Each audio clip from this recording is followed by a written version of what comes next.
Who the heck is Pep Talks? I'm not gay, but I fantasize about Marco Rubio. Pep Talks. Pep Talks. Pep Talks. Let's eradicate the Kung Flu. I'm literally coming. Pep Talks. Pep Talks. Who the heck is Pep Talk? They want our women. They want our children. Pep Talks. Sometimes no means yes. Grab them by the Pep Talk. Grab them by the Marco Rubio. Obama is a racist. Pep Talks. I'm literally coming. I'm Pep literally coming. Pep Talks. We found weapons of mass Pep Talks. destruction. My fellow Americans, it has been confirmed today from Pep Talks that we are indeed all high on politics. Well, we're about to be. Hey. How's everybody doing? What up, Charlie? It's good to see you, bud. We enjoyed MR today. That was good. It's always interesting seeing you in chat, like, right off the bat. It's just like, hey, what's up, man? Yeah, today was one of those days where I actually got to enjoy the show, for the most part. God. Gotta love all the life stuff. What up, Pun Pun? How you doing? If you guys are doing well, let's get the show on the road. Unclogged Mr. Scaredy Bear. Oh, fuck. We got a lot to get to today. I feel like I'm wearing an old school look today. It's kind of funny. I kind of forgot that I had this. It's one of those situations where it took that long to get to the laundry. So, yay. Yay for rediscovering old clothes. Also, I have a situation happening at the homestead here. So, and when I say situation, I mean I am having some work done on, well, the siding, finally. I know that you guys might know about a little bit about it, but I had some wind damage that I'm not sure if you guys have home insurance or homeowners insurance, which you should. But dealing with homeowners insurance is one of the worst things I think I've ever done. It really did, but like it was way more complicated than it should have been. They the first time that they sent an adjuster out, they were really let's see. They're nitpicking like everything, and then they were very cagey about whether or not, like, well, this might not have been caused by the wind. This could have been caused by age of the home. I'm like, excuse me? Oh, no. And then, yeah, they sent out a second crew. Thank God, because I sent them better pictures. That may have been on me. I'll own this. Like, make sure that if you guys are sending, like, information, to make sure that you get really good pictures. Learn from my mistakes, guys, because that second one, they did eventually like come out, do the thing, but it was 1/3 of the, actually not even, yeah, it was like 1/4 of the what the bill, like the total bill was. I was like, they're like, oh, your deductible, blah blah blah. I'm like, oh. So, yeah, that was a whole thing. So, I am finally getting that taken care of, so, like, the side of my house doesn't rip off. Insurance companies are so annoying. You keep paying them, and they do everything possible not to... Oh, dude, like, it's insane. It's insane. They asked me, like... God, it had to be close to 100 questions. Like, I felt like I was being interrogated. I didn't enjoy it. And then the adjuster, as I said, man, when they sent that adjuster out, he was doing everything in his power to make sure that I did not get my claim, which I just sensed that, like, almost the second that he was here. I was just like, because right off the bat, he walks to the side and he's just like, that doesn't look like wind damage. I was like, what's it look like? He's just like, normal wear and tear. God, I wish I was doing an impression too. Like, Chicago contractors, they kind of do sound like that. Hey, gotta get some caulking in there. Yeah, man. And then, God. Now I got the dog upstairs. Oh, yeah, that's the other thing I was going to say. My doorbell broke. This sucks, man. I had like a cascading thing on my house where I was just like, why? Why? Dangers of homeowning. And I always do say, like, there are times, man, I miss renting so much. I really do. Especially when I deal with this shit. My HVAC, both my HVAC, my furnace and my AC went out at the same time. That was awesome. Yeah, crooks. Yeah, dude. Yeah. And the fact is, like, you said it, Pun. Like, you're always paying in. Like, I did just a cursory, breakdown of my monthly expenses with them and how much they are charging me, and then how much. It's like, wait a minute. So you assess my damage at over, X amount of dollars, and then you're just like, no, you only get a quarter of that because reasons. Hey, what up, Anna? How you doing? I think you were not on the show yesterday. That's most unfortunate because that was a good one. I had a good time. I watched that Ezra Klein Sam Cedar debate. It was interesting. The one thing I was kind of interested in was how Sam Cedar was, like, today he was kind of going to bat for Ezra Klein. Okay. But yeah, yesterday was, definitely, let's see. If I had to recommend watching any part of the show, definitely catch, like, the first hour. It was pretty funny. I just did. So thank you for that. Thank you for the update. And also, if you have a way to reach out and you need, like, any help, get a hold of me. But I think Ezra was talking about deregulation.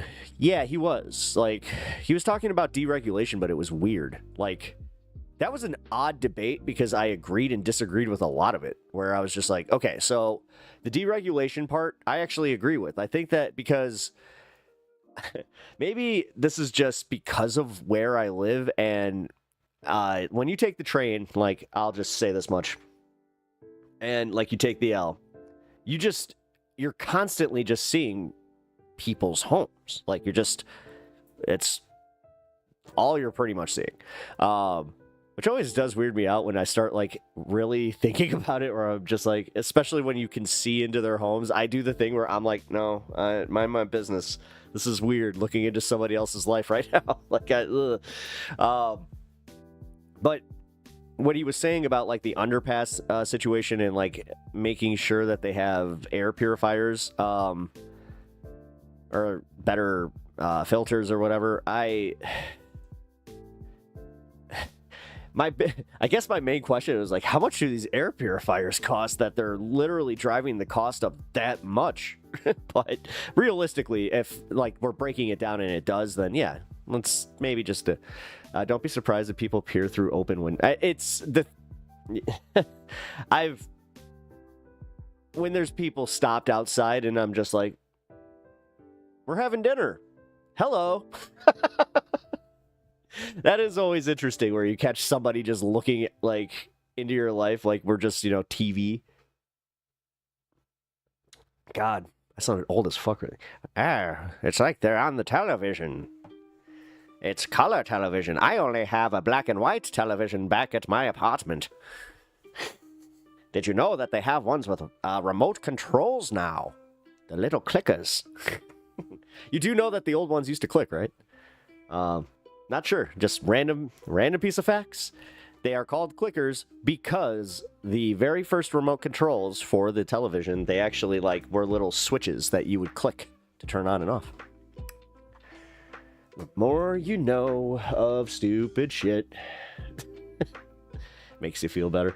Now, I was just talking real quick, Anna, about how I am dealing with the crooked nature of insurance companies because, oh joy, the insurance, what is the insurance world? I don't understand. I don't understand, like, how they do their breakdowns where it's just like, wait a minute. When I got my actual quote, it meant nowhere near what the hell they were talking about. I was just like, homeowners insurance. I was actually, right before you popped in, I was just like, I miss renting for this exact reason. Because, God. Ugh. It's the worst. It's one of the worst situations I have had to deal with in a long time when it comes to just like bureaucratic BS. Actually, no. Obviously, my the state of Tennessee and my mom's passing. That one has also been rough, but God, I hate it. I hate it. I hate the fact that Do you know how many times I've had to call these people? Do you know how many times I've had to call these people? Imagine missing renting. It's, there are times, I was just saying, like when my AC blew up and I really couldn't afford it. Yeah, there are times. No, I know, like, trust me, I know. But I had to weigh that when I did this, where I was just like, that was, honest to God, one of the hardest things that, like decisions I had to make, where I was just like, it's like, because I had a pretty decent situation as far as, like, just a rental. But, yeah, whatever. The American dream, they say, just so they can rob you. That's why they want you out here. So you can just, like, go get your own property so we can tax the F out of you. God, my property taxes. I just got that bill, too. Woof. Yeah, raise those again. That's fun. Anyway, I'm gonna stop bitching about that. Sorry, guys. You sound communist? Damn commies. I have a neighbor that legit, I'm not sure if they've overheard too many conversations, but they look at me like, like I am. And the way they talk to me, too, they're just like, well, you're a lefty. I'm just like, I have never spoken politics with you.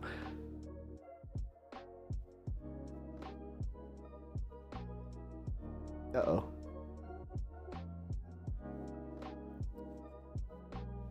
Here, give me one sec. Speaking of. All right. Is Stan not doing his job? Hold on. I think he's not doing his job. Give me a second.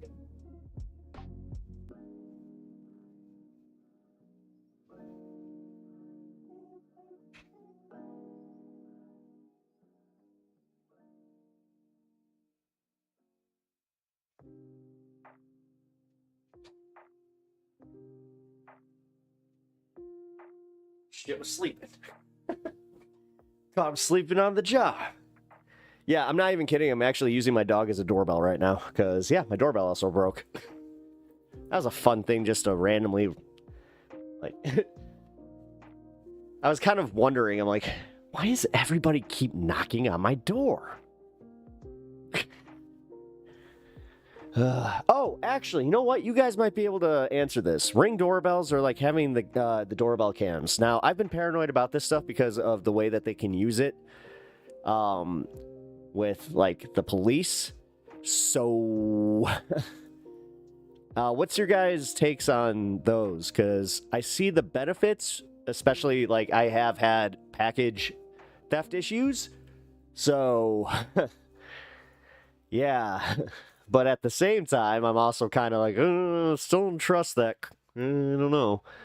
Or do you know, like, between Blink and Ring, like, how that works? Do they have different terms of service with that? Extra snacks for overtime. Yes.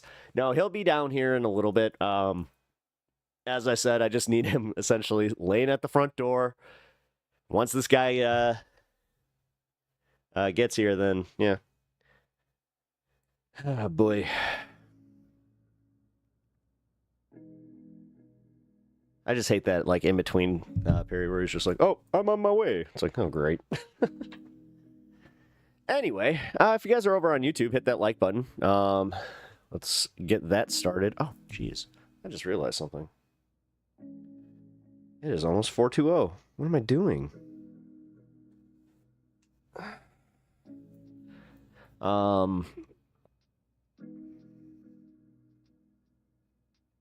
Anna, what do you think of Ezra Klein? What's your opinion on like that whole thing? Because you have watched the debate, so I have a Blink, but mostly for the accessory cameras to check on my pets. See, that's that's if you guys have seen me check my watch, that's how I know my dogs are at the back door.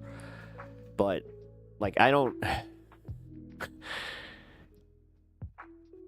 really have that hooked up to anything. Like, I don't know how that, like, again, I thought it was, like, the second that they, maybe I'm dumb and just stupid paranoid, like, that if the cops saw you have a Ring doorbell and something happens, that they can just, like, be like, we need that. Here's a subpoena. It's like, even if it's for something that goes on in the neighborhood. I don't know, man. I don't know.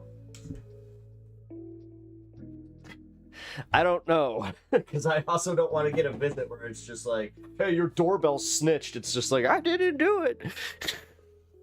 That's a possibility.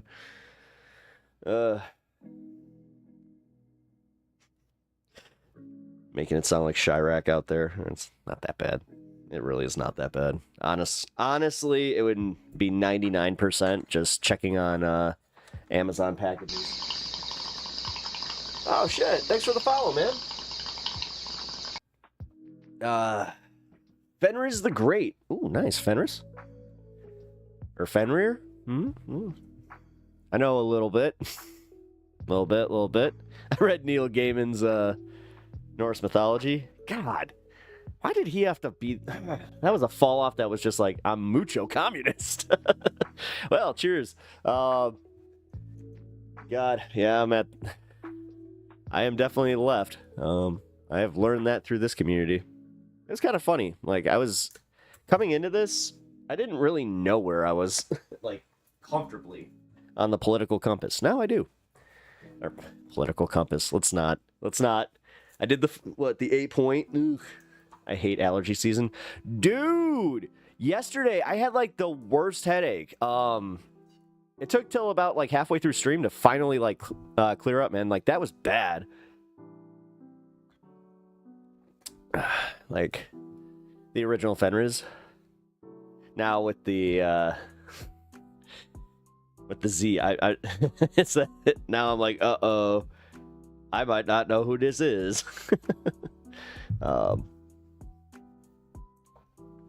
yeah, we got some stuff to get to today. Oh yeah, the Supreme Court thing. That was big. Also, the Andrew and his wife debate is not what you would think. Oh, by the way, 420, let's go.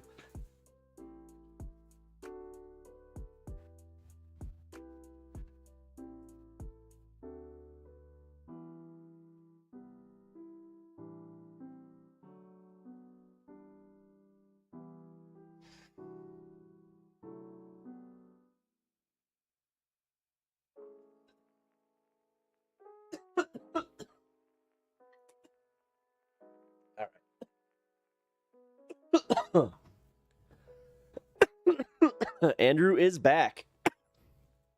Indeed, he is. And he brought his wife.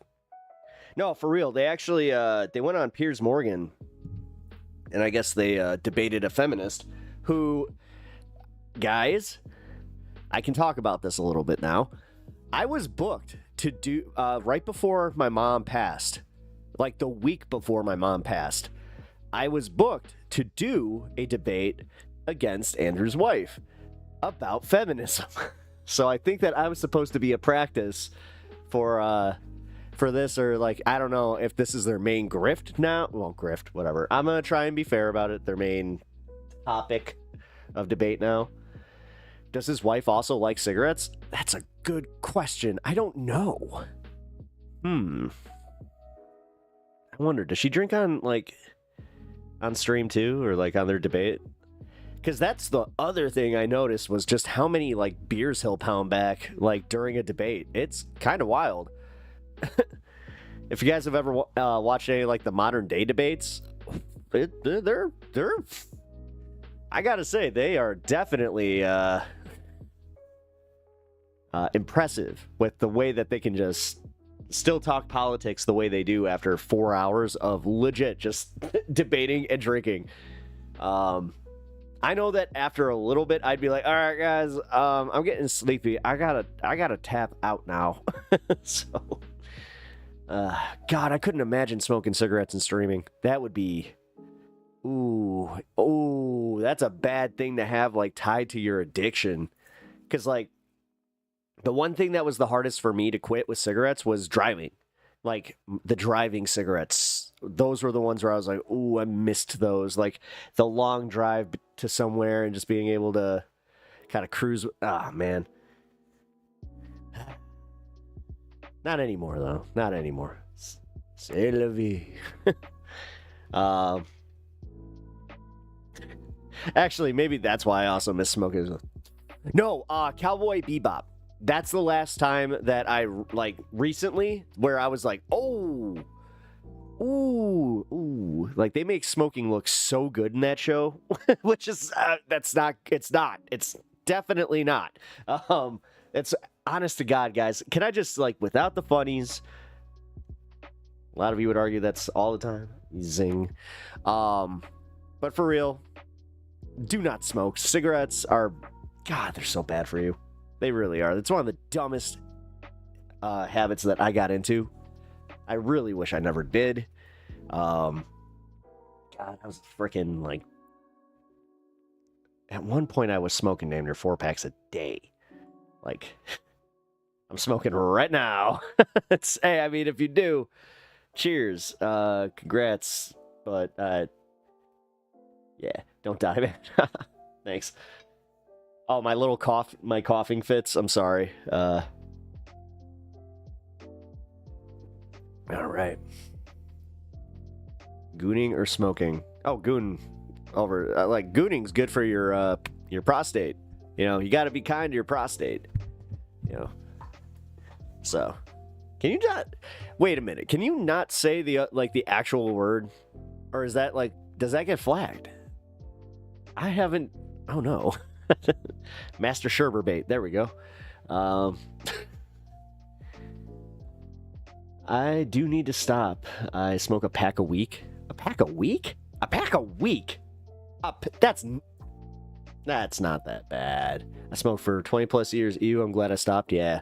No, at the end there, I'll be honest, man. Like, I got to the point where, like, I felt disgusting. Like, just, I don't have a very strong sense of smell. Like, I barely have a sense of smell. But when I could start smelling it on my clothes, like when I was in like a cleaner area, I was like, oh, man, actually, that's probably what did it. Is I had to start going for reasons. No, I think I've talked about it. My dad, he got diagnosed with cancer, when I was 24. So, yeah.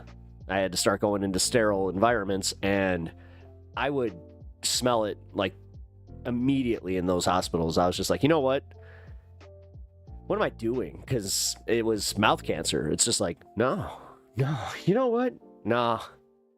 I remember my last cigarette. I was standing on my front porch. I was not even halfway done with it, and I just put it out, and I was like, that's it. Crushed up the rest of my pack, and I just threw them out. I was like, I'm done. I remember, my wife, she didn't believe me. She was like, really? Like, are you... Because she was mad that I was wasting cigarettes. But I was like, no, I'm done. And yeah, that was it. Literally. Cold turkey. I have not smoked a cigarette since. I can be around them.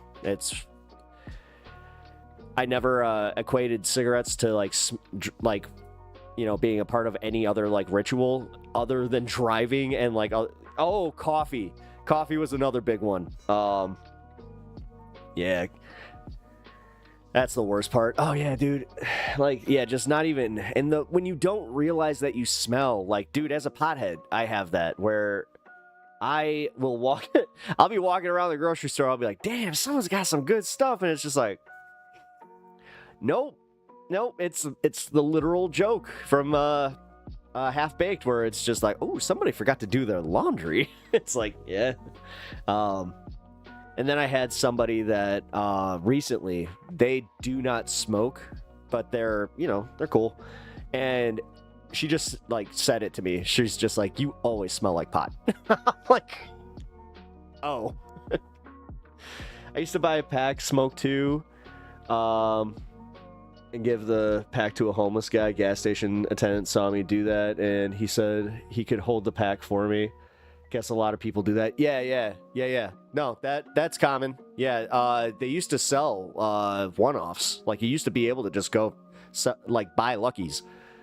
I don't smell smoke. My breath does it after the smoke, though. But, you know, yeah. Yeah.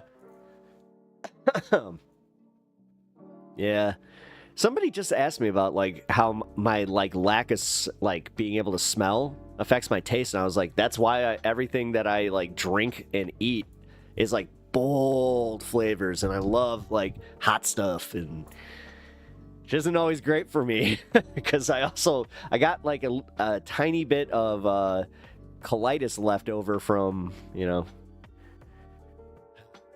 had some UC growing up that I put that shit into remission.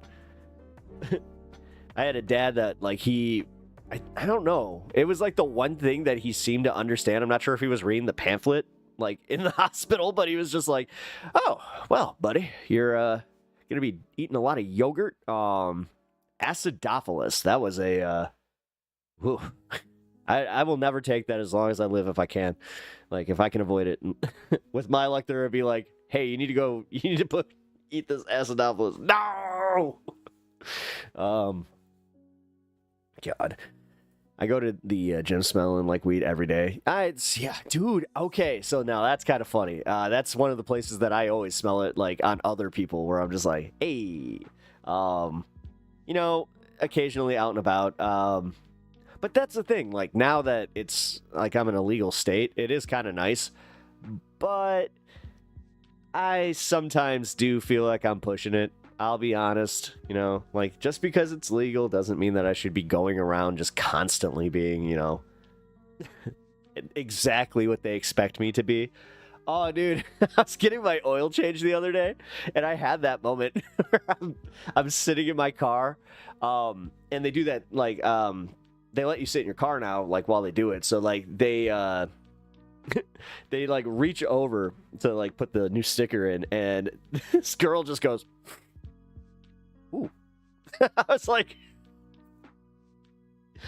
and she just kind of gives me the, like, oh, man. I love those moments, though, where you find, like, oh, actually, there's something better than that, than when you find, like, a fellow, you know, 420er, is when you find a fellow wrestling fan just, like, out in the wild. That's the coolest. It is literally like living a meme where you see a wrestling t-shirt and you're just like, oh! And then you're like, too sweet or something. Like, it's usually too sweet. That's the most easily identifiable. Or I'll just, like, real quick just be like, oh, yeah! Look at the macho madness, yeah! Or something like that. I don't know. But either way. Hey, hit those like buttons. What are we doing here, guys? Come on. Let's help. Wow. Okay, Twitch took off today, and then, yeah. Something's going on with the... Oh, God. Not again. Hold on. I gotta check something. Did I get flagged on a video? No. I didn't. Actually.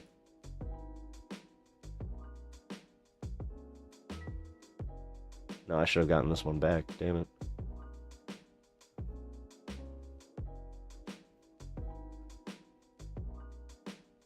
Alright. Constantly vaping. Now, here's the thing. I can't, I don't want to be that guy where it's less like, I've heard the whole, like, vaping is really, really bad for you. And, like, the whole popcorn lung thing, it scared the shit out of me. That's why even this, I am a little afraid of these things. I'm going to be real. That's why I try to do these, like, as sparsely as possible, which this has not helped. I will be honest. You guys, make me enjoy my sketty bear, which, hey, it's alright. Oh, God. Where the hell is this guy? Spark, what up? Hey! Sparks, what up? Got some, ooh. You know what? I gotta bring back the rig. You know what? Hold on. Is this thing clogged? I can't remember what the issue is. Here, I'll charge it up.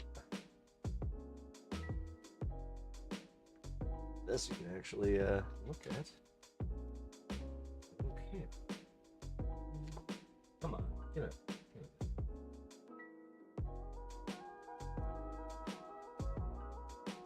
Yeah, for some reason, these don't get the pushback from YouTube, which is weird.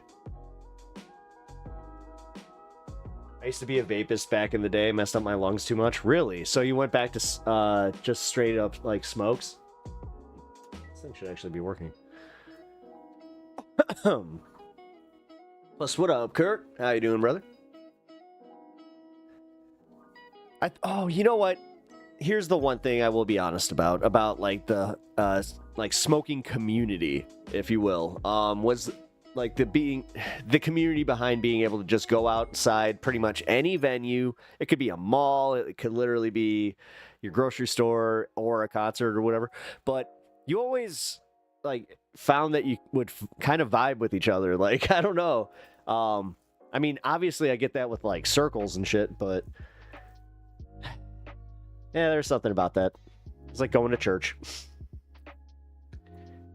Oh, really? Am I having another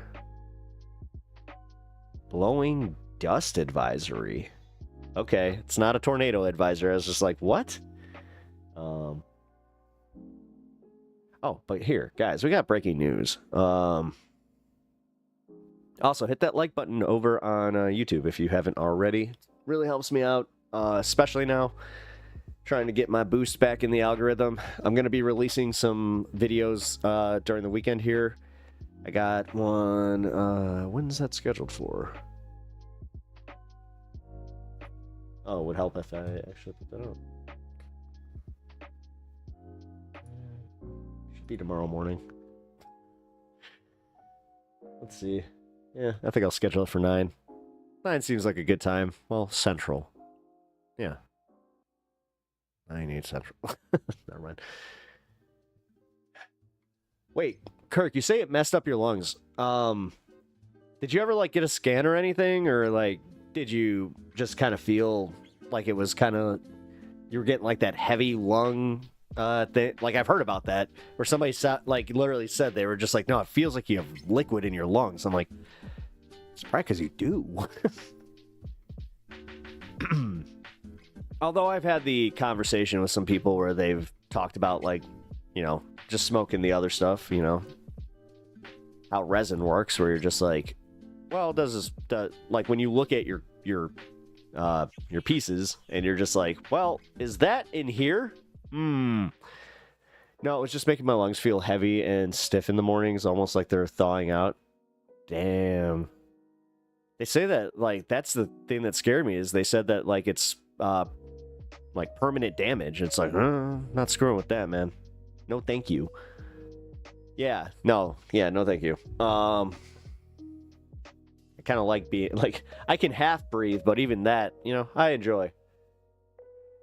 All right, Supreme Court news. I'm not sure if you guys have been following it. I hope you guys have, because it is it's pretty big news.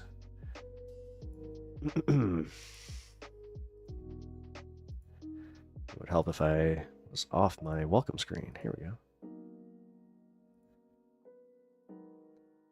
Supreme Court blocks Trump from reinstating Alien Enemies Act on deportations.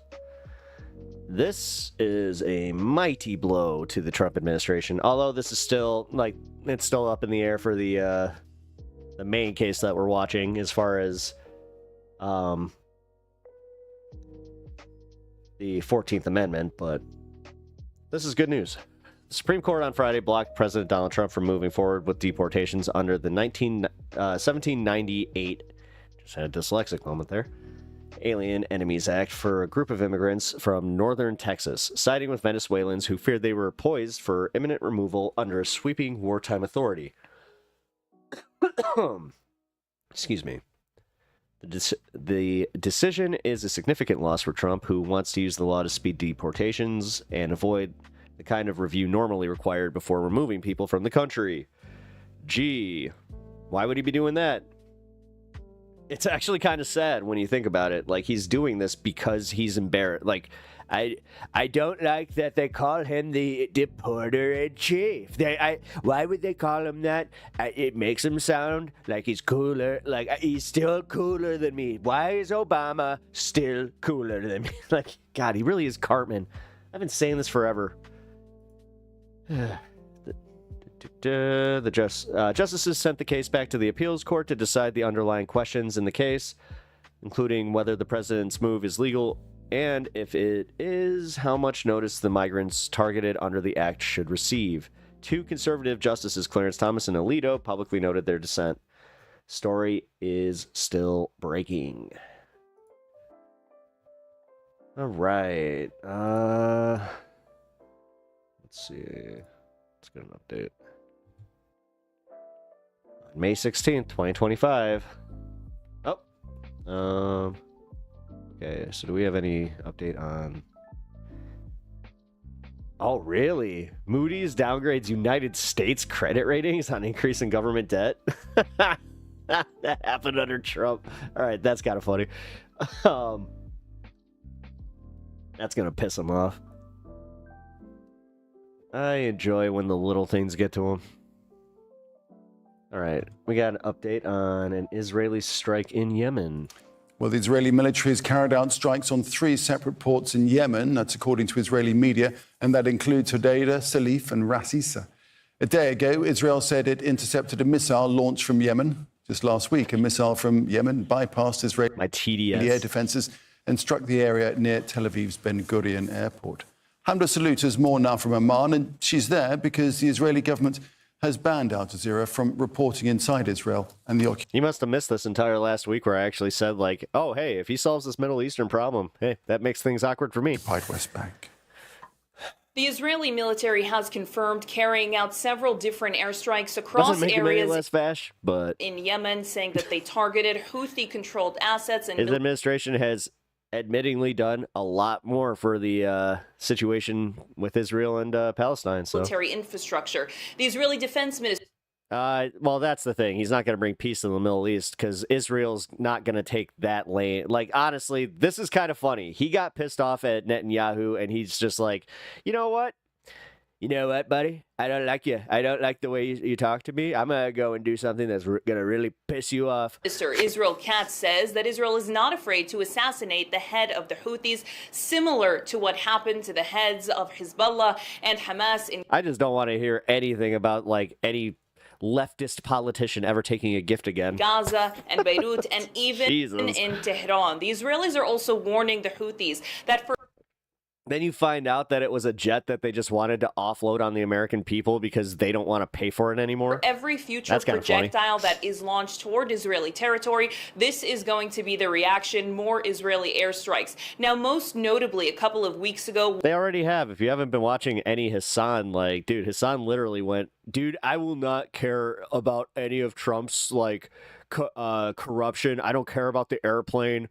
If he brings peace between Gaza or Hamas and Israel, then one of those, that's a sacrifice I'm willing to make. And I was just like, that's a weird ass way to put that. Launched by the Houthis actually made pretty severe impact right outside of Ben Gurion Airport in central Israel. This is the main airport in the central part of the country. Now, earlier this evening, the Israeli Prime Minister, along with the Army Chief of Staff and the Defense Minister, were all at the military headquarters, the Kiryat, in Tel Aviv. No, I actually appreciate the fact that, like, again, it took Jared Kushner's effing ex-roommate, his college roommate, to just be the guy to be like, you know what? Why don't we just get them in the same room to talk? It's almost like we should just do that. And then, like, every person that had a lobbyist behind them was just like, no, we can't do that. Israel's version of the Pentagon. It's almost like it was the one person that, AIPAC didn't touch. To approve these strikes that they carried out, saying that this will be their policy moving forward.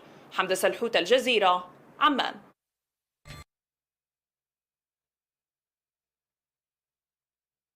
Is bringing peace by grifting worthy of being admitted to heaven? Probably for repentant man. Yeah. As opposed to what? More binary warmongering? You mean fear-mongering from you? God, I've never seen such a base so afraid of just, like... You guys called him the far left. You guys, like, that's the thing that you guys, like, your party or your side or whatever the fuck, because you're doing that here. I'm going to call you on it. You need to look at that. You need to look at the fact that you made him the bad guy, like, and, like, the worst guy, and then you kind of forgot this thing where it's like, oh, we conflated, you know, the left with, you know, just basic fucking centrism. And, dude, the fact is...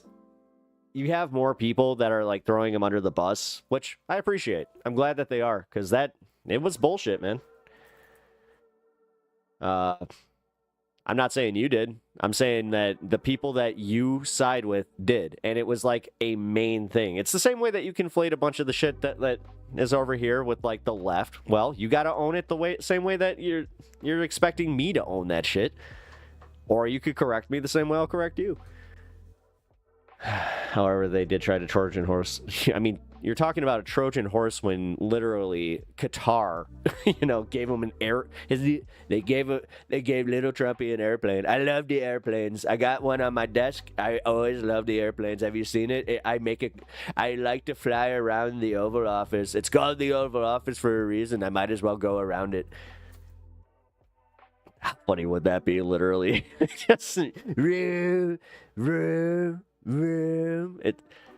me, Mr. President. What? He makes his planes go vroom. Actually, that's my next protest sign. Trump makes his airplanes go vroom. No, that doesn't work. I was thinking, I'm like, because like the airplane, you know, airplane go. Nah, damn, I fell apart right in front of me. That's all right. Elon still eats corn long ways, and that's just a fact. So, what happened to that guy? You know, Trump's out here talking about Taylor Swift. I don't know, man. Where's your other girlfriend? You know, the one that like was jumping for joy and doing some weird ass jumping jacks for you. God, again, one of my favorite things to come out of that entire situation was when he was on stage and just did the yee. Thank you, Elon, for that embarrassing picture. That's going to live on forever. Oh no, a foreign country respects us again and gave us a gift. Again, this shit. You know, it'd be nice if you guys had consistency. Like, the whole thing that you guys were just focused on Hunter Biden. Not even Biden, but Hunter Biden. Like, whatever, man. Stop. The lack of inconsistency in your outrage is kind of laughable. That's also why a lot of people, just in general, do not and will not take you seriously for a long time until you start making some capitulations on your end there, buddy. Oh, God, she really is uglier up close. Homeland Security Secretary Kristi Noem says federal law enforcement is investigating a social media post made by former FBI Director James Comey that she and other Republicans claim is a call for violence against President Donald Trump. In an Instagram post on Thursday, Comey wrote, quote, "Cool shell formation on my beach walk," under a picture of seashells that appeared to form the shapes for, quote, 8647. 86 is a slang term meaning to eject or remove. Numerous Trump administration officials, including Noem, claimed that Comey was advocating for the assassination of Trump. The post has since been deleted, and Comey said he didn't realize the number 86 could be associated with violence. Comey, who was FBI director from 2013 to 2017. They're it's a call for violence. What the fuck is with MAGA? Oh my God, they really are just the biggest whiners. Oh my God. Oh, it's beautiful. It is beautiful. They can't get anything done. The biggest story should be about how the bill collapsed in the House today. But nah, they're gonna focus on Comey, who fucked over Hillary Clinton for Trump. You do realize that, right? How do you, honestly, that has to be his biggest regret in life. That's probably why he even did that. But then, I I do know this from watching Kyle Kalinski's take on this, that he removed the post, which you don't do that, bud. Was fired by Trump during the president's first term amid the Bureau's probe into allegations of ties between Russian officials and Trump's 2016 presidential campaign.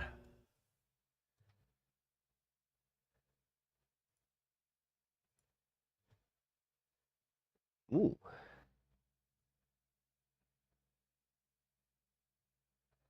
All right. Let's see some of this volcano erupting. Oh, did it actually go out? Oh, damn. Like it blew out.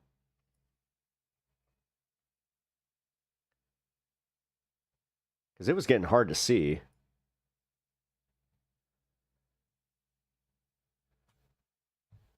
Yeah, here, when I started watching this earlier today, this is what's going on in Hawaii. In Kaleo? Kalela? I don't know. Either way, Hawaii's most active volcano on the Big Island. It be doing some of that cool volcano stuff, you know?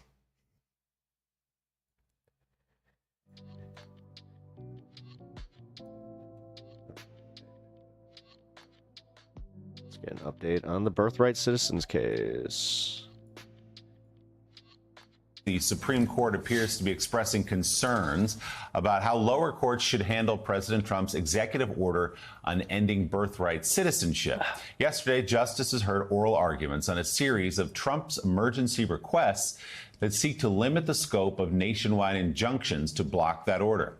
Justice Elena Kagan pointed out that so far the Trump administration has lost every case in which this order was challenged, while conservative Justice Brett Kavanaugh questioned the Solicitor General about the practical problems with blocking Trump's executive order in some parts of the country, but not in others.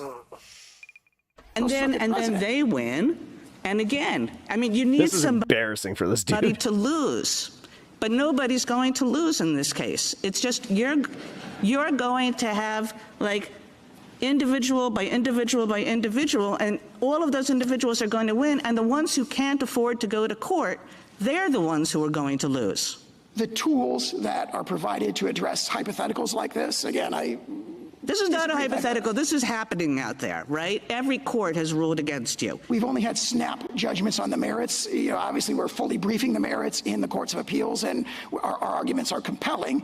More fundamentally, in response to the question, I'm suggesting to you, like the real brunt of my question is, in a case like this, the government has no You live about 50 miles away from that incentive volcano? to bring this case to the Supreme Court, because it's not really losing anything. Lucky. It's losing a lot of individual cases, which still allow it to enforce its EO against the vast majority. Any chance you want to find a little of people somewhere that a up-and-coming streamer can find on the day just to after put up his it goes equipment? into effect?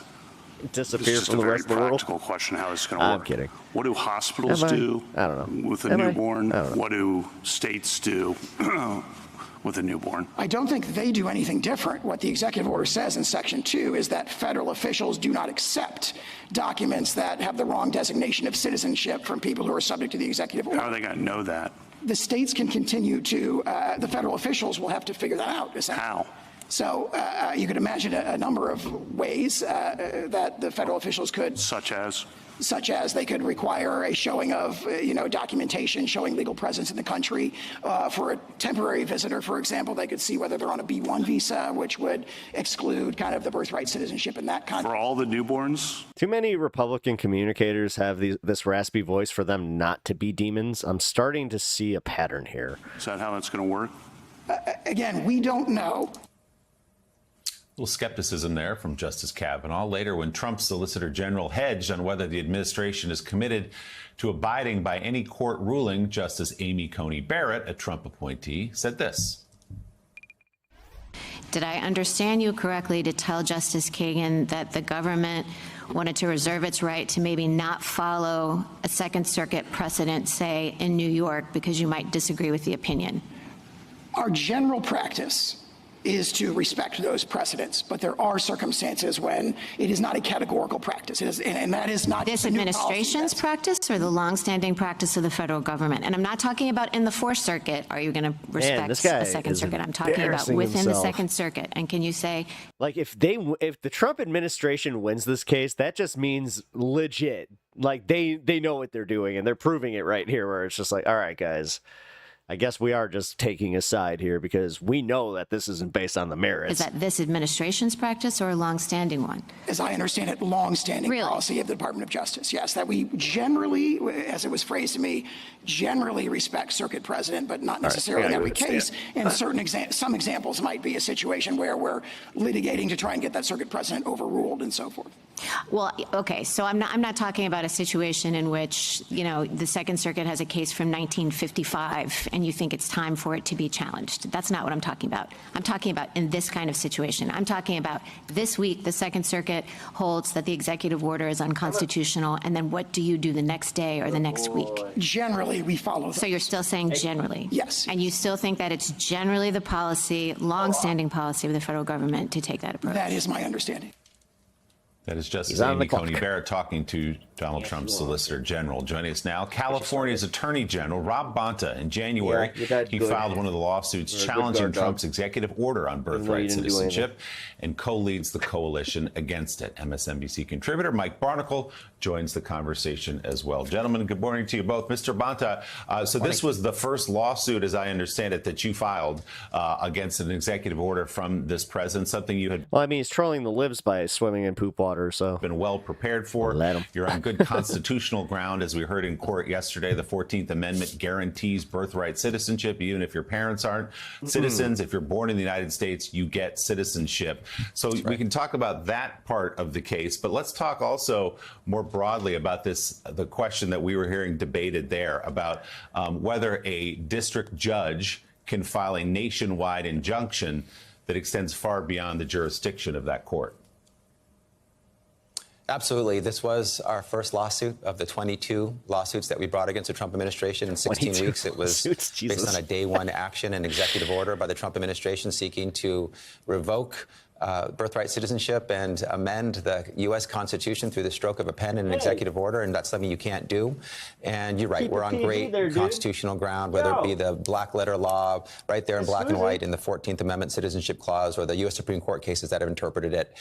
Birthright citizenship is bedrock foundational constitutional law. It's a right owed to all in the United States of America. Now, what about the nationwide injunctions? This is a perfect case for a nationwide injunction. It's a constitutional right that applies broadly to everyone in the United States. If you're born on American soil, then you are a citizen, period, full stop. It doesn't matter what state you're born in. If you're born in a red state, you don't get U.S. citizenship because the attorneys general of that state didn't bother to fight for your rights. But if you are in a blue state who did stand up to fight for your constitutional rights, then you do get U.S. citizenship. That doesn't make sense. It belongs to everyone, regardless of the state that you are born in. And so this is a perfect case, in my respectful, humble opinion, for a nationwide injunction. We got 3 of them in 3 different cases, in 3 different district courts, upheld by 3 different circuit courts. So as some of the justices were mentioning in some of the dialogue that you just excerpted, this isn't a close case, and a nationwide injunction is very appropriate here. General, I'm curious, the other lawsuits you filed, could you give us, in your opinion, which are the ones that you feel are most urgent? draw a teacher. Which are the cases, besides the birthright citizenship, where do you see the next big issue coming to fruition in terms of a Supreme Court decision that could impact how this administration is behaving in many ways outside the law? We have quite a few cases that follow a similar pattern from the federal administration, in which they appear to be a repeat offender, which is that they're trying to stop already congressionally appropriated funding from flowing. In one case, our second case, through an Office of Management and Budget memo that sought to halt $3 trillion with a T dollars of already congressionally appropriated funding for critical, essential programs and services to all the states, about $168 billion worth of funding in California for healthcare and housing and food and college and child care and public safety, disaster relief. Congress has the power of the purse. Congress can appropriate. Congress can spend. I mean, the president can't. But the president wants that power. I want it. Very urgently. It's not his. It's like I wanted my toy and plane. so there's a number of cases in which he has violated the U.S. Constitution, the separation of powers, violated the law. Otherwise, meatloaf on the wall. And that issue may go up to the U.S. Supreme Court as well at some point. Yeah, Mike Barnacle, it does this narrow question about birthright citizenship.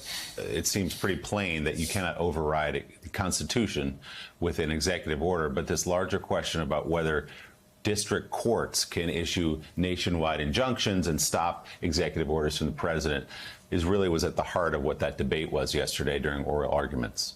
I mean, I'm torn on this one because I don't know, 5 administrations have been trying to do this, so this isn't just a Trump thing. At one level, it just happens. It just so happens that if this does happen now, he could totally abuse the fuck out of it. It boggles the mind that we're talking about this being brought before the Supreme Court, and yet on another level, given the context of politics today in this country, it's not surprising at all.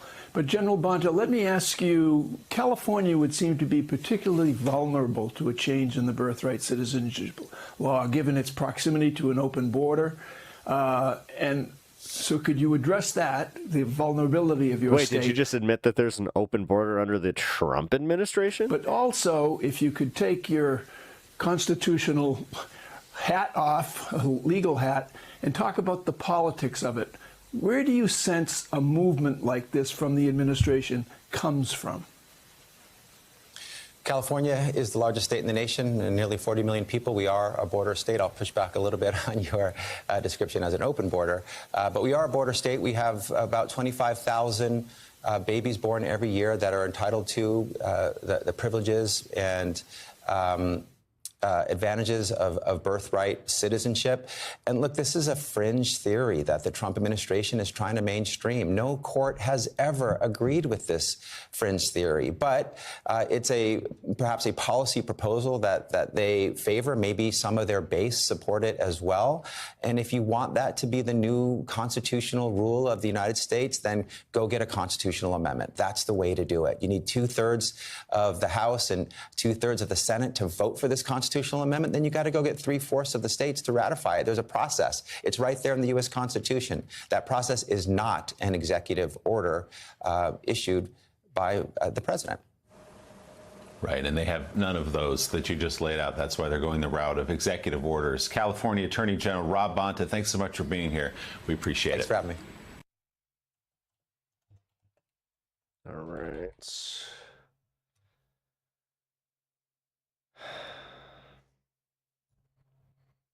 Trying to pull up the next segment here, and it's not letting me. Give me 1 second. I gotta reload this. Fun. All right. I do appreciate the fact that we have the audio of the justices just ripping into their the State Department, just like, are you really this stupid? Like, that was fun.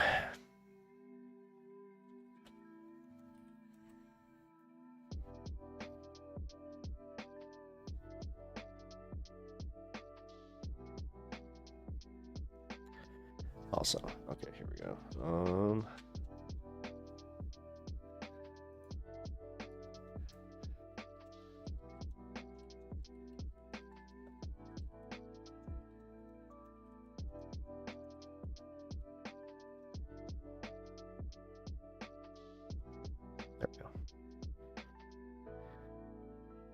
They're trying to amend the 14th Amendment, so they want to get rid of birthright citizenship, where essentially if you have a child here, then that child is then a citizen of the United States, which they're also trying to amend it to where technically, if you were already born here, like, this is where it was getting really shoddy, because originally that's where they were leaving it, but then they made the push where they're just like, nah, I'm gonna just do the Trump, but no, we're gonna make sure that, you know, if you got only one grandparent that's from here, toodaloo, doodles, to El Salvador with you, we'll just say that you're trendy agua. Oh, man.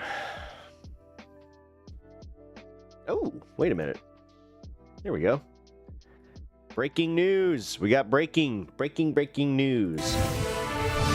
Breaking news, President Trump's legislative agenda, what he calls his one big beautiful bill, just failed to make it out of a key committee. 5 Republicans jumped ship and joined Democrats to vote down the bill. Our smart reporters are here, including and especially our all-star Capitol Hill reporter, Lauren Fox. Lauren, I want to bring you in, but I first want to play a soundbite from Chip Roy, Republican of Texas, who has been kind of leading the charge ignoring the obvious on concerns about his fellow Republicans and this bill. I have to now admonish my colleagues. Dana Bash has that unfortunate Mitch McConnell face on this side of the aisle. This bill falls profoundly short. It does not do what we say it does with respect to deficits. The fact of the matter is, on the spending, what we're dealing with here on tax cuts and spending, a massive front-loaded deficit increase. And if we would reform Medicaid... Again, it's like, you know what? As long as we have just 3 guys that don't know how to do math, we'll be okay. We could actually get to the core of the problem. What are you telling me? There's but 5 of them that know? Damn it. And I'm not going to sit here and say that everything is hunky-dory when this is the budget committee. This is the budget committee. We are supposed to do something to actually result in balanced budgets.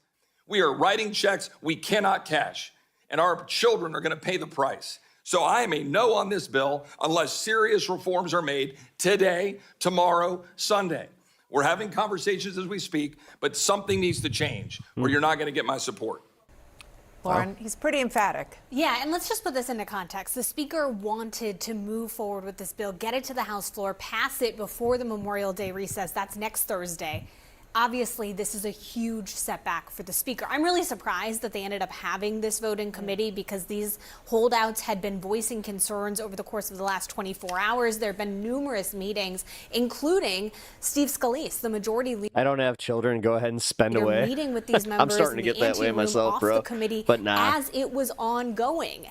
When they came back into the room, each of them spoke. It was very clear they still had concerns, still had opposition. They want to see some of these spending cuts sped up rather than delayed. Oh, you telling me that you don't actually like think in the terms of fuck them kids? Into later years. There's a reason Republicans did that, because it does take time to implement some of these things. But that's not enough for these Freedom Caucus members. And unlike past budget committees, this budget committee is full of conservatives. And that has really potentially slowed down this process. So the spending cuts and the demand for more and earlier spending cuts is a big part of the reason why this big bill is stuck right now. Another is the fact that to pay for big, beautiful bill. Some of the spending cuts that are already in there, the Republicans are putting cuts to Medicaid. Right now, the changes to Medicaid include adding a work requirement for able-bodied adults, implementing stricter eligibility rules. It's almost like we told you this. Verifying who is eligible. That's why I'm laughing. Fuck you guys. Like, honestly, fuck any Republican that's now got shocked Pikachu face. Every 6 months, Sorry. adding co-payments, cutting funding for states that allow undocumented people to enroll. I want to go to Tom Foreman, because, Tom, you're at the magic wall, and I'd like for you to walk through how Medicaid actually You're telling me he's at the border wall? currently, who it covers, and what it costs. Yeah, and think about those changes you just mentioned there as we go through it. When you talk about Medicaid, it is a government health insurance program for low-income and disabled Americans, including children. It's not Medicare, which is generally for older people. Medicaid for people who are struggling. 72 million people. They pay little, if any, out of pocket for their care. It was established in 1965 by Congress. Who's on it? 4 out of 10 children in this country. 1 out of 6 U.S. adults. People with a median income of $36,000 a year. So not much at all. What does it cover? Usual stuff: births, hospital stays, nursing home health care, vaccinations, prescription drugs. This is where it gets sticky, when you get to the cost of it. It is paid for more by the federal government, $606 billion in funding a year, less by state governments, but it is a mixed program out there. It is not the most expensive entitlement program, about 9% or 10% of the budget. The work requirement question, interesting. 64% of the people who are getting it right now already work full or part-time. Not working because of caregiving, that's about 12%. If you're a parent and it costs more for care for your children or for your parents than you can make in a job, well, then this is the right decision economically for you at least. Not working due to illness or disability, 10%. Not working because they're in school, trying to get a better job, make more money, 7%. And 8% are either retired or they just can't get a job for some other reason. And importantly, when these lawmakers look at it, everyone has skin in this game. Weird. Look at all them red the states. lightest states have the least number of people enrolled by a percentage. The darker it gets, the more it's enrolled. Yeah, because nobody lives there. Yeah. Let's be real. What's the common denominator here, guys? You know, and they hate it when we do this. They really do. Because the coastal elites. Yeah, well, you know what? North Dakota, South Dakota, Nebraska, Kansas, Wyoming. Okay. Tell me what your main attraction is there and why we should come there and why we should move there. Would this hit big states like California and Oregon that tend to vote blue? Absolutely. But there are a ton of red. Florida makes it intentionally difficult to get SNAP and Medicaid, so people give up. That's why the number's so low. Here with a tremendous number of people, on average, 28%. There's not one lawmaker who can touch this without having a significant part of his base feel the pain. Tom, that last map really does tell the story of why this part of the fight on this bill is so critical, and it does not fall on partisan lines or even geographical lines because of how much Medicaid affects every single district. Thank you so much. It's almost like people get old. Tom, appreciate that. And Zolan, on that note, I'm old enough to remember back when Obamacare passed. You know, one of the things that you heard from the president and his top aides, Rahm Emanuel, was that when you pass a new right or something that people can have, whether it's Obamacare, but specifically within Obamacare was Medicaid expansion, it's hard to take it back. What we are seeing now is that play out. That's right, and the anxiety amongst public officials on the Hill. What are people doing with their lives? But also some people in the White House I've spoken to. You do realize that some people just can't get jobs that have good good insurance. That's why they're on these on these around rolls. The president who fear what would happen if you did slash a program that many of the president's Wait, are you one of those guys that tries to equate going on Medicaid with being unhealthy? Own supporters rely on? Wait a minute. Here, I've always found it interesting that there's people out there that are just if you're healthy, you don't need insurance as well. I don't. The reporting I have thus far, I don't think the president they tend to disappear once they hit a certain age around 35.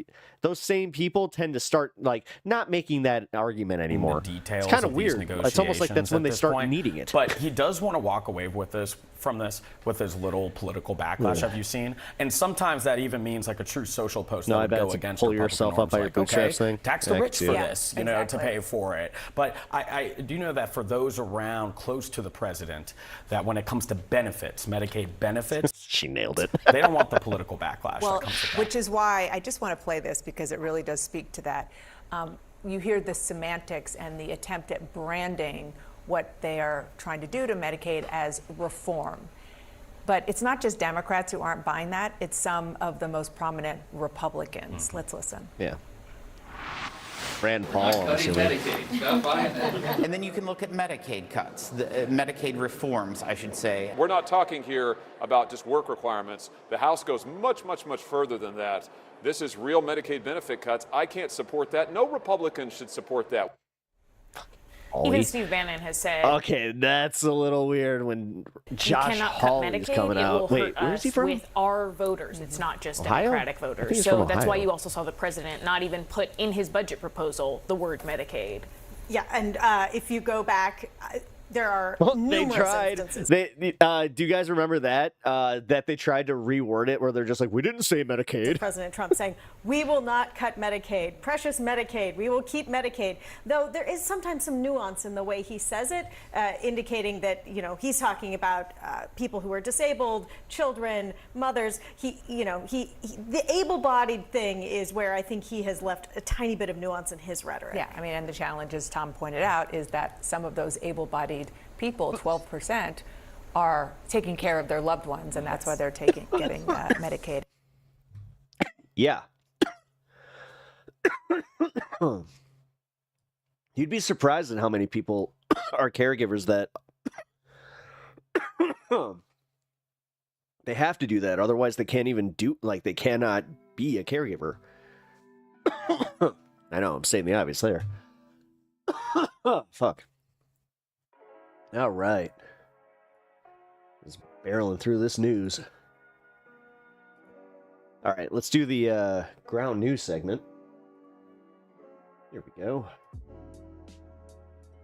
If you guys would like to help support the channel, you guys can get a subscription to Ground News if you don't have one already.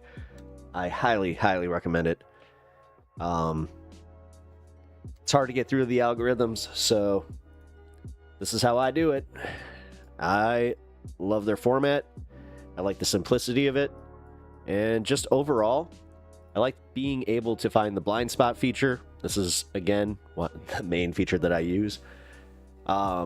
I've come around to the the new format where they kind of did it more of a color coding, and I'm all right with it.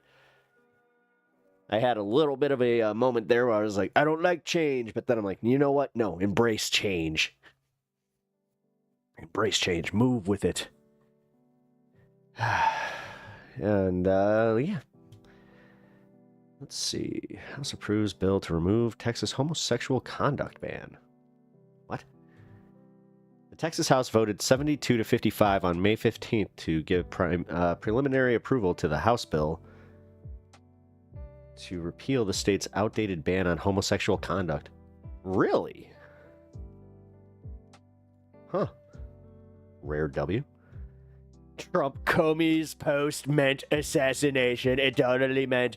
It's what he said. 86. It has nothing to do with anything that they say in the restaurant industry. It has nothing to do with anything except for he wants me God. Dude, what a fucking baby. Are you kidding me? How does anybody that supports him look at that and go, yeah. Fuck you. Also, with everything that he says, about his political opponents, and then, it's just Trump being Trump. It's just, he just says things. He does, he reposts things. Just whatever. I'm tired. That's the main thing I'm actually really tired about is this double standard that they expect us all to live by. And I'm sorry, buddy. I know gaslighting when I see it.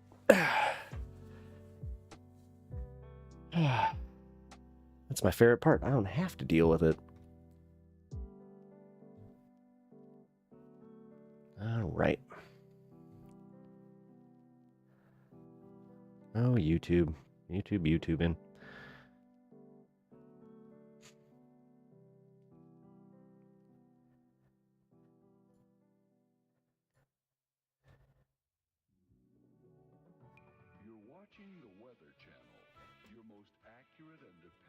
Source of weather information 24 hours a day. Hey, good evening. You're watching the Weather Channel here on a Friday evening. Keep watch Jeanette Jones, and as we look out there, Jeanette, looks like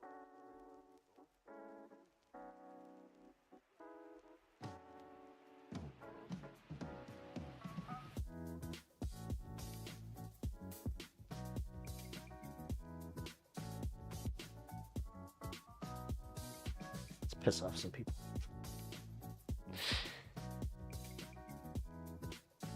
Oh, I need to update this.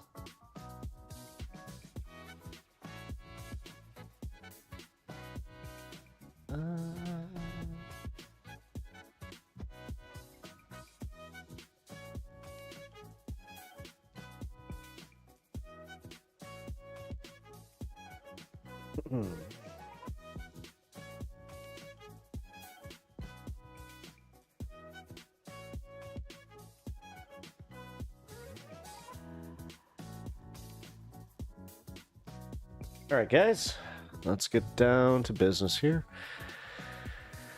Also, appreciate you guys sitting through the ground news thing. Where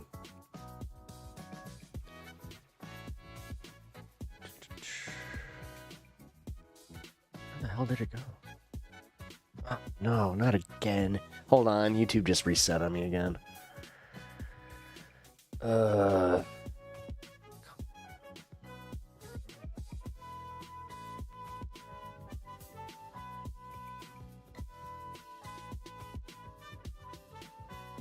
There we go. All right, let's do our Kyle Kalinske segment of the day, and then we have a debate to get to. It's going to be fun to watch. And then the back half of the stream is going to be just chilling and fun. So now, I'm sure you all remember, Whoa. It was the right Took himself a nice that little tried puff to there. pretend for a very long time, 3, 4, 5 years, that their main motivating issue was that, hey, we believe in free speech and the left doesn't. And they would all the time, nonstop, do, oh, the left hates free speech, the left hates free speech. And their public enemy number one It's happening was right the here. purple-haired college kid with a septum ring who, you know, would try to deplatform Ann Coulter or whatever the fuck. Like, that's what they would talk about nonstop. Well, that grift came to an end, right? And then people started showing their true colors. And the reality is, none of these assholes on the right care even the tiniest amount about free speech. They are complete and utter hypocrites. None of them have said shit about any of the Republican states that passed anti-protest laws during BLM, where they tried to shut down people's First Amendment rights. None of them have said shit about the anti-BDS laws, where they try to make it illegal to boycott Israel. So anytime an actual First Amendment issue comes up, they're nowhere to be fucking found. Well, guess what? Now they've reached their final form. Here we have a local news report about what Although I wonder one if that'll person did in change, because now, like, Cuyahoga County, which I think is it's Ohio. kind of But weird. listen, I've heard a lot of people kind of acting like they have been caring about the situation in Gaza for a lot longer than they.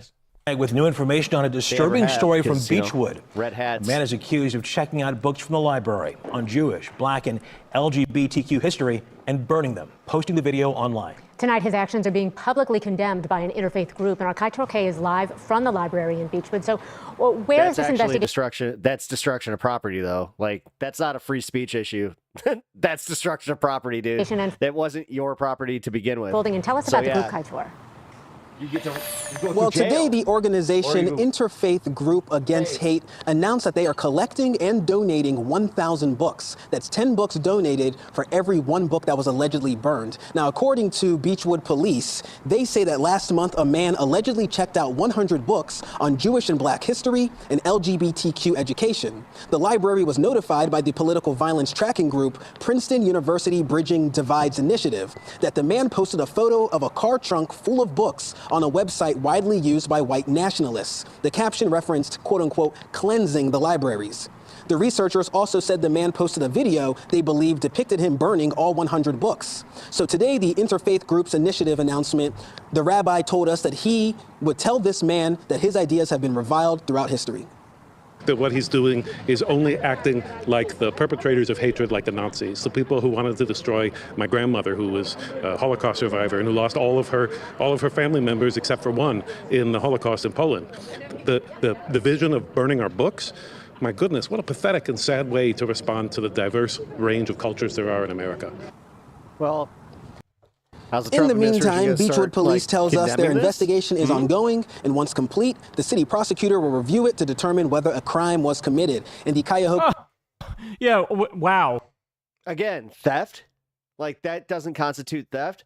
Do you understand that I actually, like, to this day, like, I had a situation with my library where I was just like, I owe you how much? So instead, I just went to Barnes & Noble and just went and bought the book that they were like, well, you owe us such amount of money for that. And I was just like, here's your damn book. Put the plastic on it. There.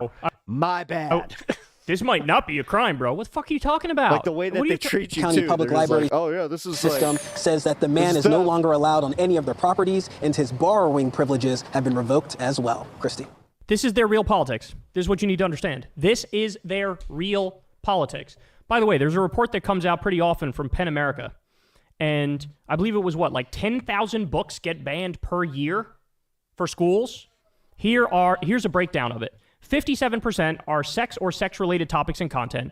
44% are characters or people of color. 39% are LGBTQ characters or people. So they literally want to purge the country of the things they don't like. Who were the original book burners? Oh, wait. These people fundamentally are just Nazis. And this is the realization that people need to come to. Is that, look, for a long time, I was the guy on the left. I would steel man the right. I would try to look at them, good faith interpretation, take them at face value, try to understand where they're coming from as reasonably as I could, being kind to their perspective while still disagreeing with it. But over time, the mask kept slipping and slipping and slipping. And now there's no fucking way around it. No, the same dude, people like, who are just yelping and whining and bitching and moaning about free speech being under attack, they're the ones doing the attack on free speech. And now a lot of these right-wingers are literally burning books or banning books. What are they? If you didn't look at Donald Trump rounding up innocent people, 90% of them no criminal record whatsoever, and sending them to El Salvador with no hearing, no trial, no due process whatsoever, and keeping them there permanently, if you don't look at that and go, oh, that's a concentration camp, this is Nazi shit, I'm done with it, then I'm sorry, you're just a Nazi. Yeah. You're just a Nazi. Yeah. And then they double down. They're just like, no, we should send you there. It's like, oh, always I've had that bullshit happen. too. It was always Especially clear they with never the cared about Sasan free discourse speech. They were going just around. using it as a weapon, because the fact of the matter is the rap sheet is fucking as long can be when it comes to Trump and free speech. He sued Ann Selzer for a poll that he didn't like, which had him down in Iowa. He sued CBS for how they edited a Kamala interview. He sued Simon & Schuster for a Bob Woodward book that quoted him, and he didn't like the quote. He threatens to de-license news outlets that criticize him all the time. He wants to punish flag burning with a year in jail. He sued CNN for $475 million for calling election denialism the big lie. Before he was president, he sued Bill Maher for $5 million over a joke that was at his expense. He supports opening up the libel laws to sue journalists. He called for jailing journalists who reported on the Supreme Court abortion ruling. He is rounding up and arresting pro-Palestine protesters and trying to strip them of their legal status. He gag ordered the EPA and didn't let them tell the truth about climate change. He arrested and charged 6 journalists with felony rioting. He didn't pardon Assange, Snowden, or Daniel Hale. And then, of course, he said we should terminate all rules, regulations, and articles in the Constitution, and he wanted to invoke the Insurrection Act, and probably, within these next 4 years, he's actually going to invoke the Insurrection Act. These are fascists. These are fascists. Can I be any more clear? They don't care about free speech. They actually despise free speech. They despise the First Amendment. They're authoritarians. They want to... They despise all the... They despise the Constitution when you are actually real about it. Because, it only applies to them. That's the only time that they actually care. I know, hot take. They want to purge the country of anything remotely left of center. That's what we're witnessing. That's what everybody needs to open their eyes to. Really bad. Because if they don't realize the threat, they can't take appropriate action. And this guy is just the id of the Republican mind right now, the MAGA mind right now. Because deep down, all these MAGA freaks, you know what they want to do? They do want to burn all the books, all the ones that have any vaguely left-wing ideas. And this guy just had the balls to actually fucking do it. That's where we are. All right, guys. That's the show, y'all. Well, again, the fact that, he's ignoring the blatant, no. Why is he not getting charged with theft and destruction of public property? That's the easy one. Especially, that many books. Dude, that's going to be felony. That's got to be a felony, theft charge, or at least destruction of property charge. If it's over fucking $1,000, then I don't know. And isn't it a federal charge too? Well, yeah. I think so. Wait. Let's find out. Destroying.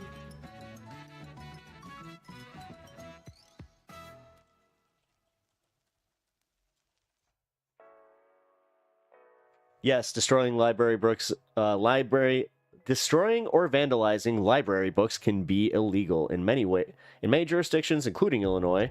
Vandalizing or defacing library materials can result in criminal charges and such as vandalism, theft. Actually, yeah, just vandalism and theft. They just listed them. So I was right. How it's federal library, our state. Here, let me see. Because they get federal funding.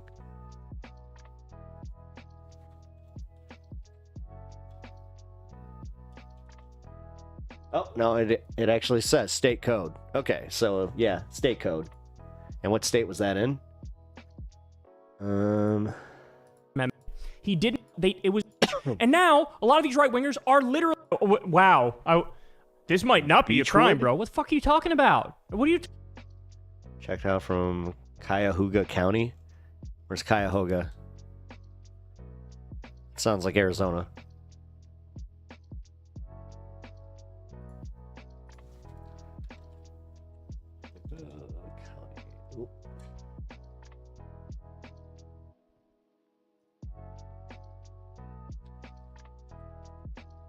Yeah, Ohio.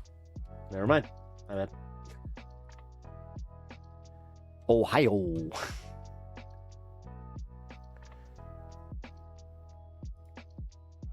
A state better left untouched. Sorry, I don't like Ohio. All right, so Theo Vaughn clips. This sucks. I haven't been able to use these, but I want to at least like play this real quick, like audio, because Theo Vaughn came to a realization apparently between Israel. Yeah, here. People know about it. Happening in the Middle East. There's a conflict that's been happening in the Middle East. People know about it. Between Israel and Palestine and some of the areas over there, the Gaza area they talk about. And it is what you think, guys. He just learned about this. Just think it feels to me. I don't know if this is why I was getting a little bit bothered by everybody. Like that was immediately they went to Joe Rogan, said he was a political commentator somehow, which he kept fighting against. And I was one of the ones saying he's not. Stop it. He's a comedian that has political takes, but the way that you guys are like framing him, he's like you were making him out to be like Hassan and like any political commentator.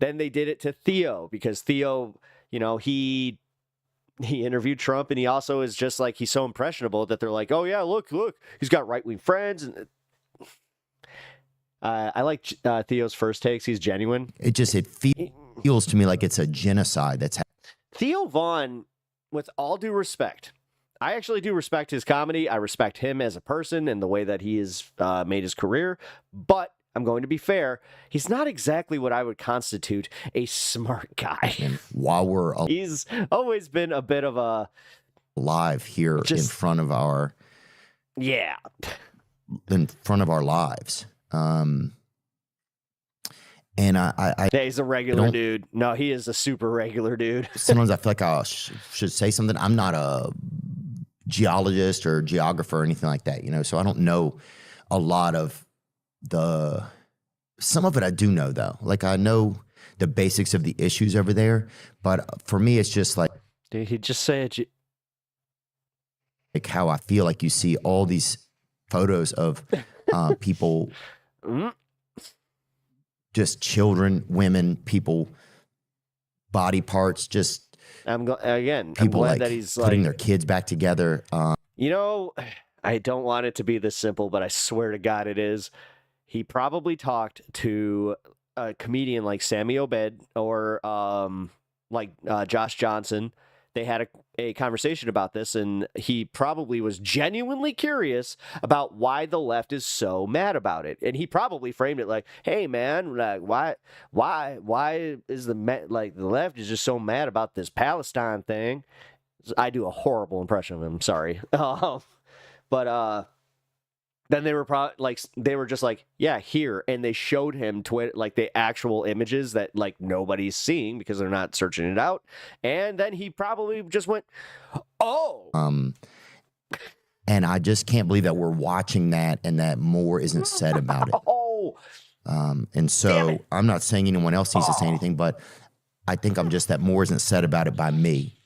So I just I want to be able to speak up about that. That I think we're watching probably like kick my desk. One of the sickest things that's ever happened. And I'm sorry if I've kind of haven't said about it. I've tried to talk about it and learn about it. All right, I'm going to be fair here. I mean, the fact that he even said it like that, too, like, I'm sorry that I haven't been talking about this. Like, he's taking responsibility. He's doing the platform thing where he's recognizing, like, yeah, I had the platform to really do more. No, maybe I just want to, I just wanted to say something. I don't even know what to do. And it's crazy because our country. Okay, the one thing I will take this opportunity to do is the Die Hard impression of "Welcome to the party, pal." She's also complicit in it. It's in. And that's where I will just say, legit. And for a long time, he's changed his mind. I'm glad that he's here. And all right, it's just kind of interesting because then you just realize, oh well, I'm just a. Oh, Stavi! It had to be Stavi. Yeah, I'm a member of this. He's a real one for this. Yeah, I think that Theo just. He just earned his wings on pep talks. Country, but I'm just. Now I have a machine gun. Ho, ho, ho. What we want sometimes doesn't matter. And you. McClane. John McClane. You just have to be a member of a place, and your government is making other choices. So I don't know if I said that correctly or. It's Christmas, Theo. It's the time for miracles. I don't even know exactly what I said, but I love that movie way too much. It's just like been making me really sick, and I feel like I just needed to say something. That I think you don't have to think that. I'm not asking you to going to do put that anything. On tonight. Hell yeah, I approve. But I just have to say that so I'm not sitting by. There's that piece inside of me like, why wouldn't can't you say something? There's people that can't even speak and you can say something, and so that's how I just had to just. Good for you, Theo. I'm actually genuinely proud of you. Started making it about me there. And man, all right. This is a nice shift. This is actually really nice because this also means that like some of the other, God, I don't want to call them bro comedians because they're not really, but the bros of comedy. Yeah, they'll start kind of pivoting a little bit more. He's probably going to be able to have a better like conversation with guys like Joe Rogan. Wait, does he even go on Rogan? I don't think they're part of the same circles now that I think about it. Interesting. But yeah, man. You know what? W Theo Vaughn. Throw up a W, and also, you know what? Cheers. Cheers for Theo. Never mind. God, I hate it when it gets like this. That's it. Here, we're gonna declog this in real time. You guys want to see how this is done? All right.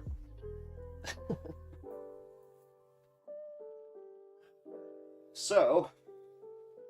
I use this handy dandy wire that you can probably barely see. There you go. Hobby wire or whatever the hell it's called, or jewelry wire.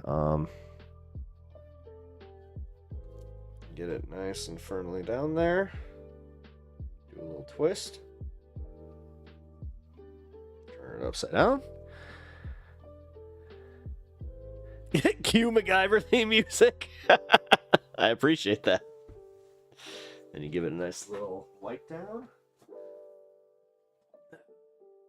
Do this twice, just to make sure. And then, one more time. Twist, twist, twist. Pull. Ah, there it is. Then, this is the one that a lot of people do not do. Go to the bottom, do the same thing. Just give it a little spin. There we go. Moment of truth. Let's see if it works.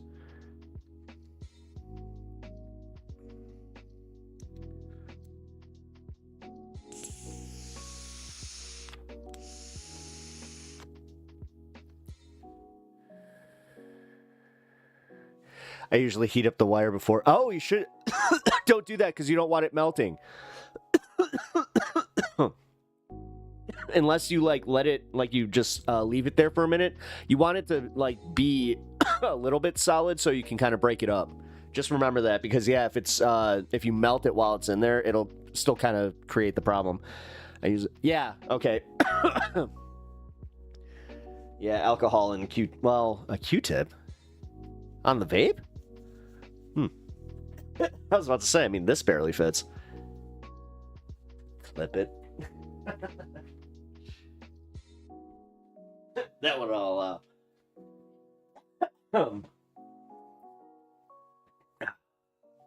yeah, I hope you like my method of fixing my my little clog there. All right, what do we got? News updates. Viral video attacking Jake Tapper's Biden record relies on misleading edits.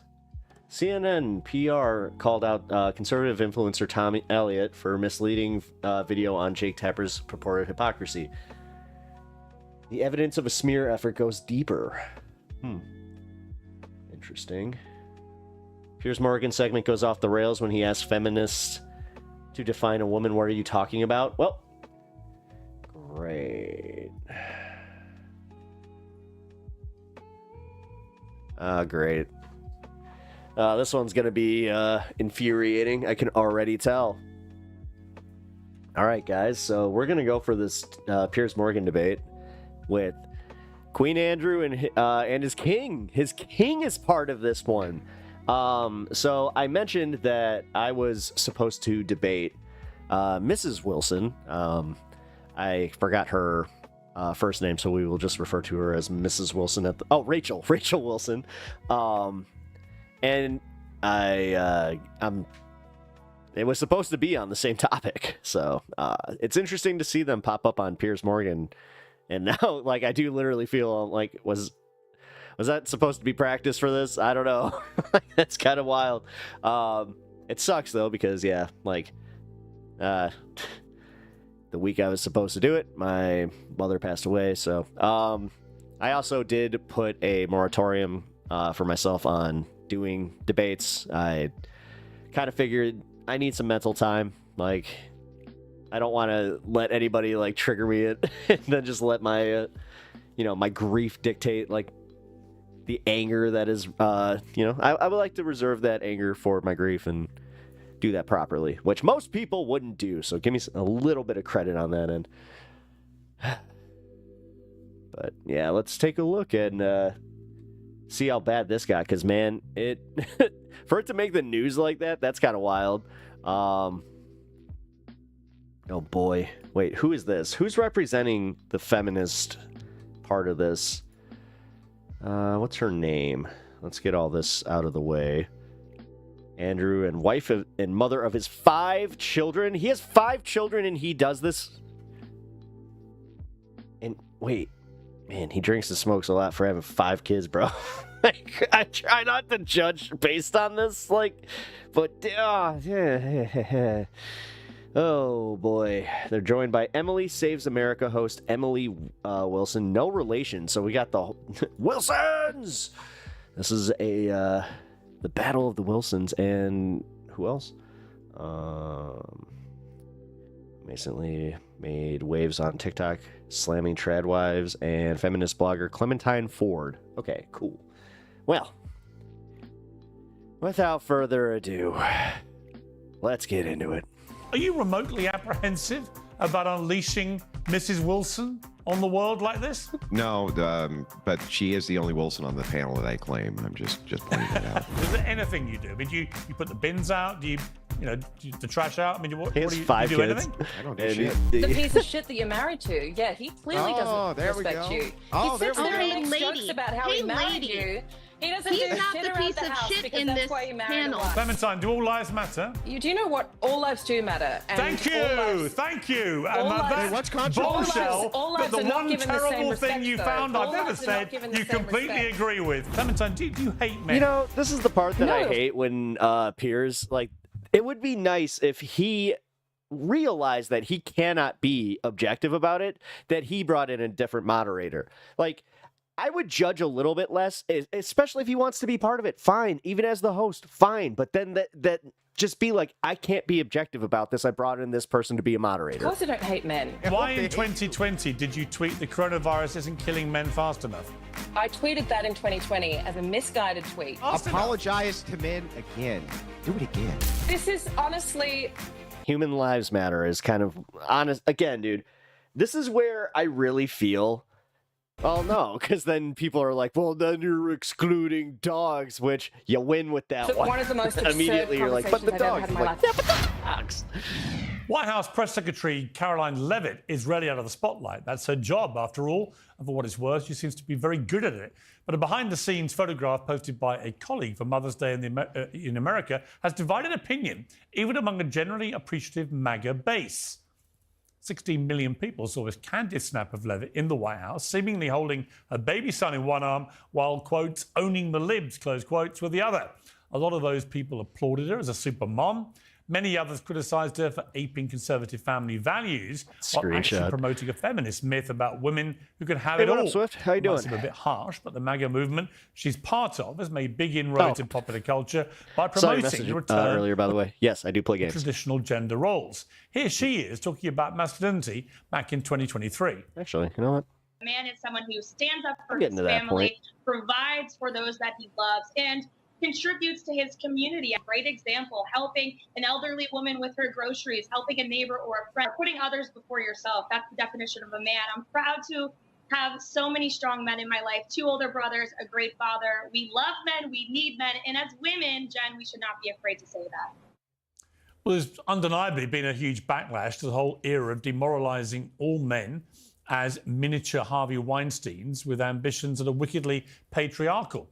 Coincidentally, you can read about how that's going on in my upcoming new book, Woke is Dead. Has there ever been a better time for a book called Woke is Dead? But where does the renaissance of masculine men leave the women who thought it was a very good idea?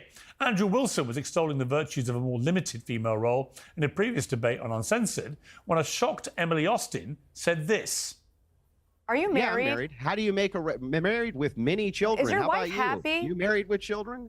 Oh, she's ecstatic. No, I'm 23. She's I'm gonna a bring boss me- lady girl, which seems to Yeah. be driving you crazy. Yeah. Working, making I'm money, just pointing waiting out for the right guy to the come only along. thing you have no arguments. You just try to assault me personally. Well, Andrew Wilson's apparently ecstatic wife, Rachel, got in touch on X and told me she'd like to participate in our next debate. And so she will. She'll be joining us alongside an all-new panel of boss lady girls. Well, joining me now is the host of Crucible, Andrew. Boss lady girls. Wilson. He said, that was a little weird. Andrew's. What up, Ryan? Hey, look who it is. We got the queen, and I guess he's got his king. Wife and author of... That's ladies and gentlemen, we are now being introduced to King Wilson. Feminism, The Secret History of Women's Liberation, Rachel Wilson. I feel like we're burning the Emily joke. Wilson, No Relation, I am. from Emily I'll Saves calm down on America, it. and the feminist writer and author of I Don't, The Case Against Marriage, Clementine Ford. So welcome to all of you. Andrew, great to have you back on Uncensored. Who's the king? What's the backstory? Oh, it's Queen Andrew's wife. Are you remotely apprehensive about unleashing Mrs. Wilson on the world like this? No, but she is the only Wilson on the panel that I claim. I'm just Blink twice if Andrew's keeping you hostage. Everyone seems to be either called Wilson or Emily in this debate, in this two-header. Rachel, welcome to Uncensored. You reached out to me on X and very boldly said, if you want to debate this properly, get me on. You're here. How are you feeling about this? Well, thank you for having me, Piers, and thank you, Andrew, for unchaining me from the stove just long enough to appear today. Unless Piers invites on a pre-dom woman who gets paid to crush men's balls, I don't think this will be of value. I got a day pass. I'm not trying to, like, say anything but I don't know. The lady with the repeal shirt she looks like she might, moonlight. Patriarchy is benevolent. I mean, the funniest part would be if it was actually, So true. Yeah. So I'm very happy to be what's here. her face? Oh my God. People love to King. attack my husband. The one talking. Yeah, me. I'm like the favorite way to do that. So I thought, why not come on and talk to people myself? So look, Rachel, let's just cut to the quick. A lot of Andrew's critics, not me, a lot of his critics say that he's an obvious, blatant misogynist. He thinks all women should be, kept at home, working away on the stove, the housework, whatever it may be, and know their place in life. You are actually married to him. You've been subject to mockery inadvertently through the last debate we had about this, for having to endure being his wife. It was What is so it like hurtful. being married to Andrew Wilson? Well, it's pretty awesome. I mean, he's hilarious. He's a really smart guy. He's very charming. And most of all, he's a great dad and a great husband. And I share his worldview. So I would agree. In fact, I would say I would probably be the more bitter misogynist out of the two of us. If you really had to pick one, it would probably be me. So Really? Why do you say that? I just think that feminism has absolutely destroyed so much of what I hold dear in life, and it's held me back more than it's helped me. It's one of the reasons I started looking into the history and investigating it for myself. And I think it's just created a world where we now have a two-income economy, and for women like me who do want to prioritize motherhood, it makes it extremely hard. It just makes it financially difficult. I faced tons of social pressure. Had my first daughter at 20, wanted to stay home. Everyone around me, even the so-called Christian conservative women, told me it was a terrible idea.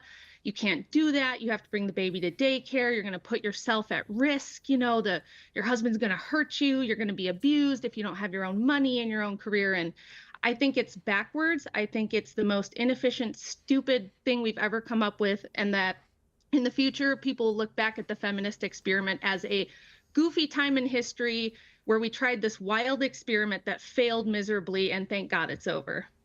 Wow. Okay. Well, Clementine Ford, I'm sure that you agree with every word of that, don't you? Firstly, I'm very glad that you're happily married. It's great. A lot of women are not happily married and they find it very difficult to leave marriages, particularly because of the financial strain. So good for you.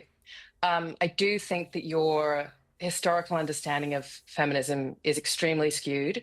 The idea that somehow we've only created a two-income household because feminism has tried to destroy the world is historically inaccurate, in large part. Well, firstly, you're also talking about feminism from your very, and when I say limited, I'm not trying to insult you, but the limited perspective of feminism in America and the understanding of the economy in America. It's not taking into account the global reality of the fact that women have always worked, women still continue to work, women for the most part We don't know if she's happy. The majority of the world's. The thing is, the fact that she's selling herself like this is kind of at least take solace in this. With every fight that they get into, she does have she knows oh, right. Underpaid. If, either that or she really is that stupid and, hey, you know what? Again, can't save everybody. Underpaid labor.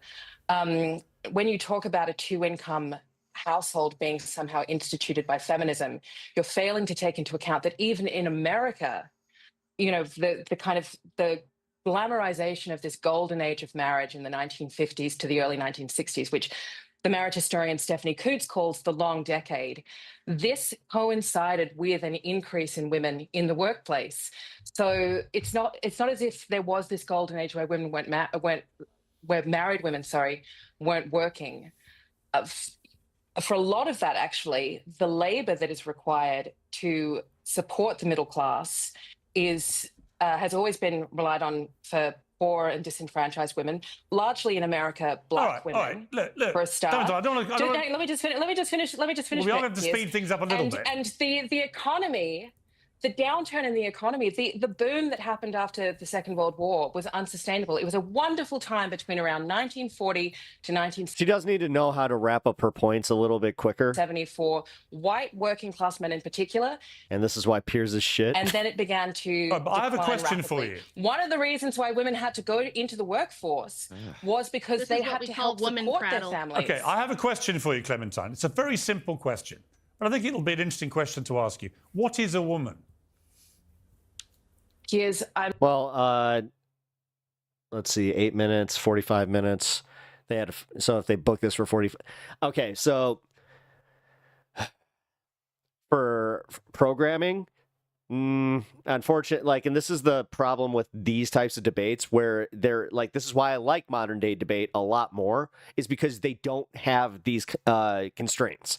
But time constraints you do have to worry about. I'm really not trying to play devil's advocate for Piers, but this is one of those situations where it is like 2 minutes, for 4 people, and then to actually have the debate, that's a bit too much. I'm not going down the path of I get it for TV, debating exactly. trans women with you. I didn't Trans women mention are women. trans women. I asked you what a woman is. Okay, I'll tell you. I know that because this is your tactic. This is what you do. What is a woman? I'll tell you what a woman is. It shouldn't be controversial. I'll tell you what a woman is. A woman is someone who has at least at one point in her life felt scared of a man. Sorry? But you guys never want to talk about that. I'm not sure if that. Honestly, that was not a great answer. Hang on. That wasn't a good answer. Any man who's ever felt afraid of that was weird. Man, that was weird. As a woman, that was weird. I mean, because literally, it's like, wait, but I've picked a fight with someone bigger than me. What's that say about me? No. What are you That's talking not about? what I'm saying. This is exactly why you're wearing that shirt that says repeal. You should put the 19th under it.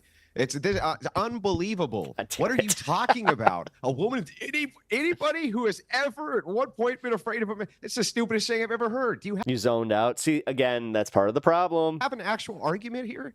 Would you let me finish speaking, or do you how just long plan is it to going to interrupt? take? Yeah, but you okay. No. This is I get what she was doing, and I get her point. She needs to package it better. For you to finish. Damn it. How long is it going to take for you to finish? Yes, do you really just invite people on your show to be interrupted like this? Well, Clementine, look, with all due respect, we did do a bit of research into what you said about me in the past, so I think I'm entitled to give you... So you already know what I think about that question, because I've written about you asking that question. Yes, you have. In fact, you said, all of so the why big... would you ask it again when you know what my answer to that is? I'm just to enlighten the audience who have no idea what you're talking about, or me. All of the bigots, that's me apparently, currently jumping on the transphobic shuttle to Ding Dong Station. Morgan wants you to believe anyone who feels and identifies as a woman. About fairness and equality, specifically fairness and equality. Yeah, that's where they get into that stupid bathroom.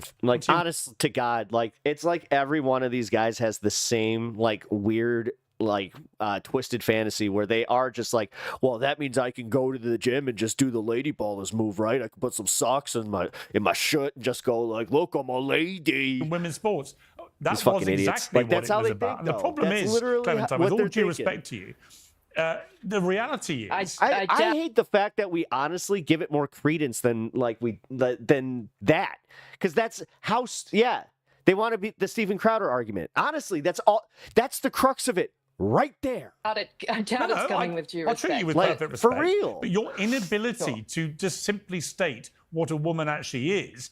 But then they pull this bullshit where they're just I don't want any gay dudes in the locker room.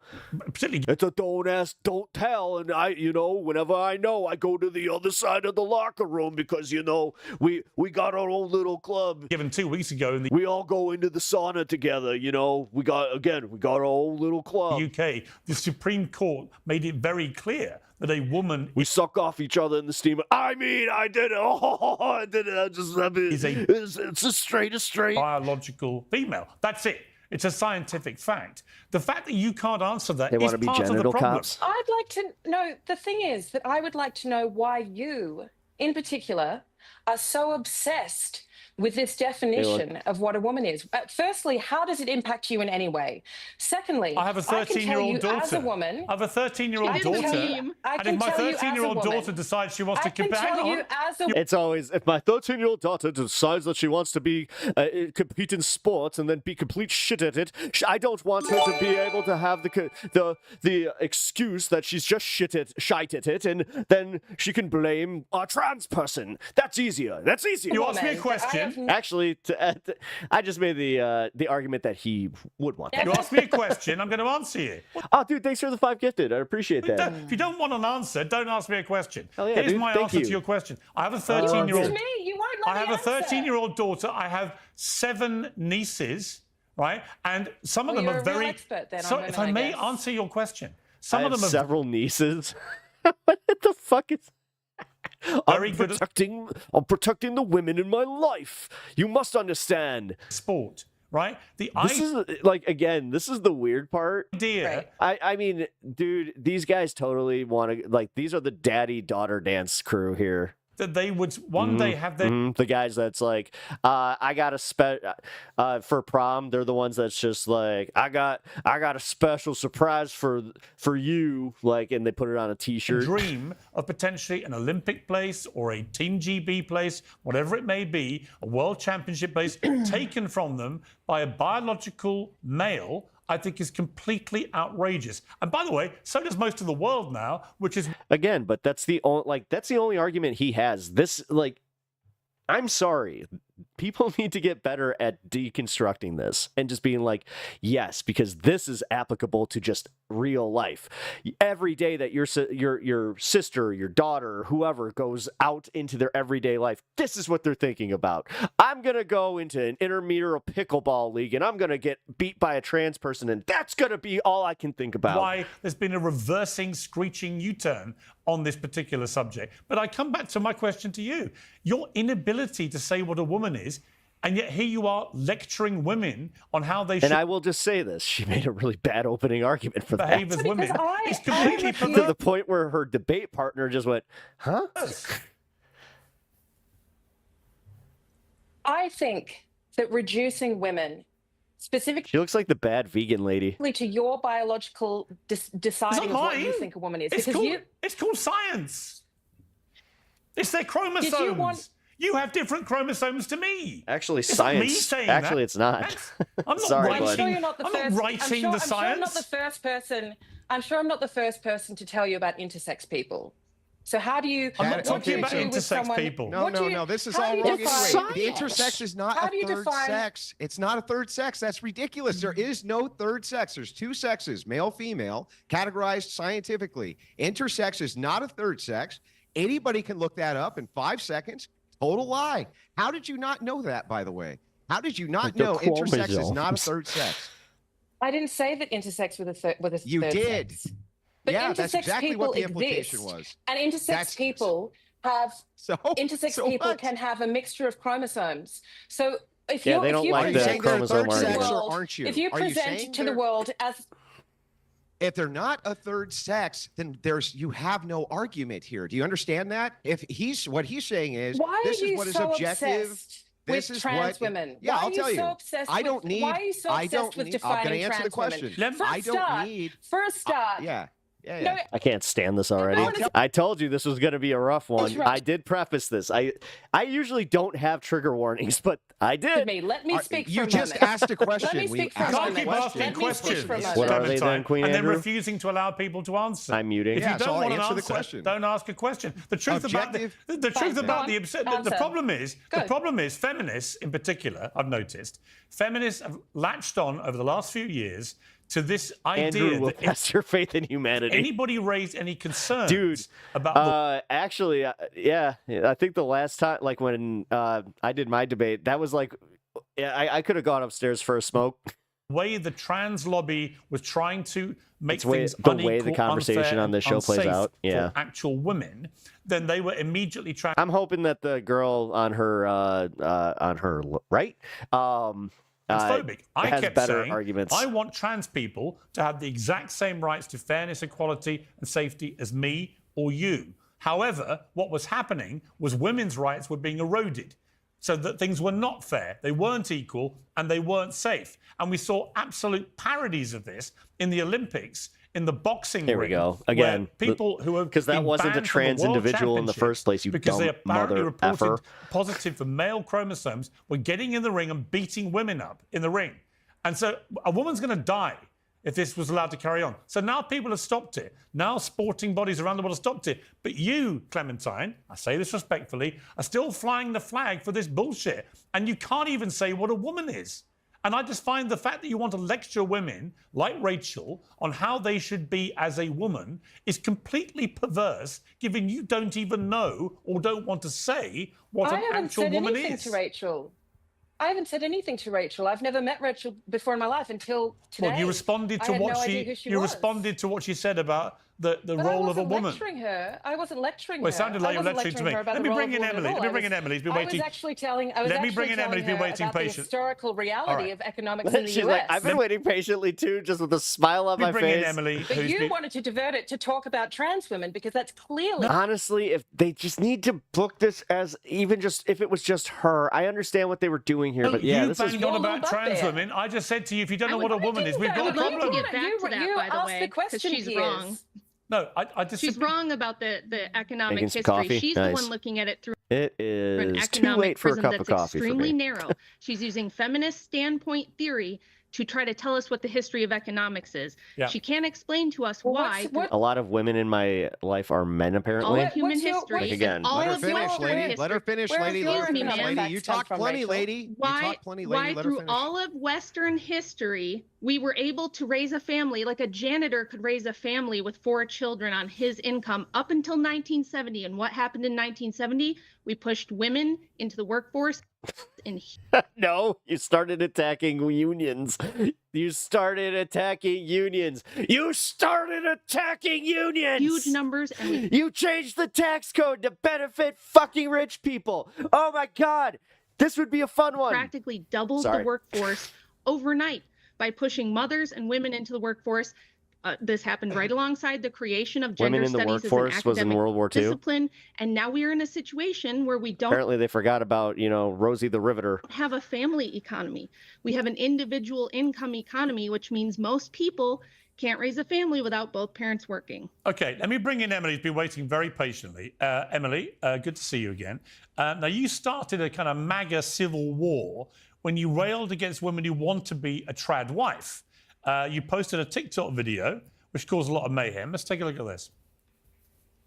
I'm sorry, I hate to call out my own party, but the young girls on the right promoting this like trad wife bullshit. I just want to make sourdough for my husband. That's great. I'm all for it. I promote traditional values. I understand. I have been working since I was very young. I don't really plan on stopping working. I suggest you find a hobby that makes you money. But you guys, guess what? Get the fuck out of here! You got lucky! You got lucky, you dumb... Oh my God! The TikTok generation is doomed! Guess what, baby girl? That lifestyle working out... Because you got idiots like this telling you can fucking... It's easy, it's fucking easy! Man, a provider, you just get to sit... Looking like you gonna say that? Seriously? Seriously? I don't usually do this shit, but dude...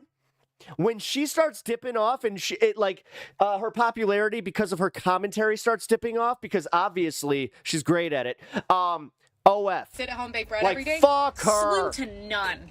I would say none. That's gonna. I'm telling you, if she gets an OF within the next 5 years, then work out boom. for you, or quite literally. If she anyone doesn't, then you you can tell know. me I'm You're wrong. actually And setting yeah. yourself up for failure, because it could not be easier if that's Holy what you're shit. going to pursue, to be trapped by a man. Okay. Also, let's bring some other things to the table. Oh, this is besides sourdough. Guys want to be mentally Guys, I'm pretty sure she didn't make it on TikTok. She might not have these values. stimulated, as well as physical. Okay. I'm thinking that she might agree with Emily. God, she sucks. But I'm just like, please, you guys are too young to be promoting this. And also, by the way, it's cringe. You guys are cringe, okay?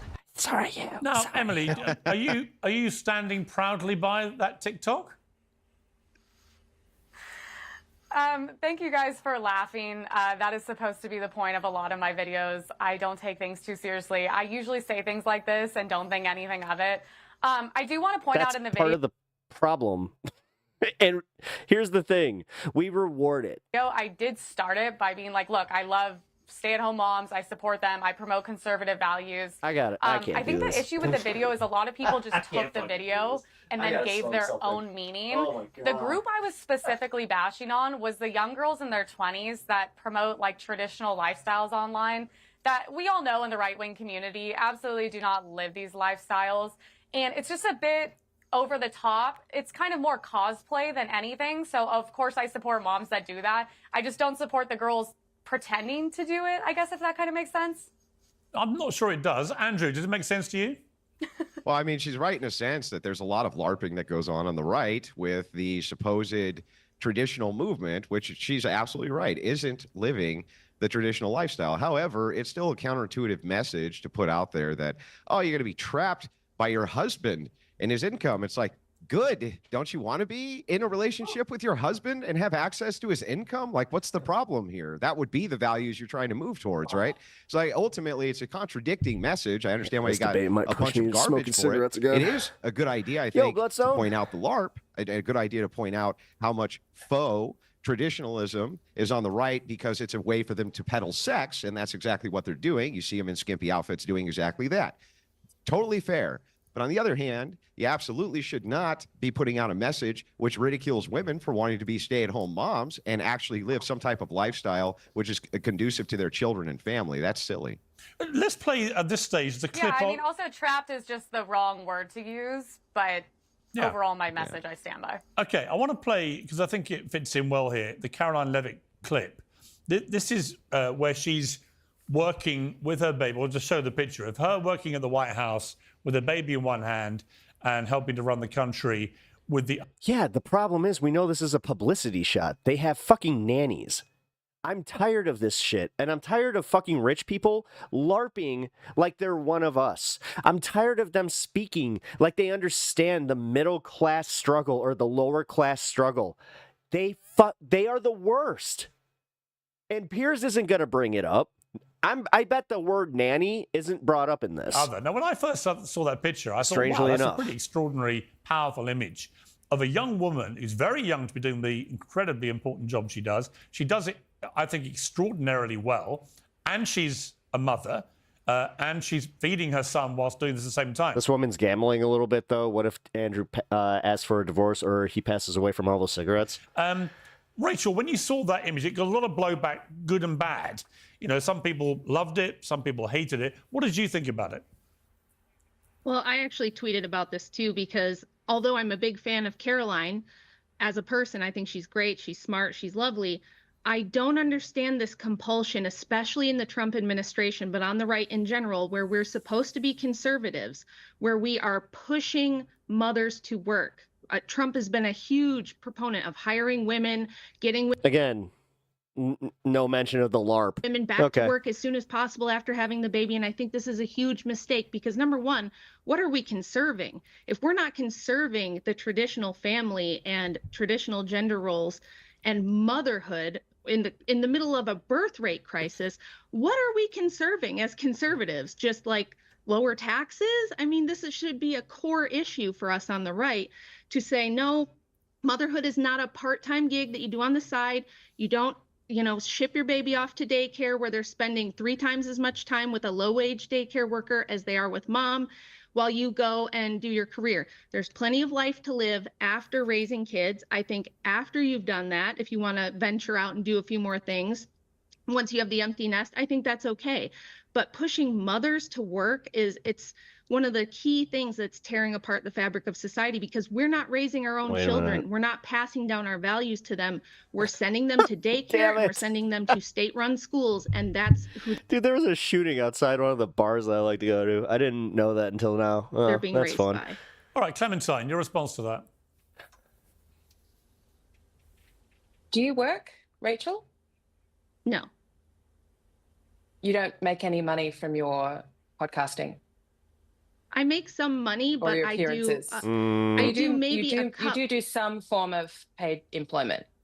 Yes. First of all, my You're children filing are taxes. You're filing taxes, right? grown up now. I'm 44 years old, so I had my first one at 20. They're grown up. They're moved out. But I work still very, very part-time, maybe a couple hours a week at most. But She's laughing too, that's why. My primary Yeah. responsibility is to my husband. But you've got 5 children, right? Is that correct? Literally, I can tell you right now that like I have friends that would have like more kids if this wasn't an issue. And they were all grown up and all moved out, or you've still got some young children? The youngest one.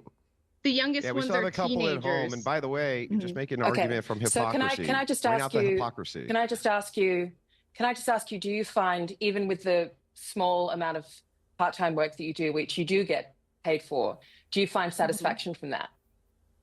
Do you get satisfaction from that work? It's not the money, because Andrew makes far more than I make. I make a That doesn't matter. That doesnn't matter. You like seeing that you got some attention on YouTube. very, very tiny amount of money off of, my book and a couple of appearances here and there. Might sell a few books. It's practically nothing. If I was doing it for the money, it'd be a waste of even the couple of hours.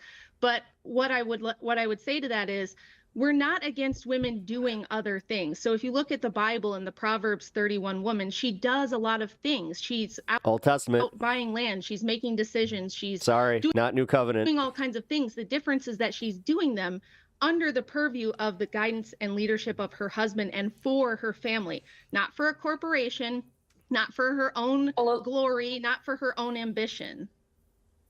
A lot of that depends on whether or not you have faith in the Bible, which obviously not everyone does. But the reason I ask you those questions, How about babies cost money? Again, they're not addressing the systematic part of this, where it's like, yes, rich need to pay more taxes. Weird. Because I was it maybe not erase the programs that help, mothers and, mothers that would want to stay home, maybe not getting rid of Medicaid, maybe expanding on these things. But no, they talk out both sides of their mouth. And that's why I hate this fucking debate in the first place. Trying to set you up or anything. This is also why I shut down during the abortion debates, because again, they do the same thing there. They don't have solutions once, like, look at this woman that's being used as an incubator. They don't care about what happens to that baby once it's born. Me that you would get, especially the fact that it's a black baby. Let's be fucking real. And it's their own family is just like, we do not want this like they're literally saying, we don't want the financial burden that's coming with this, with the medical bills and then the kid. Satisfaction to me. And then what? The state is just going to be like, what are we supposed to do with this baby? The point. Then all of a sudden it's going to turn into, well, we're going to charge you for neglect, or like, trust me, this is how the system works. And this is why people don't trust the system. This is why they demand that things need to fucking change. And this is why it is such a big deal. These debates are the ones that are they're here to fill the air with just bullshit, complete bullshit. And they this is actually, the question wasn't about the money. Angry. It's about the work. And it's reminding me of how little solutions they actually offer. Like, it's about the passion that you put into it. Because what does this do? And the reason I asked was because a multi-year study done by Adrienne Freck and Sarah Damaske, found that the men. Because again, you can find common ground here by making this an argument about class structure, about the way that we treat that. But no, she took the bait. Now she has to define what a woman is. She has to win this. This is what sucks. Is honestly, that would have been the winner, but not.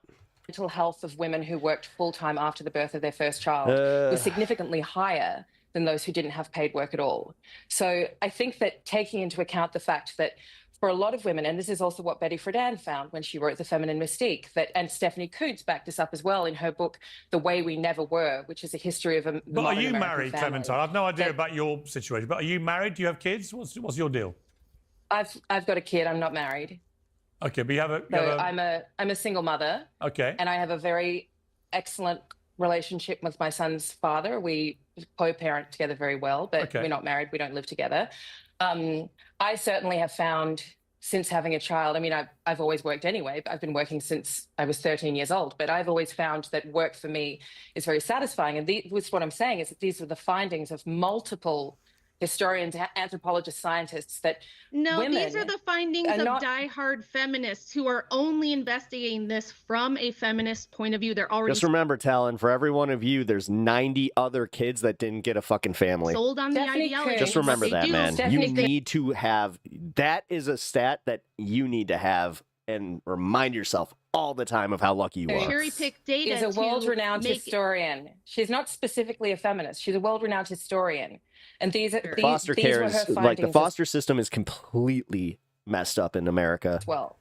So you cannot deny the reality. And white women specifically that talk about this stuff like they are experts never bring that up. Did I say that women can't do anything else? We're not saying women can never leave the house. We're not saying you can't have other things in your life that you find fulfilling. You're suggesting that the primary role for a woman, and that, you know, in your faith, I'm not going to discredit that, but your faith in God says that this is what you believe God says that you should be doing, but the primary role for a woman. I don't know. Literally, by your logic, though, you say that you have a good family, so is that she should be staying at home, that she should be devoted to her husband, she should be devoted to her children. Honestly, you could look at it as like, yeah, it was good. The facts do not back that up. The facts of, do you know like the situation with your mom? Of familial satisfaction don't back that up. Well, hang on. Okay, let me jump in. Hang on. Yes, they do. Hang on. Sorry, Clementine.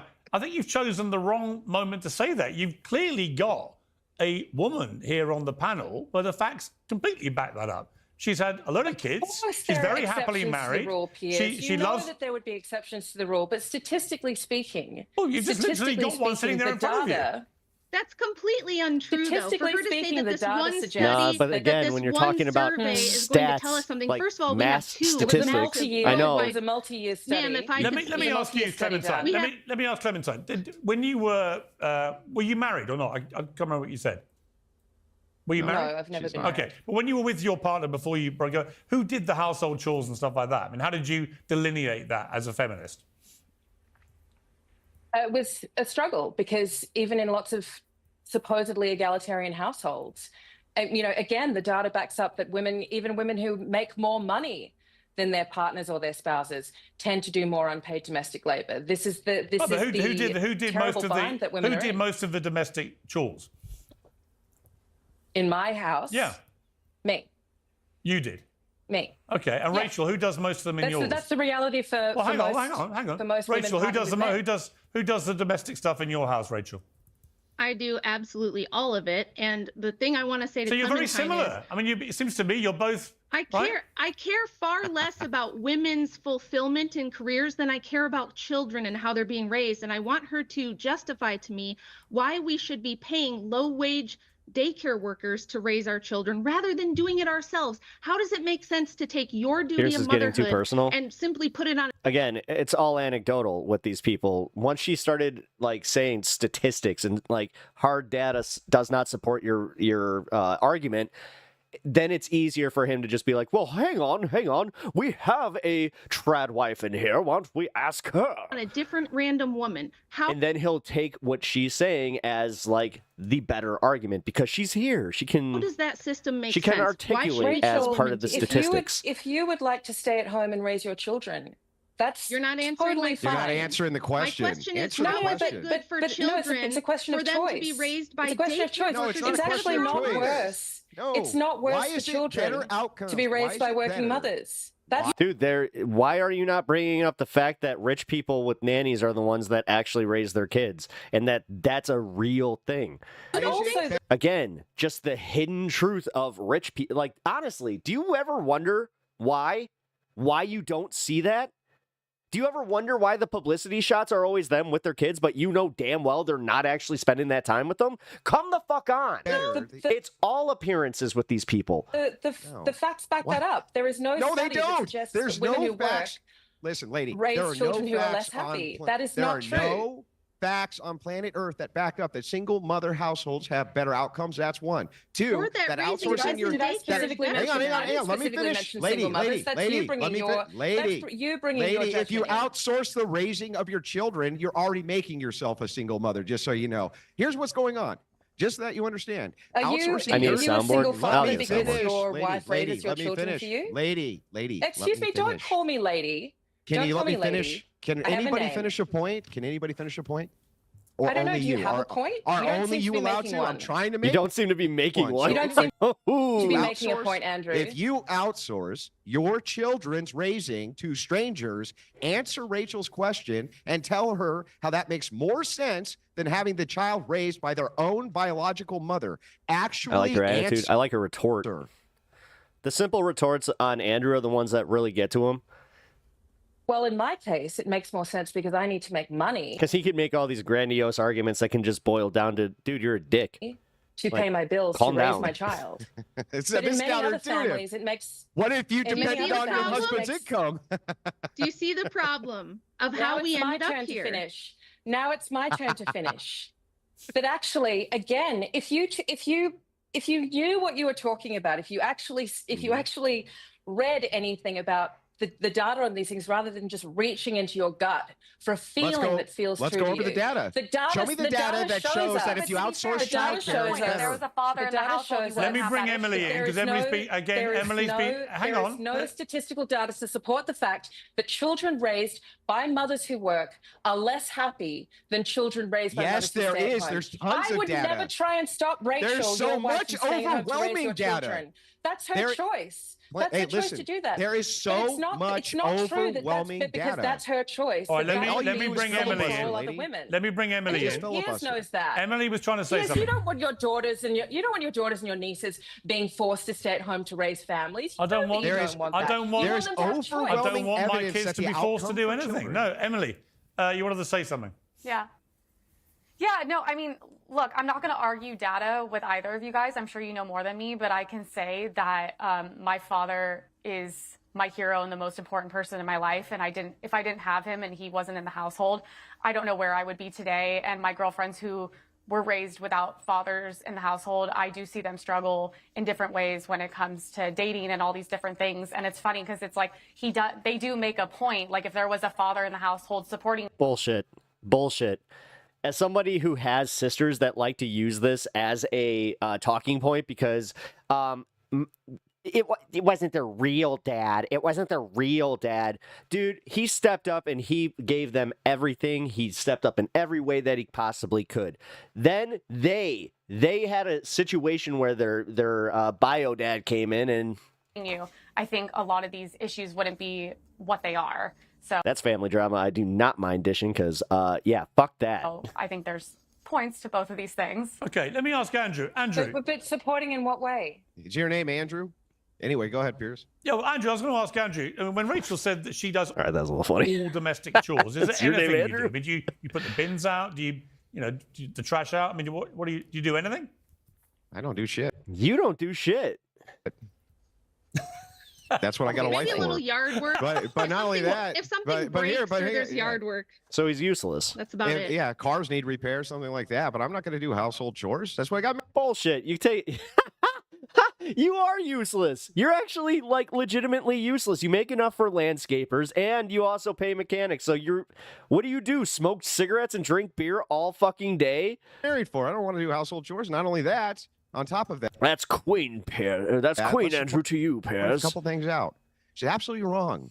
Here's what I also demand that she fans me when I need it. Stats actually say. And she that does. if a child is raised in a two-parent household, they're going to have way better outcomes. And if they have a present mother who's more present with them, they're going to have way better outcomes. Every single data point backs this up. The outsourcing of unless you're a comedian, children to public school, especially for for real. 8 hours. I don't know many like balanced comedians. The ones that I like.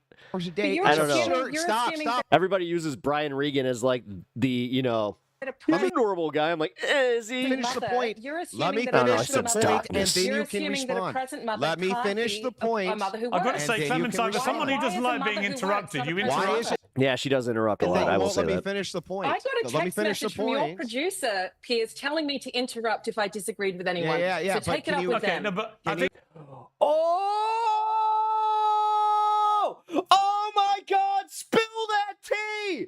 Oh, she just threw the card over. I think that what's changed since that text message is you've made a point of objecting to Mrs. Potts and T and what's his name, Chip, are just like, oh damn, being interrupted. So I don't think you can do that. And yet I keep and being then keep interrupted, Piers, so that's just the state of play why don't right you now. practice what you I keep preach being and interrupted. don't interrupt Andrew when he's trying to finish his point?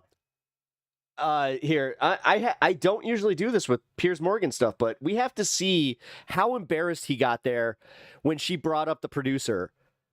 That was wild. Is there anything you do? I mean, do you put the bins out? Do you the trash out? That was wild, do you guys. I might have gone back a little too far, but still.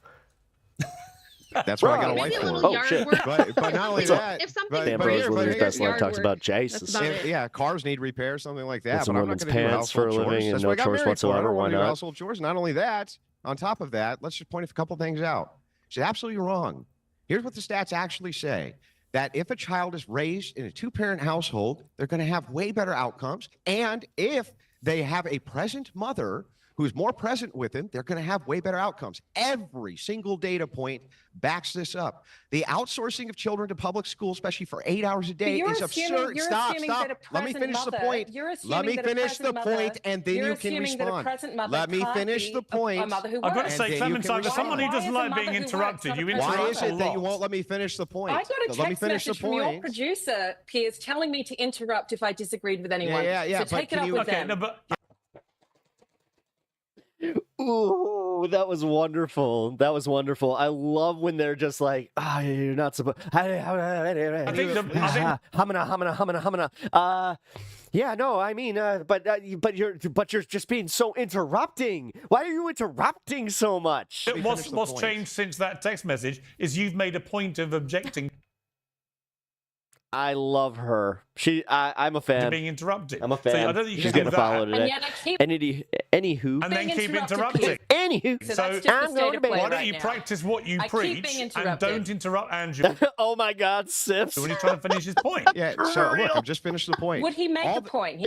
Your producer told me to interrupt. Your producer told me that you want me to interrupt and you want me to cause controversy. So why don't you be honest? He hasn't made one yet. I just did. I made multiple points. All the data points are Well, he's made against the you on point that. that I know he she didn't doesn't say it respect last his part, wife Still not, because he doesn't. lady. He You still married a can't wife stop because talking. he didn't want You to do still anything can't for stop himself. talking, lady. This is why it should say the 19th under that. Sure. Did you learn this from frickin' Tucker Carlson go full Joker mode? You cannot even be quiet long enough to hear a counterpoint. Here's the counterpoint. The data you're citing, you don't have any when it comes to outcomes for children. When it comes to outsourcing, they're raising. Incorrect. None. Incorrect. No. Show me any that shows Incorrect. that you sending your So kids outsourcing. which data are you Would citing? you stop so that I can finish the question? No, tell me. I'm trying to. No, you don't like it when she actually interrupts you with a real like, hey, so why don't you, fax me with facts? At least Cite the finish the data. question. Yes. Yeah. Okay. Here's the thing. He just got owned right there. Here's the One thing. more time. All data here's the thing. points to the fact that if you outsource the incorrect. raising of your children, You can't especially just when they're stand there young, and say all data. You actually have Yeah. to cite it. cite That's not any true. data All that data shows does not say that. cite any data ever that shows that you outsourcing the care of your child You're right, guys. I do need a soundboard. I need applause. I need applause is right good there. for the child. Any. Yeah, that's Stephanie right. Coontz. Nothing. You got Anna, you said that you kind of knew how to put that together, right? Stephanie Coontz doesn't say that. You're lying through your Do teeth. you Was it even you? know who Stephanie Coontz I remember is? one of you Yes, guys you said mean that the you knew how to Nobody do feminist knows that. writer? who Stephanie Coontz is. The feminist I have writer, the Stephanie data. Coontz? You clearly don't even know what you're talking about. I don't. I can tell you. You're not even interested. You're not even interested enough in the topic. I'm sorry. You're not even I'm sorry. interested enough to I'm respect sorry. the Who's topic Stephanie enough. Coontz? Let's make sure we That got it right. you- Who's Stephanie Coontz? Stephanie Coontz is an historian, a world-renowned historian into marriage and the structure And of the isn't a American feminist, family. right? Isn't a feminist? Oh shit! I just want to make Sorry. sure we're clear. I have no idea if she's a feminist or not. I know that she's an Well, historian. then why would you try to make a refutation The soundboard. about what I'm saying? He bought something with buttons. Clearly, you don't know enough about the topic. Right? It's silly. I have the data. I'm only allowed to. I I'm have only some allowed data to for reference her if she feminists. wants it. I'm not allowed to reference historians. Is that we're only? So If I'm you only have allowed a to historian reference who's feminists. also You're a feminist, clearly only allowed to reference. if you have a historian who's podcasters. also a feminist, they're biased, right? That's gonna Let be me a ask you, bias. Clementine, let me What ask are you. Why are you Clementine, so obsessed with whether or not she's a feminist? Clementine, let me ask you a question. She's a Because it would historian. promote bias. Because it would show be bias. biased. Let me try and ask Fuck you it. a question here. Clementine, do you hate men? No, of course I don't hate men. What I mean, an absurd, reductive question. Well, why did you think that was hang an on, interesting that's a bad idea. Why in 2020 did you tweet the coronavirus isn't killing men fast enough? I tweeted that in 2020 as a misguided tweet, but it was actually much of a part of a longer misguided tweet thread. Coronavirus isn't killing men fast enough. You say you don't hate men. I apologize for it, Piers. You thought a deadly pandemic virus wasn't killing men fast enough. Apologize to men again. Do it again. You haven't apologized to me for saying that you want me to die from the coronavirus. Well, Now I would have to consider you a man to apologize. You don't even know what a woman is. How Why you would I tell me what a man is? apologize to Now you? I don't apologize. consider you a man. Andrew, Say- I would say like you're for her sorry. to apologize to me because I do not appreciate Sorry. her saying that my own husband does not respect me. Of course he respects me. He respects me as a mother and as a wife. He treats me like gold. Who the hell are you to tell me if he respects me or not? You wouldn't have to get paid for this if you had a husband. I didn't say that he. Where did I even You did. mention? You said he clearly doesn't respect You did his say wife. that. I heard you say it. You mean the piece of shit that you're married to? Yeah, he Oh, clearly doesn't there we respect go. you. Oh, He there sits we there go. and talks about how he Hey, married lady. you. He doesn't He's do not shit the around piece the of house shit because in that's this why you married a panel. wife. That would be you, That's why man. you got a You're wife. the one. Yeah. Okay. Listen, let's get back to the topic here. You're the one who is That would be insisting nice. that there's no The data proving list of that topics that we were shut saying. up. I would Shut your mouth. genuinely. Nobody Okay, let wanted me to hang hear on. that. Time out. I would Wait. genuinely like to know. You said it was misguided to say the coronavirus wasn't killing men fast enough. Why Yeah, it was would a you? terrible thing to say. That might be getting close to the sun with the general. So why it was a did you? terrible thing to say. No, Piers. I understand. I it's a already ter- said that the time Don't was a worry. Let me terrible finish thing my to say. question. Let's go, Daisy. I do understand it's a terrible Okay. thing to say. My question, my bemusement. fuck. Why would you say that? Because I was really frustrated with the articles that I was reading about how the pandemic was it was derailing women's workplace. It was derailing women's economic trajectories. And there was a specific article that I had read about a woman who had founded her own company. She was the CEO of it. Her husband had taken a sabbatical prior to the pandemic. And within 2 days of childcare closing down, he said, I can't take care of the 4-year-old. And she quit her job to go home and look after the kid. What's I that was got to do with frustrated. you I wanting was more men worried. to be killed? So that's one Piers, if you're going to ask me person. the Who cares? question, then The let me pandemic finish No, it. you know what, Let me Clementine? answer When it, you know please. what, Clementine? When you tweet, literally, So I wrote a tweet coronavirus thread. isn't killing men fast enough. I think I'm entitled to push you a little bit more than it was a bit misguided. You're literally calling for the mass culling of men while simultaneously. You know that. Don't be disingenuous. You know that that's not what I was calling for. How You did know he that it was a- misinterpret the literally tweet? said Kill all men? coronavirus isn't killing This might be men a fast problem. enough. Glib tweet, and Hold you know on. that I also apologized for it shortly after that. You know that I was sincere in my apology. You didn't apologize so to why you're me. dragging it out 5 years Can later? you Why would you apologise to apologize? Andrew, please? Will you To apologize to me for prove saying you wanted me to that die? I would not apologize to you if I did something to you, let There alone we for go. doing nothing to you. Even I if don't you did consider something to me, I you don't wouldn't consider you apologize. Was that the a only person time, who This is the Clementine? kind of Clement, hang on, unbelievable hang on, person who hang on, wants all hang the on, hang on. children I've got a in follow daycare, up. by the way. I have a follow up. Clementine, was that the only time you've tweeted that you want all men to be killed? Yes, why don't you just say what you want to say? No, I'm just asking you a Well, question. Have you tweeted No, All I right, have guys. tweeted. I have Having a tweeted prior soundboard to is that. it's a lot Kill of all fun, men. but this is As a a idea. joke. As Yes, a joke, right? I have. As a joke. So Very you funny, quite very regularly funny think joke. it's funny to say that men should be No, I killed? don't quite regularly. There's two examples that you can think of. Yeah, you don't hate One men, of but you which did was tweet 5 years kill all ago, men, and and one then you of which was tweeted at the least 10 coronavirus years isn't ago. killing men fast enough. I put it to you. Yeah, oh, hang on. I've also put it to you. also You probably do I've hate also men tweeted if that you men want us should all be fired dead. into the sun. Huh? I've also said that men should be fired into the sun. Tell me, at what point do these very clearly I'm looking glib, right now. and yes, I have apologized for them, very clearly glib tweets from a time as well where Twitter was such a toxic. I don't tweet anymore. It's a bad place for everybody. Okay. At what point do those things be accepted as glib, I think I figured this out. misguided, regrettable, Oh, deeply oh. apologetic for them now? Yeah. Remarks Okay. that you would never say Yeah. again. You don't sound And very yet, apologetic. The I think you jokes- should the just jokes admit we as that you women don't are like men. expected to. I think it's the problem comes when you keep I don't denying. like you very much, Piers. I don't care. All right, sorry, I have to add it to Streamlabs. I'll do it after You this. like me or not? You Sorry for spray gum anybody that I violated your eardrums me in public. with my content or the I couldn't give a damn. Why the do I sound have to sit effects. here and admit to you that I don't like men? What are you hoping to gain? I'll do placeholder sound effects. So anytime that I just go sound effect, you can use your imagination. If you do or not, you said you don't hate men. said that I Sound effect. did. See? You spend all your time wanting us to be dead. Me. Hang on, well, Pierce, she listen, loves don't men. be You just gotta shoot him into the sun. That's all. You don't like me. You think Andrew's a piece of shit. So that's every single man involved in this debate. You hate. There's two of you, dumbass. He is absurd. Oh my god, like that's not a referendum on you just being a POS.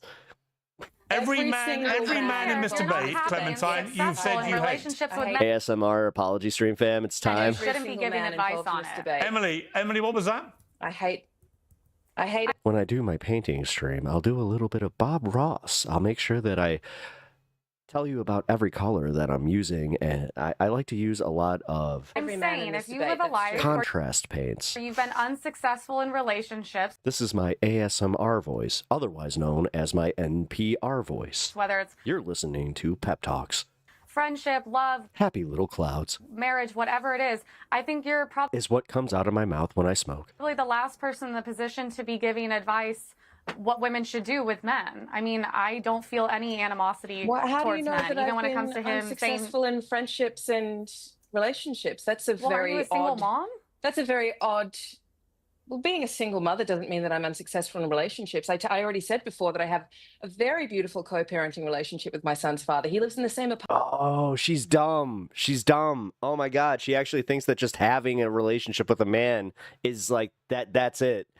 Oh, she's going to be divorced by the time she's 27. Apartment building as us.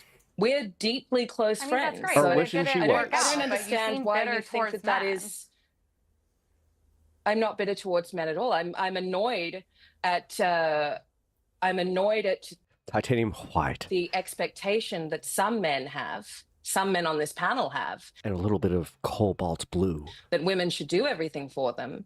I'm certainly angry at the fact that I watch me some Bob Ross. What's up? the UK, Do you think a woman, Andrew does I'm everything? I mean, I do everything I can for my boyfriend. I'm not bitter and angry that resentful. in the UK a woman is killed every 3 days by a man. I'm angry that in America 3 women are killed every day Well, I don't- by a man. how many No, I got a mixing knife. Men That's are also killed an every day by immigration men. issue. That's kind of a By a different man. How many men I'm are angry killed that every day by globally, men? one woman is killed every That's what I 10 call it. minutes by an How many how many- men are and how many killed? babies there's do you lots of women things kill? that I'm angry about.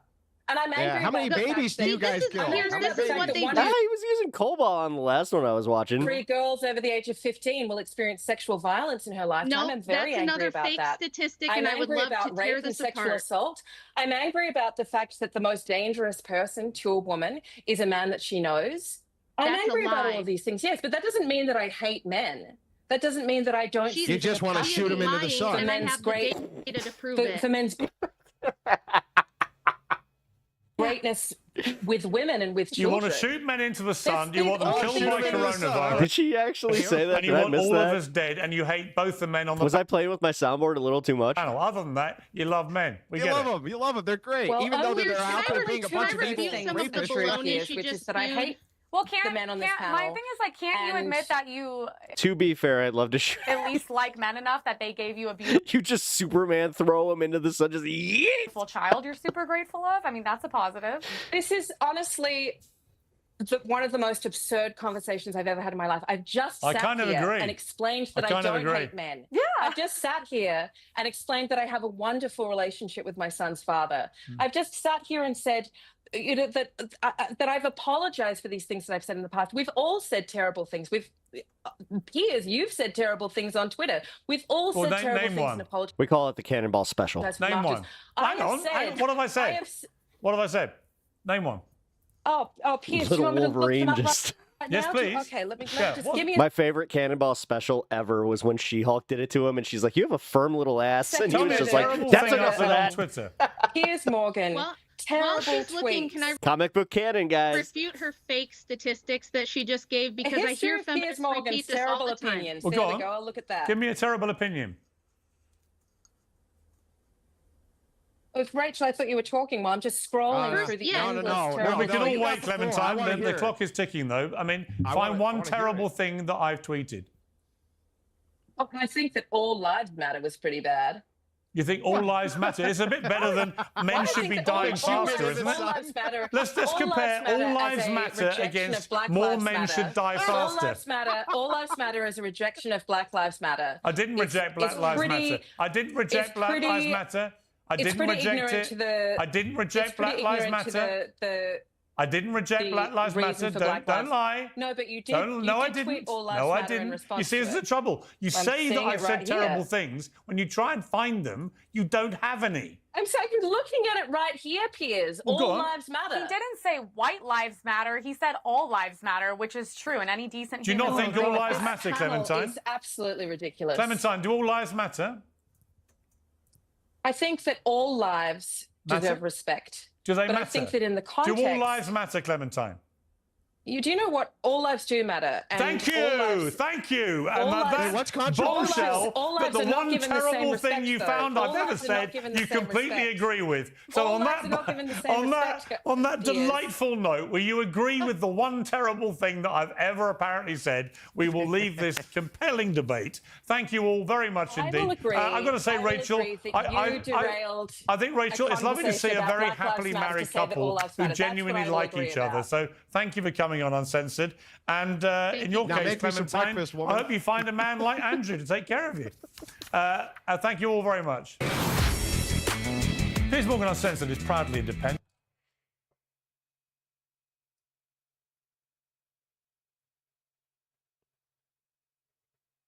Women who marry men like that, I don't know, guys. Controversial opinion time. Do you feel like you need to save them, or do you just want to, like, let them? It's like, let them learn. Let them learn from their mistake. Holy shit. Wow, that was a thing. Jesus Christ. Well, I missed West Coast, damn it. All right, well, let's get to that. Also, here, you know what? I'm going to just go right into the next segment here.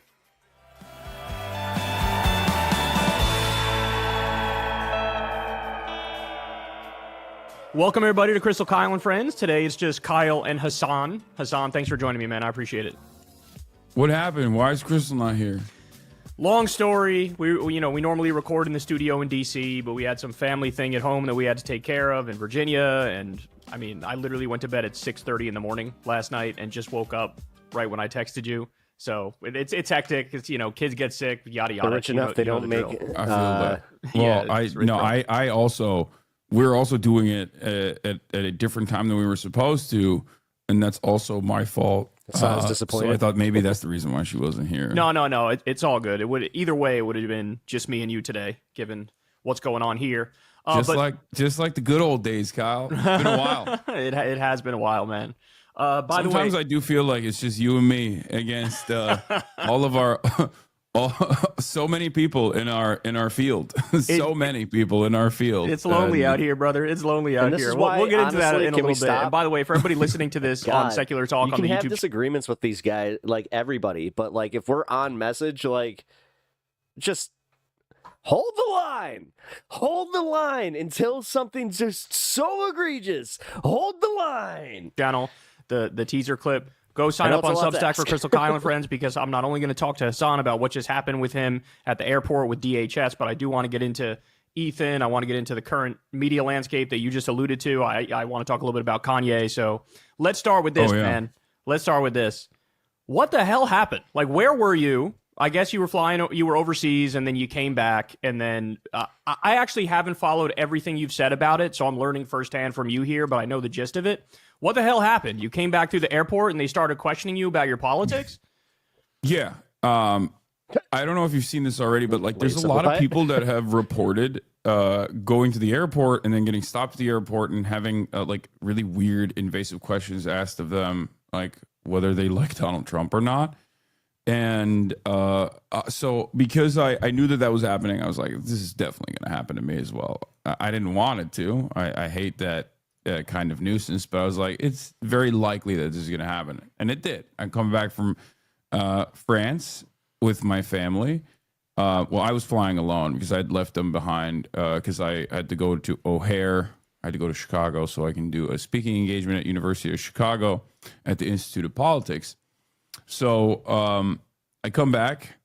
I get out of the plane, first in line, first off the plane, first in global entry. I get my photo snapped of me at global entry. I walk in. They were waving a couple people that were like ahead of me on global entry in easily, but then they told me to stop and told me to step aside and wait for another agent. So then the Customs and Border Patrol agent comes up and takes me to a detention center. I just sit there in the pews. Was it in the airport, or did they actually put you? Okay, it was in the airport. No, they it was put you in a vehicle, yeah. and I you were wasn't like shitting handcuffed yourself. or anything. Okay, all right. Yeah. There's like there's like a detention area for ICE and Customs and Border Patrol inside of the airport. I mean, near like the baggage claim. Of course. So he makes the perfect They leftist victim. take me over there. I'm waiting around. I'm looking around. There's like terrified families. There's an old lady in a wheelchair. There's like a mom and her daughter. And I ask around like if they have American passports or not. Almost all of them did not have American passports. I saw one other American passport being pulled out from the back room for another person because like agents would keep coming in and out. They would circulate into the room. They'd be like, That's how "Oh it yeah, goes. That's how it we've goes." done." Like this is the part that I don't like, and I have mentioned this on the last time that he like was discussing this. This happens to a lot of people, including myself. When you fly, Check on you, you're good to go, right? They would let people leave. I didn't get that treatment. I actually had to go inside of the back room with an agent. Now he's going to spend half an hour saying all the exact stuff he said alone on his own channel yesterday, 2 days. There was a whole back and forth. Yeah. A line of questioning. My allegiance to Donald Trump. My opinions on Israel, Palestine. My opinions on the Houthis, Hamas. My Twitch bans they asked me about. That was crazy. Yeah. What? It was nuts. I mean, it was very strange. That's why I was like, oh, these guys know who I am. Like, I already assumed that they would. Do you think they Googled you? Did they Google you, or did they like just know you from looking at you and went, I'm gonna give this guy a hard time? Googled. I don't know if they. Oh no. I don't think it was like an individual agent being like personally vindictive or anything. I think that there's got to be a file out there. I suspect. I have no idea. It's not a file. It's not a file. Oh my God. Okay, guys, this is real simple. They've been doing this since post 9/11. What they do is they flag your, like, when you fly, especially a lot like Hassan, and he's been going international a lot recently. So, if you have a lot of international travel, even with TSA pre-check, they will flag you at customs because they are seeing that you have a lot of travel, like a lot going on. So they're just like, well, are you, they don't want to make sure you're not fucking spying. They want to make sure that this is normal TSA bullshit. The thing that was not normal was them leading it to have you criticize Trump. He could keep it with that. But everything else, he's trying to make it out like he was somehow a victim outside of the norms of any other TSA pre-check. That's not the case. There's got to be like, but it's not like watch list stuff. I think it's like a lower standard than the watch. Imagine having the money to travel that much. That would be nice. Again, you're talking to somebody that hasn't had a vacation in 15 years. And the times that I have flown, it was all for work. Because obviously if I was on a watch list, I would have been like apprehended and so that's also the bitch of it. I was getting like literally I would have to take extra time to sit in the room that he described where you have the little metal stool, you got the chairs, it's designed to intimidate you. They sit there, they ask you your questions for about 15-20 minutes and then they let you go. Detained for far longer, right? So I think there's like a maybe lower, all because I said and signed up for something really stupid when I was in my 20s. Priority watch list situation going on. I mean, we'll find out hopefully because I did send an inquiry to the Department of Homeland Security. So what you can do, yes, you can do that immediately. They, like he said, they hand you if you because if they confiscate property, you can try and get that back. Then you could also appeal why the stopped you. Respond to that.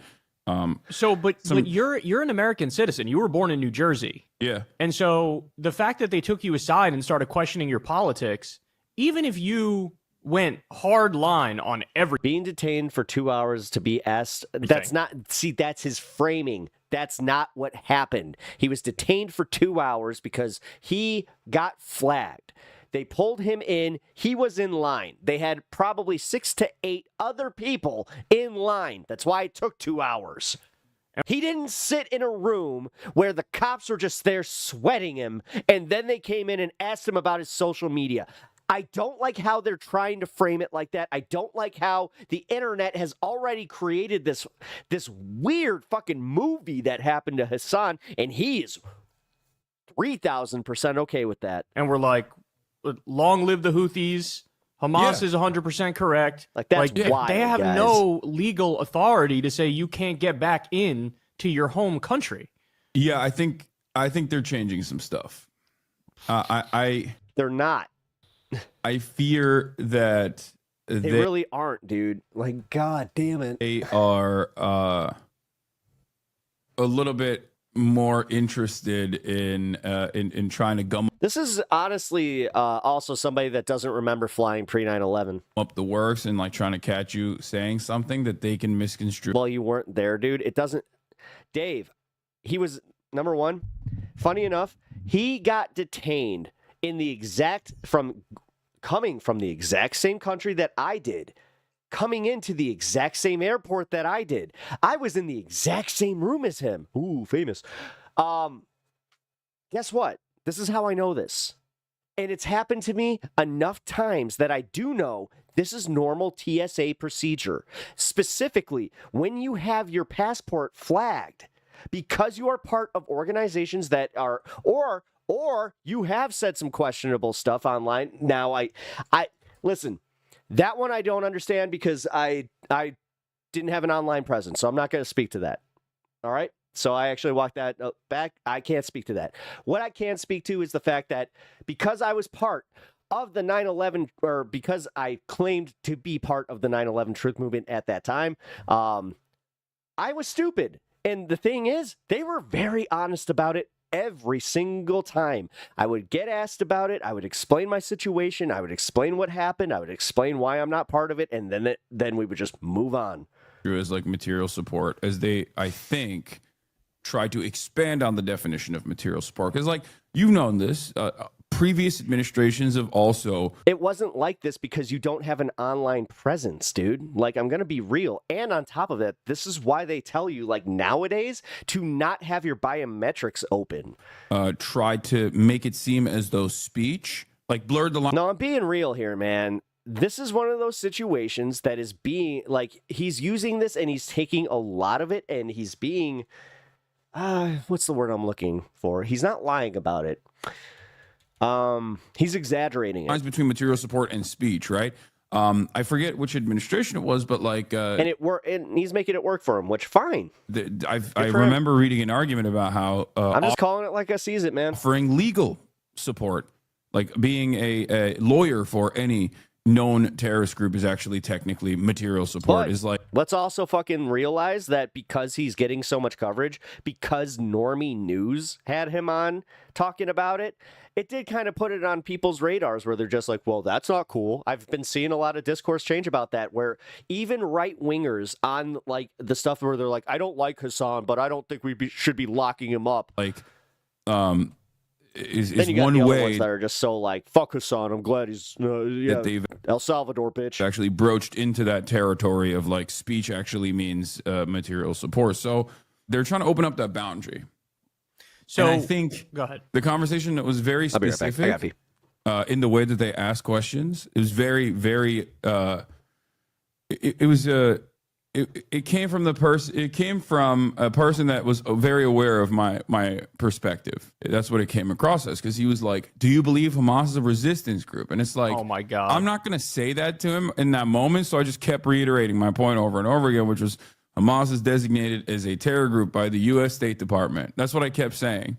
But you know, I guess that's a boundary I did not want to test. Yeah. So when you look at what they've done to Mahmoud Khalil, who was a legal permanent resident, by the way. This is not somebody who was an undocumented immigrant, never mind an undocumented immigrant with a violent criminal history. This is just a student, and they locked him up indefinitely. He missed the birth of his child, and it's all because he partook in anti-genocide protests. There's not even the allegation of any crime.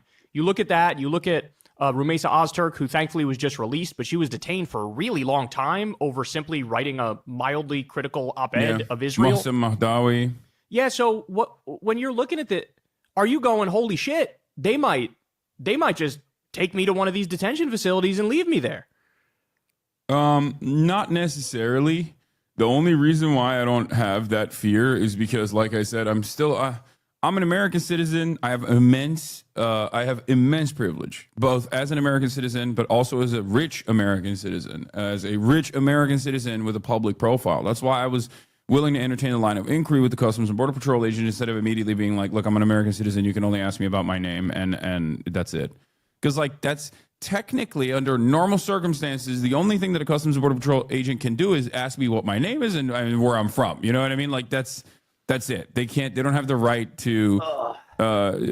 Hey, Kirk, you might know this. Do you know a good method to remove rust from aluminum? Under normal circumstances, they don't have the right to deny me entry. Very thin aluminum, for example, unless I'm like literally doing a crime, right? So the reason why I entertained that line of questioning is because of the things that I just mentioned. I wanted to see what their line of inquiry was going to look like. I wanted to investigate it a little bit further, see if there was any veracity to the claims that people were making, like TikTokers and even other immigration lawyers that were apprehended at the border in the past.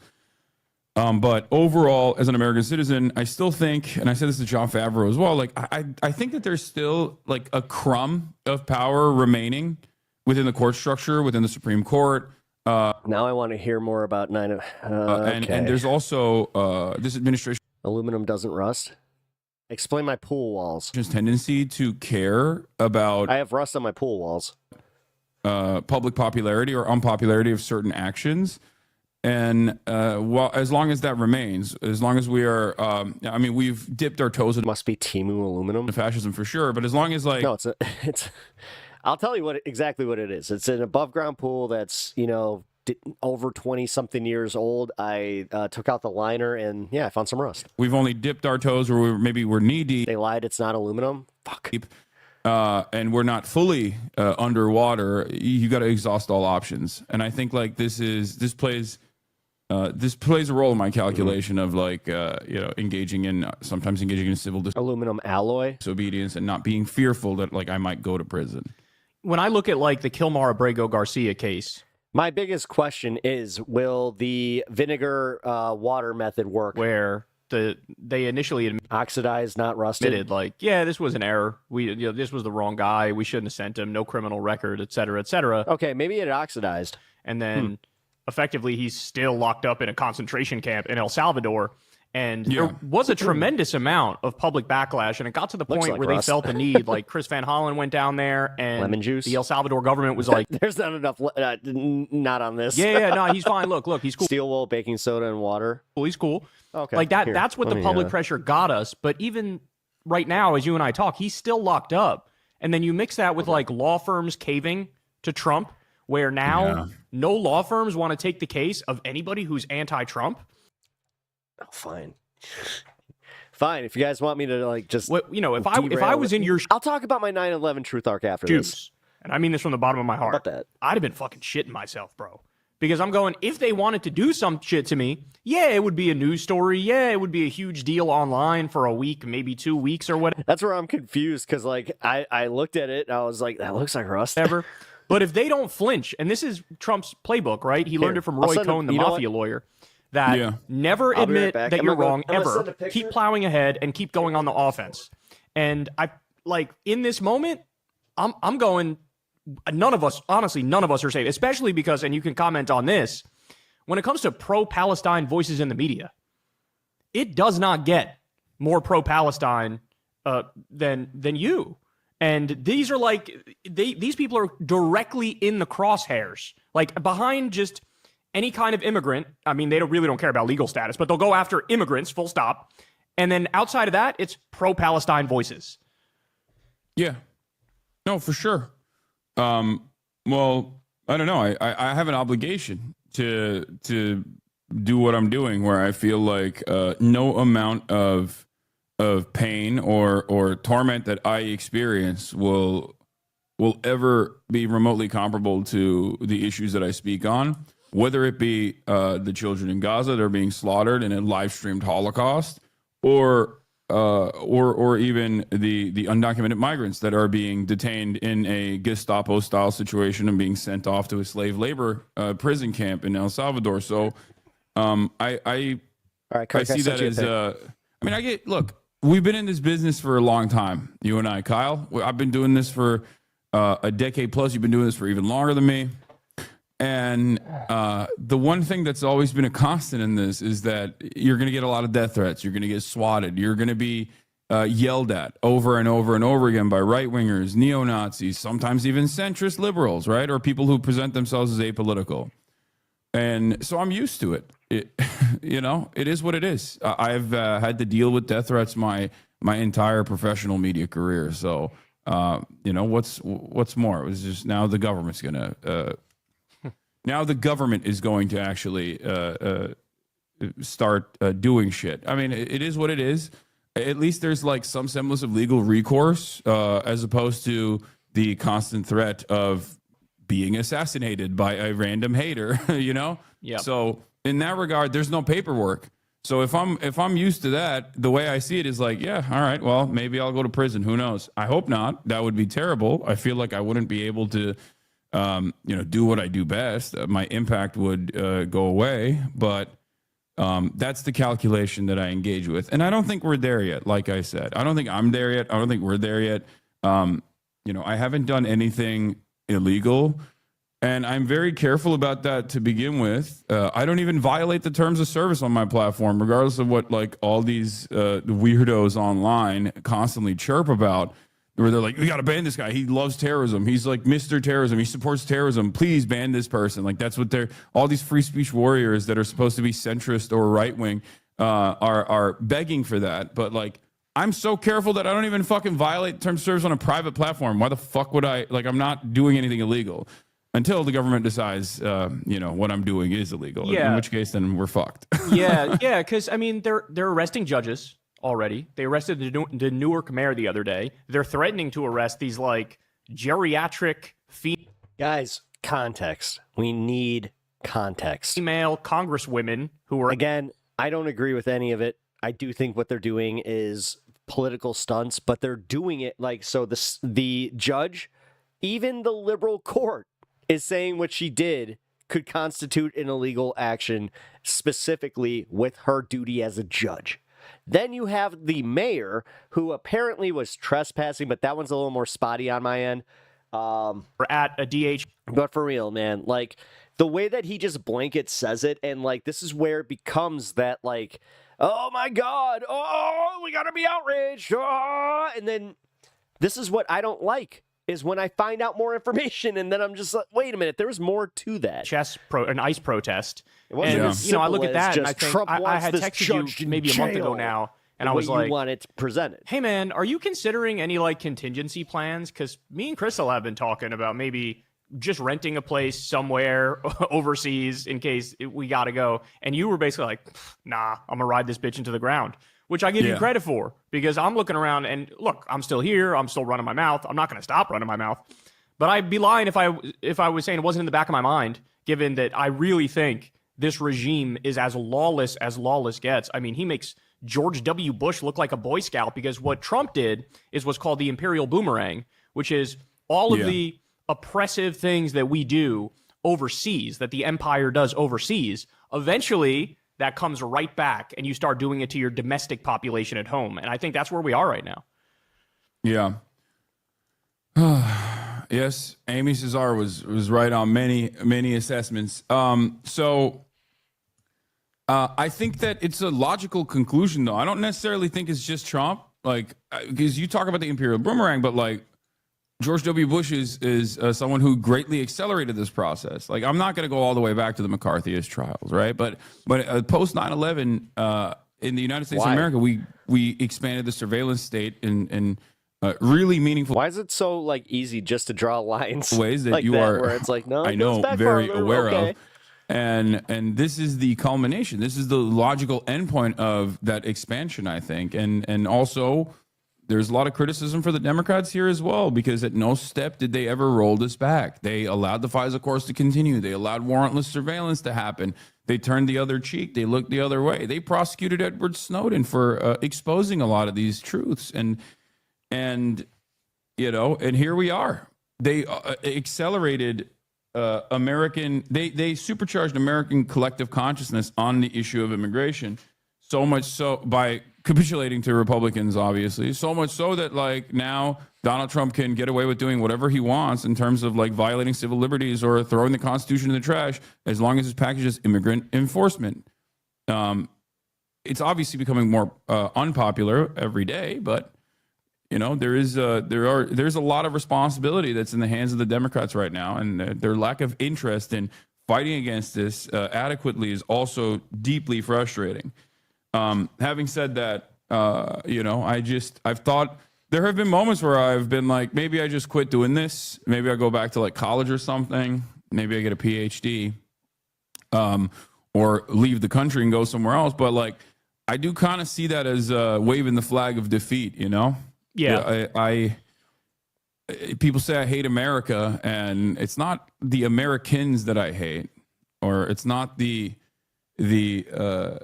country as a whole that I hate. It's just that I believe in America's promise, or at least believed in America's promise at a certain point when I came here when I was 18 years old. And I think that America can do better. And I want America to do better. I believe in my fellow American citizens and non-citizens alike. If I didn't believe in their capacity to change, I wouldn't do what I'm doing. So, You know? yes. So some centrist Democrats, I remember, to your point, said, don't take the bait on Kilmar. I think that was an anonymous. Gavin Newsom. Was it Gavin Newsom? Oh Yeah. my God. I thought it was some anonymous he's congressman a monster. too. He is so bad. Yeah, I mean, to see that is obviously incredibly disheartening. But let me ask you about the media landscape, because in some ways, I'm actually more hopeful than I've ever been. When you look at AOC, when you look at Bernie, you look at their anti-oligarchy tour, they're putting up like prime Beatles numbers here, where Bernie is even breaking the records that he had during his 2016 run and his 2020 run. And then really curious your thoughts on this. So every now and then I've turned on MSNBC within the past month, and I am honestly floored at the stuff they're saying now compared to how they used to sound. I mean, you have people like Nicole Wallace, who's calling Trump a fascist, saying that only Bernie and AOC are fighting, talking about Kilmar Abrego Garcia and these people who have had their rights completely taken away and they're being held in a slave labor camp. And never in my wildest dreams did I think that, you know, I would find more agreement on MSNBC than on TYT, for example. So when I look at the media landscape now, here's how I think of it, and I'm curious your thoughts. I see there's liberal media and there's leftist media. And in some way, those are very distinct, but there's actually a surprising amount of crossover now that I didn't see coming. That's point number one.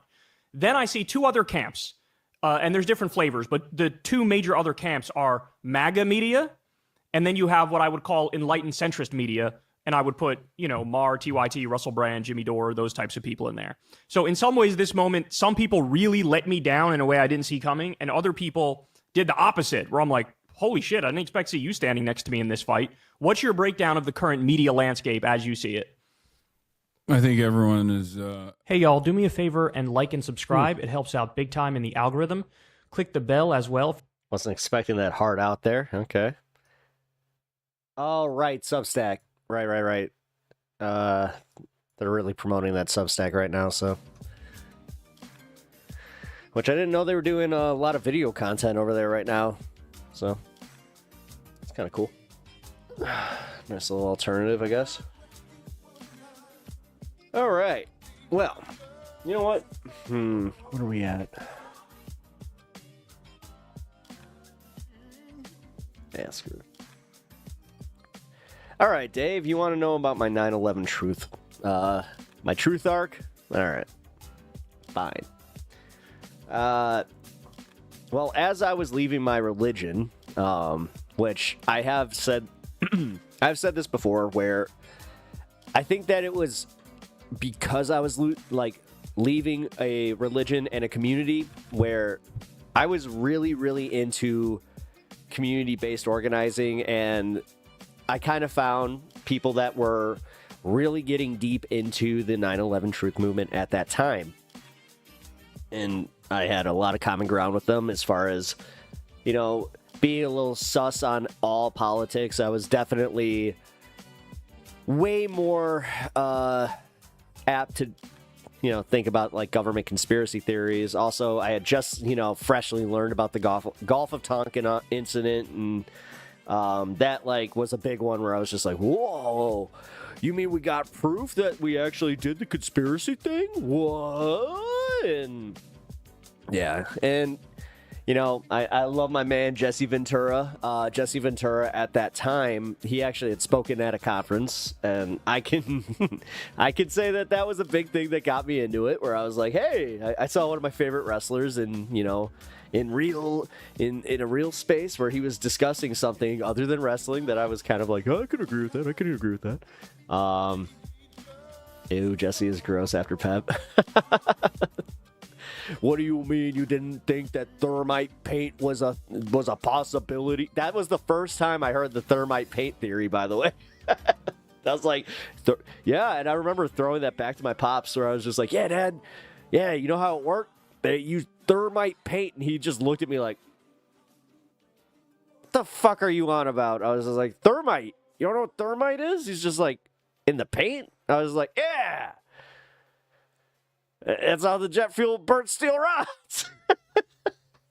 Dude, I swear, I was one of those assholes for... And God, how old was I? I'm trying to be fair. Because it was about 2 to 3 years before I really was like, what had thermite paint? Okay, so the theory was... And again, this is a theory. This is not the... broader opinions of pep talks. Okay, here, you know what? Okay, so yeah, when I was part of the 9/11 truth movement, and yes, I was one of the, I think it was like 900 something members at that time. I was pretty, like, I was into it, went to a conference, and Jesse Ventura explained what thermite paint was, where he was just like, they put the thermite in the paint. They have a bunch of actually here. They have a bunch of general contractors come in the middle of the night, and then they use the thermite paint. It's untraceable. It could sit there for years without having anything. But then you start thinking about it. Well, what if there was an electrical fire? What if there was, I don't know, a guy smoking a cigarette on a random level? Like, there were so many holes in that I was like, okay. It was a very tasty conspiracy nugget after the Fahrenheit. Yeah, Fahrenheit 9/11. That helped. Zeitgeist was another thing that I watched that kind of pushed me into that a little bit farther. Again, that was the perfect internet video to do it too, because it was talking about first they started with religion and how they control you, and then they moved to conspiracies. I was like, oh, this is perfect. And funny enough, it went from moving me from one cult into another one, because those, I'm telling you, the people that actually believed that, where I was more so asking questions and just going, yeah, I could see that. When I would ask further questions or bring up something that just debunks their theory, they would get really, really mad at me, and they would do the thing where oh, you just it's kind of like this, you gotta have faith. You gotta have faith. And yeah, no, I didn't. Thermite can't be lit by a cigarette. Whatever. But what did you do to get put on the list? Just joining. So when I went to that conference, I signed up for some literature. And I got a little pamphlet. I felt like I was part of something, and they were just like, yeah, come to our meetings. I did. Because that same chapter, funny enough, where we used to meet, it went from being kind of like a weird, punk-social bar that turned into, a really nice, little hippie, coffee shop that we used to have meetups for Occupy at that point. Like, it was a really organic and like cool evolution, but that's the same crew that ran that bar. They never got past the 9/11 part of it, where I was like already kind of like, guys, like, yeah, I know some like shenanigans definitely happened, but the way that you are like going about this and also what you're saying is like, it doesn't add up. Because again, all I had, and it, you know, leave it to a stoner conversation where you smoke with one of your friends and he's just like, bro, you think that the government is that efficient that they could keep this quiet? And I immediately was like, no. It's like, no. Especially like with the advent of cell phones and the advent of smartphones. No, absolutely not. We're going to make Trump king on this nation and his kids princess. Suck dick, pussies. Oh, wow. Came in, said his piece, dropped the mic. I can't respect it because obviously, but I do at least go, all right, we got some balls. Cojones. Suck dick, pussies. Well, how about suck pussy's dick? There we go. Ah, boy. Let's see. Anything else? I love pussy.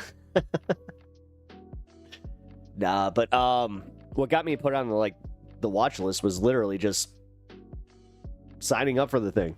That's it. It's as stupid as that. I was part of an email, it was part of an email list, and I remember I had just started my business at that time, which I still cannot say what I did. It's so weird with that. No, I love the show, bro. Ah, cool. Appreciate it. But no, man, yeah, it was weird. I remember I think that might have done it too, where because I started flying more, that the first time it wasn't that big of a deal, but then the first time that I had to cross oh my god, country lines and go international, then it started becoming a thing where it was every time, guys, every single time, and they would ask me the same questions. They would ask me about a few of the people that were part of the organization. They would ask me if I believed it, still kind of, and I was just like, wow. But yeah, post 9/11, people also forget that for some reason made sense to me, where I was just like, yeah, necessary evil, I guess. Which, yeah, bought into that bullshit. But yeah, man, spicy. Bro says as Trump's dick is tickling his tummy. That's insinuating that Trump's dick goes down to his tummy. We're not gonna do that here. It's that would be to the back of or front of his teeth. See, we got to be more realistic here. But no, guys, I believed in stupid shit. I was into Alex Jones at that time. I was into InfoWars before it was even InfoWars. I watched Raleigh James and I listened to Coast to Coast. I was into the alien, bullshit. Pretty much any good conspiracy I would listen to. But then, yeah, I just kind of came to the conclusion of, nah. The real conspiracies are never as movie-esque, you know what I mean? Again, Gulf of Tonkin, that's a major one. Hell, the one, Iran-Contra, I don't know how that wasn't, classified as one of those where it's just dude, we just proved that the war on drugs is complete bullshit before you even started it. But then you guys went full force. Cool. I used to love listening to Coast on late night drives. Yeah, me too. George Norrie. Art Bell and George Norrie, man. I love those guys. And then, yeah, Raleigh James would be on after him. I used to call into her show. That was the first radio show I ever called into. God, I wonder if those are archived. That'd be wild if I could find that.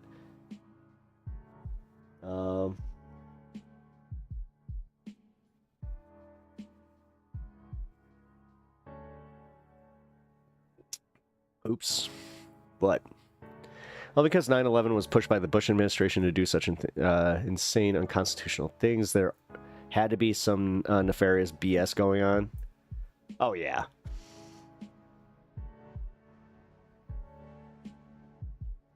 When did you do it? I'll find it. Let's see.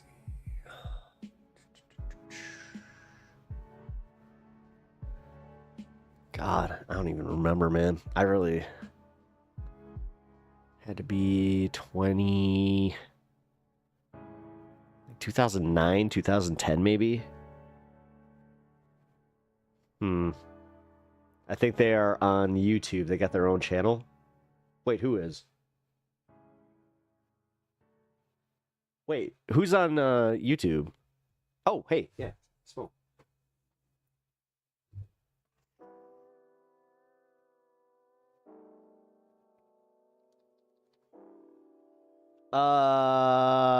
Yeah.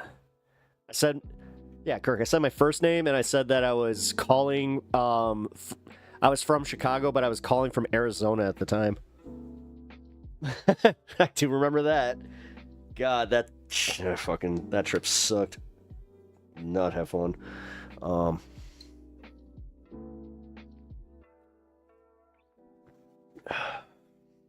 was one of like the few people that actually knows my name.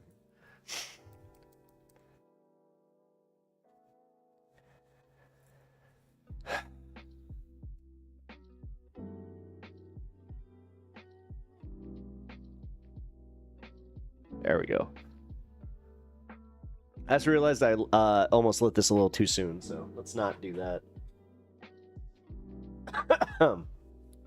Nah, I'll be honest though, like I started talking like politics and more of like the conspiracy stuff with people that were more center, and then I actually talked to like a leftist who was really into like Marx and communism, and that was what really did it for me, because also they were the first ones to treat me like I wasn't a complete moron for believing it, where they're like, no, we could see how you could like come to this conclusion, but we want you to ask the right questions and not get, bogged down in all this other stuff, because it doesn't matter. Like, what does it matter? If there was thermite paint, and I'm like, well, because thermite paint bad? I don't know. Thank God for your smoke breaks. I was daydreaming in the bath. Ugh. Better not talk shit about the Celtics. Ooh. Let's see. Who do I want?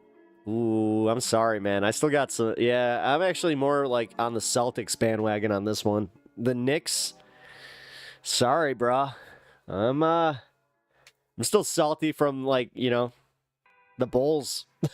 Like not having our perfect run.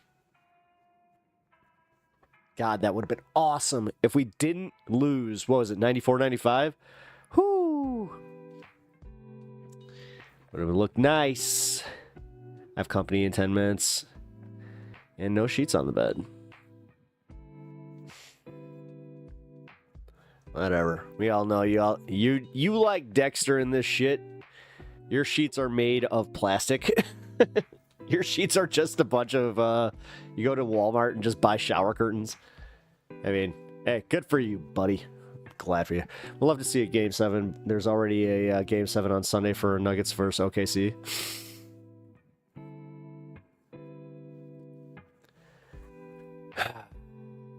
Man, let's see. Who's playing tonight?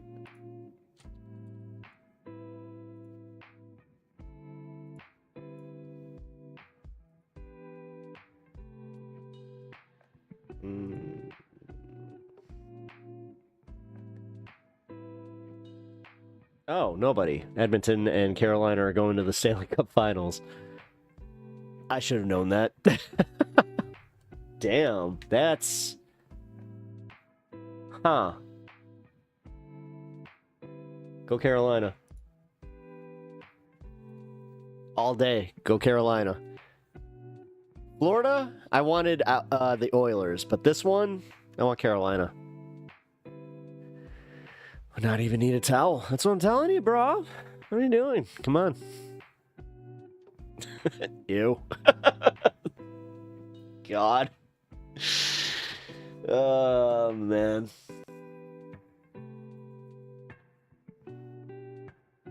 All right. Here we go. What else we got? I think I'm starting the fun half a little early here, guys, because honestly, I only had those few segments that I really wanted to cover today.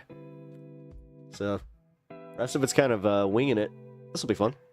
All right. He kept the files.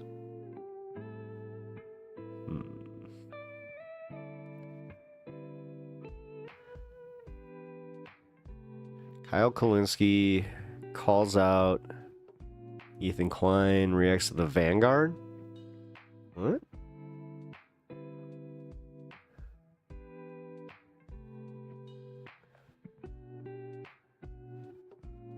Strap in. We got a brand new ruling by the United States Supreme Court against the Trump administration, reviving their 7-2 majority to stop Donald Trump, at least for now, for continuing to deport people to El Salvador under the Alien Enemies Act, and particularly because he didn't give proper notice to those people that were affected, like all the people that were loaded into planes in the middle of the night, that the Supreme Court and the same 7-2 majority stopped 4 weeks ago at 1 o'clock in the morning. Remember, we did that breathless analysis about the Supreme Court just issued a 12:52 a.m. decision to stop the planes? Well, now we've got the final ruling, and it is still the same 7-2 majority with Alito and Thomas in opposition, in dissent.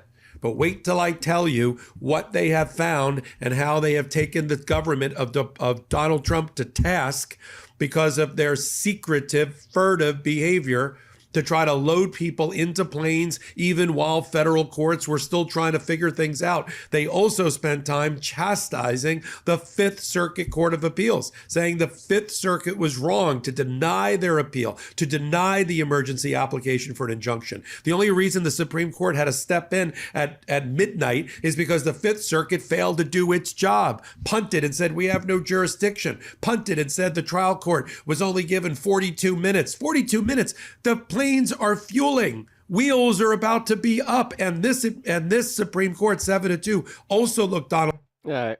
Well, we got all the information I need from Popok. Sorry. I don't need all the Midas touch bullshit. Like, honestly, we get it. Like, we get it. Is anybody else getting annoyed with the Midas touch like coverage and like the way they do it?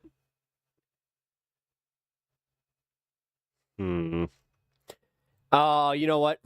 That Tim really knows what he's talking about and knows where he's coming from here because he used to know how to play all the songs on guitar. I like. All right, so somebody's calling out Tim Pool for not being kind of a poser. That they wrote where it's like, let's go. I get knocked down, I get up again. The funniest part is, I'm all about this because he may have called me a poser for, hanging out at the skate park, not being very good, but being there for a certain reason. You're never going to keep me down. The band that wrote that song, I really like that one. He really did hate stoners. We'll be singing when we're winning. I hate Lance. I like a whiskey drink. I'll be completely real with you. As far as his content goes and like his delivery, I'm not he's not my favorite. Like lager drink, that kind of shit. That was all. His laugh legitimately annoys me. Good and happy. I find out that same group has an entire track where they just talk about killing on some level, not really being copacetic with the psychotic, bigoted views they now have to hold for a job. Of course, I am talking about the one and only Tim Pool, aka Beanie Man. If you've had the displeasure of seeing any amount of content from Tim's YouTube channel, you know that like a lot of other weird right-wing talking heads on the internet, he makes a lot of money and gets a lot of attention by virtue of commenting on with a lot of indignance, a lot of pop culture items that are either nominally. If you haven't noticed, that's kind of how I am here. Or deeply where I'm like, I may not love them, but I appreciate them. Offensive to those with right-wing views because, it's woke. Actually, now that I really say it, Who do I actually like to the point where I haven't disagreed with them? Or it's blasphemous or whatever. And yeah, the soy right. Enter in singer-songwriter Laura Jane Grace of Against Me. Good night, Ryan. Good to see you, man. Glad you're getting some sleep. Modern punk rock legend, many would claim, who recently did a little performance at a Bernie Sanders rally of like this silly ass acoustic sing-along song about essentially, as a trans person, feeling fucked by God, which, you know, if you have two brain cells to rub together, even if you haven't personally experienced what Laura Jane Grace is, you know, obviously describing in this song, you sort of like get the concept pretty easily that I am a trans woman. Personally, I feel kind of under fire socially with all of this hate being lobbed towards trans people, all of this bigotry. A lot of that bigotry tends to kind of skew as being very religious, or at least it's coded as such, hence the metaphor where she's feeling fucked by God. Now, apparently this performance may have gotten a little viral online in right-wing. Who is Anthony Fontano, and how in the hell does he have all of these YouTube plaques? Circles, and how have I never found out Tim who this guy goes on is? his show and says people are angry and pissed off and raging about things all the time just to have something to talk about on YouTube. So of course that's kind of like the lead into this whole reason for him talking about Laura Jane Grace in this video here. A transgender singer is sexually graphic in front of a crowd of like, good for him. People, which I presume largely is adults, but it's a Bernie rally, so there's probably some kids there. Totally inappropriate. If this were any other Tim Pool segment, and in many ways it is, there really wouldn't be much reason for me to talk about it, except for the fact that I find it hilarious that Tim spends a great deal of this video trying to validate his criticisms and basically provide some weight to his point of view here, because he used to. I hate to do this, but I'm going to just find this video because I didn't know who Anthony Fontano was until this. And I'm still going to give him his view and his like and everything, but I'd rather not have his critique on it. You know what I mean? I can do this myself. Don't need to hold my hand, damn it.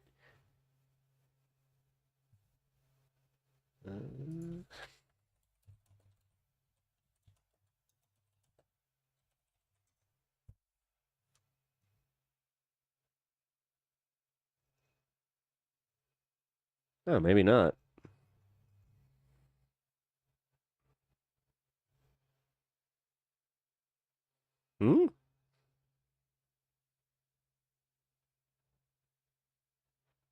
Is this a 5-year-old clip? 7 hours ago?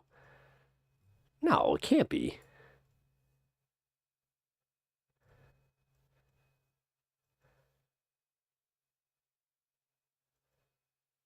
Did he give the... he doesn't give the original link. To be a massive Against Me fan. I am an OG fan. Sure. OG, of course, for those that don't know, means original gangster. He even tries to impress the view. Man, I remember that segment a while back. Yeah, you know, it was deeply embarrassing. Fontano is the busiest music nerd on the internet. I've never heard of this guy yet. I just saw his sub count and I was just like, ow. But this is one of those things where, like, Tim, I don't think you've ever truly been a fan of a band or music. I say that, and I know it's just such a strange accusation to make, because, like, come on, music, you can't say that. Music is subjective, all right? And people are capable of, you know, appreciating it for a variety of reasons. And you are correct in that. It is really weird for me to consistently see how many right-wingers are just like, Rage Against the Machine went woke. Tom Morello is fucking woke now. Zach De La Rocca is woke. What the fuck? They used to Rage Against the Machine. Now, yeah, no shit. It's just like, what? Oh, you just like the sounds. And I get it. They are really talented musicians. You probably don't even listen to the lyrics, right? I found it. You're just like, Ha ha ha ha. As much as I love Lance, sometimes. Sorry, bud. Gave him the likes, gave him the sub. Well, or attention. We're going to go and just watch it. Anthony fan. Which, you know, if you have two brain cells to rub together, even if you haven't personally experienced what Laura Jane Grace is, you know, obviously describing in this song, you sort of like get the concept pretty easily that I am a trans woman. Personally, I feel kind of under fire socially with all of this hate being lobbed towards trans people, all of this bigotry. A lot of that bigotry tends to kind of skew as being very religious, or at least it's coded as such, hence the metaphor where she's feeling fucked by God. Now, apparently this performance may have gotten a little viral online in right-wing circles, made some people pissed off. Tim Pool goes on his show and says people are angry and pissed off and raging about things all the time just to have something to talk about on YouTube. So of course that's kind of like the lead into this whole reason for him talking about Laura Jane Grace in this video here. A transgender singer is sexually graphic in front of a crowd of people, which I presume largely is adults, but it's a Bernie rally, so there's probably some kids there. Totally inappropriate. I'm sure that he had all of the same outrage for Madonna's performance or Britney Spears or any of that. This were any like Tim Pool, we all know, lost his collective shit when Janet Jackson and Justin Timberlake had that little Super Bowl mishap. The other Tim Pool segment, and in many ways it is. There really wouldn't be much reason for me to talk about it, except for the fact that I find it hilarious that Tim spends a great deal of this video trying to validate his criticisms and basically a meat canyon, provide some weight to his point of view here, because he used to be a massive Against Me fan. I am an OG fan. I love when right-wingers go into church lady mode. OG, of course, for those that don't know, means original gangster. He even tries to impress the viewers of the video that Tim really knows what he's talking about and knows where he's coming from here, because he used to know how to play. Normal people, we need to help trans kids to stop ending their own lives. Conservatives,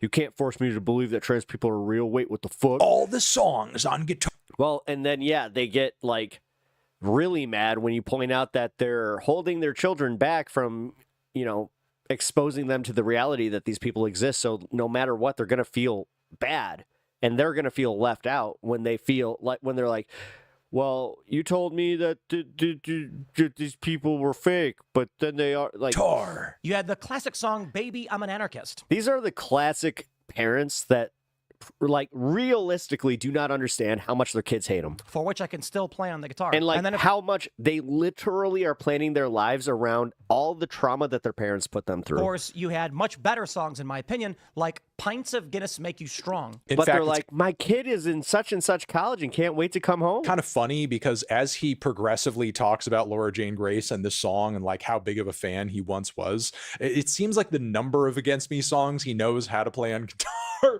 increases. First it was a bunch of songs, then it was like the Axl Rose songs, and then he's listing other tracks too. He just knows the whole damn Against Me catalog. And they have a song called Tonight We're Gonna Give It 35%, and that is, I can't remember which album it's off of, but I used to play it all the time. I'm pretty sure I can still play. It's only 4 chords anyway. And it's about signing a record deal. What? We're gonna get signed to a major record deal and get $1 million? Let's go! And that's when I was like, hypocrites. He even goes on to play a lick from an Against Me intro. I can prove it. Here we go. Okay. Anybody who knows what that song is, you know exactly what song I was playing.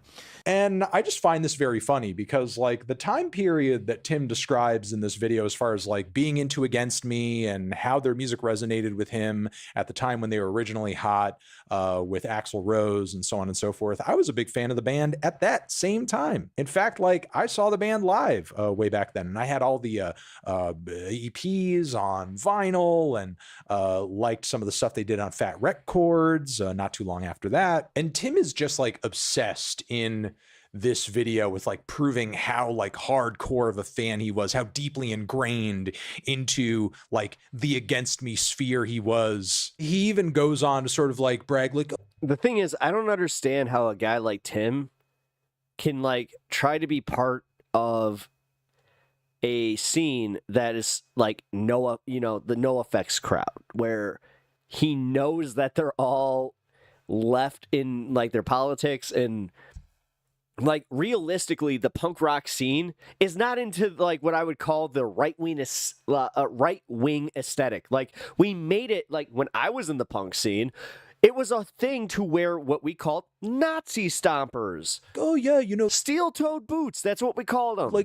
I know people who knew or know. And it wasn't because they wore them. It's because we would stomp Laura Jane Grace, I don't personally, I don't got any beef, but I know people who know people. And Tim basically says all of this to build up to his argument that in his opinion, now he's mostly were etnies. States this as fact, but then he also sort of backpedals a bit. He's like, I'm just saying, I'm just asking some questions. He goes on to argue that he feels that Laura Jane Grace is essentially just pretending to be trans or transed herself for money and attention, and was entirely motivated by the fact that Against Me was in a ton of debt and just needed money. I literally just found the new pair of shoes that I need to buy these. Sorry, I'm not trying to do a shopping arc or anything. I'm really not.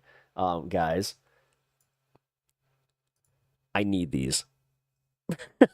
You don't understand how bad I need those. The honest take here, lead singer of Against Me was in the gutter. I still have my originals from when I was, I had to be 14, 15. The band was not doing really well. They had They don't have, they're so worn down that, if you wear them on a carpet, you will slip. Massive amounts of debt that they failed. And then I got an idea, trans. And then all of a sudden they saw a big bump. Now, if you're an punks famously hate fascists and attempts to co-opt punk by conservatives. Actual so Against cringe. Me fan, you know how bullshit that which is weird because automatically they become mods. Argument is because when you dig into the band's my god, I just realized he's dressed like a fucking mod. Back catalog, my god, he became tracks a as fucking early mod. as Disco Before the Breakdown do very much convey a closeted queer experience point of view of some sort. So that alone would instantly It's that time. We need to watch SLC Punk again. Minimize any argument that Laura Jane Grace coming out of the closet was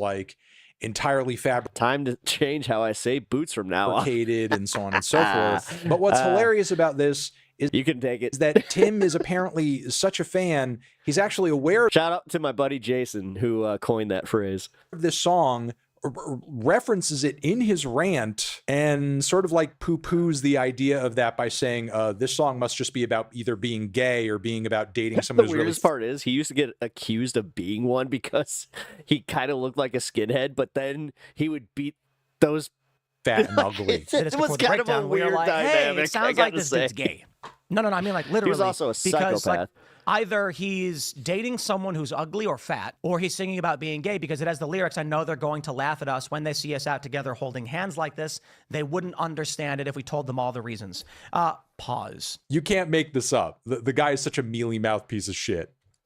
Oh, I love this guy. And look, I'll be honest. It's been a long time since I have really truly loved a new album from Against Me. I haven't really dug much the band has done since searching for a former clarity. And a lot of my reasoning comes down to the band mostly adopting a more mainstream rock sound over the years. The idea that Against Me and Laura Jane Grace are completely beyond listenability and fandom and respectability at this point because they're just the biggest sellouts in rock and punk history is complete bullshit. Bullshit, even the band's most mainstream sounding albums in their catalog don't even come close to sounding like radio rock or even traditional commercial pop punk for that matter. In fact, I don't even think Laura or Against Me could even make that sort of album if they really wanted to. So the degree to which they can really even sell out on that front, I feel is not even a reality. You may disagree with that personal assessment that I have. Certainly the opposite is arguable. However,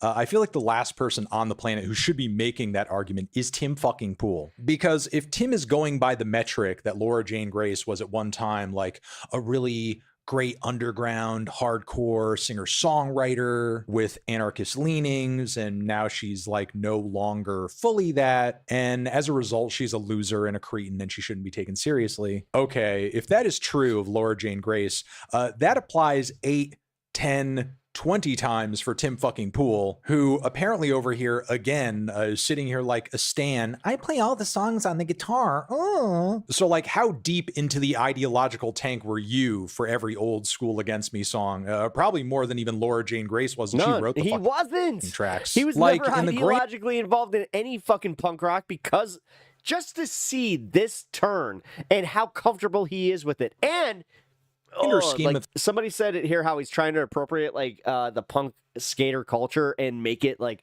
oh, this is like a conservative thing. Things, the ideological shift that we're seeing in Laura Jane Grace as a singer and a songwriter over the course of Against Me 2002 to Against Me 2016 is like super gradual and even minimal in comparison to Tim Pool going from Against Me stan who knows all the songs on the guitar to Russian oligarch paid right-wing talking head freak who releases some of the worst music known to man under the title of his podcast. Tell me what to do instead of dreaming.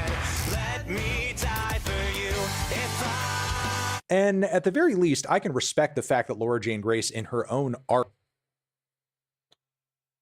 That sounded like, you ever seen the Lip Sync the News guys? In work has actually like tried to explain and contend. Kirk, you need to run his stuff through a one of those filters where you can tell how much autotune he uses. With these changes that she's had ideologically over the course of her lifetime in her music, actually presenting them to her fans to try to give them some sort of understanding. Meanwhile, Tim Pool over here is a million times more the sellout than Laura Jane Grace could ever be. And he gets to sit there on his shady billionaire funded podcast YouTube channel and pretends like he's not the textbook definition. It sounded like AI. It did. Of a political internet grifter. Ukraine is the enemy of this country.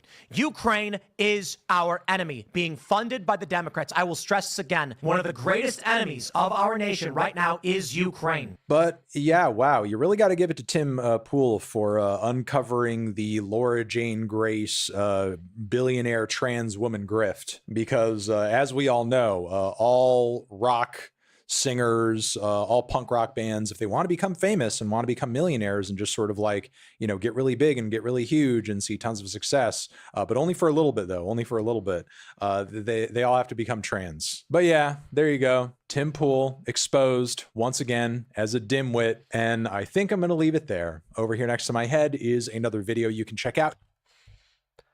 Nice. Also, dig his bumper. That was nice. Oh God, Tim Pool's music. That was something that I didn't have to think about for a long time until he, right then. Oh, I really want those ads.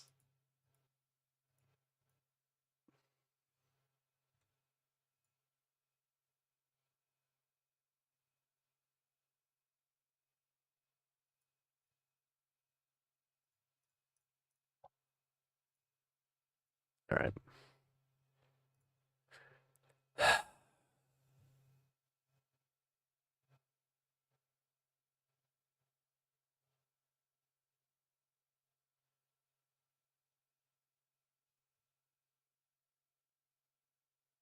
So this came from our subreddit. Can I ask a quick synopsis of what you think the prescription is for society today for men? In a short version, what do you think they should do to be successful with women? To be successful with women, okay, are we talking about like getting a girl for a long-term relationship, just to get laid? What are we talking about? Well, I think the only reason should be for a long-term relationship and marriage. I mean, that's Jesus Christ founded it, but I'm just curious what your prescription is.